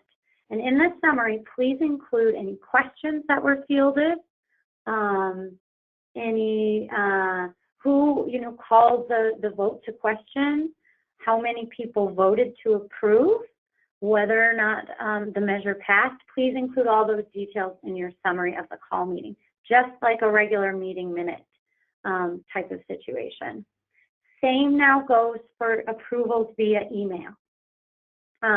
We need, in addition to a copy of each approval email that shows supporting evidence of each approval vote, we also now need a very brief summary of the electronic voting process. So again, please include information such as quorum was established, any questions that were fielded, discussions that took place via email, how many members voted to approve, there are abstentions, and if anybody voted against the grant application, please include that in your summary. Okay. And again, alluded to this earlier, but we also need that page of your Parent Policy Committee bylaws that shows how many members must be present in order to meet a quorum. Just that 1 or 2 pages that demonstrates this is great. This again, attachment C7, there's no template, it's provided by you, your agency's bylaws. So please send us a copy of that. Okay. Now we're going to go through the board approval section. This looks very, very similar to the parent policy approval forms that we just went through. So I won't belabor the point too much. But again, attachment C8, this is your board approval form. It's located in attachment C. It has the same prompts that you saw in the parent policy committee approval form. I'll show you that. So again, same deal. It's just it's for your board of directors. And there's some language here that is specific to the board. So please, again, fill out the pertinent information here.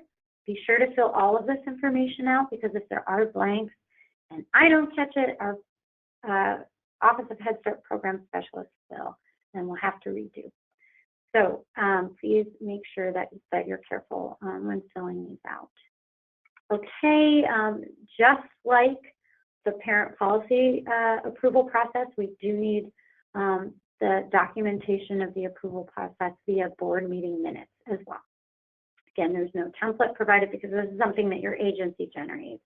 And again, it must document the same things that we went over in the parent policy committee minutes slide. So if you're doing a conference call, if you're doing an email, we do need summaries or quote unquote minutes for those processes as well. I hope that this is clear. Also, just like parent policy committee, we need the page from your board's bylaws that show what the quorum requirements are, how many members must be present. So please also include the same page of your board's bylaws as you would for your parent policy committee. Okay, and then this only is applicable to those agencies who delegate any board responsibilities to an advisory committee or a single person, as whatever the case may be. If you're an agency that does that, you will know we do need a copy of that policy or resolution that your agency or your agency's board passed to designate this responsibility or authority. So we do need that only for some agencies that do delegate any board responsibilities. Okay, so we've really kind of gotten through it. Again, I just wanted to recall what needs to be separate and what can be combined as applicable for the programs. Head Start and Early Head Start, again, only attachment C1, just because it's generated through your budget template, and those are required to be submitted separately for Head Start and for Early Head Start. Those assigned SF424s must be separate. So there must be one for your Head Start budget and one for your Early Head Start budget. You may submit combined approvals for every other approval item if you have both Head Start and Early Head Start. However, if you do have Early Head Start Child Care Partnership, you must submit a whole separate approval package. Hopefully that is clear. Okay, and now, again, I want to call attention to the fact that this has a separate due date from your draft grant application due date. It is Wednesday, September 18th. And this is because you will need DFSS approval of your grant application And then you'll need to approach your board and parent committee, so we understand that you need more time to submit this section of your grant application. So we need attachment C1 through C11, if applicable to your program.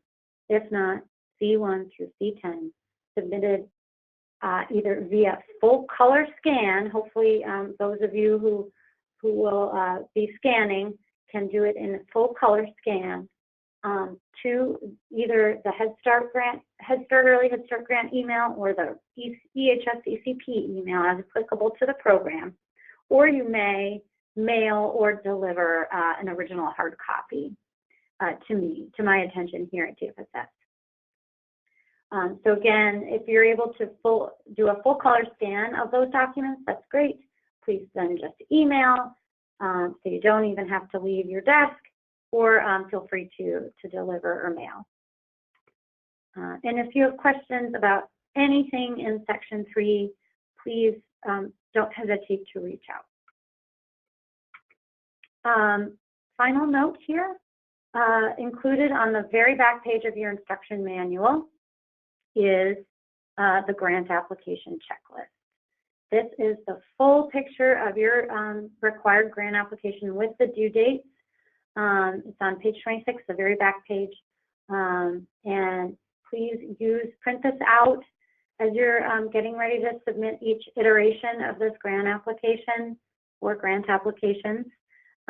Please, go item by item and make sure that you've included everything according to the instruction manual. I think this is a nice catch-all tool to use. One thing I want to call attention to, I have been saying the draft due date for your budget Section 1 items and your program narrative Section 2 items are due on August 14th. Now, they're actually due, this is breaking news here, they're due Friday, August 16th. It's such breaking news that we forgot to update the Wednesday, and we only updated the August 16th. This is, if you've got to the very end of this webinar, congratulations. Your draft is due on August 16th, not on August 14th. Okay.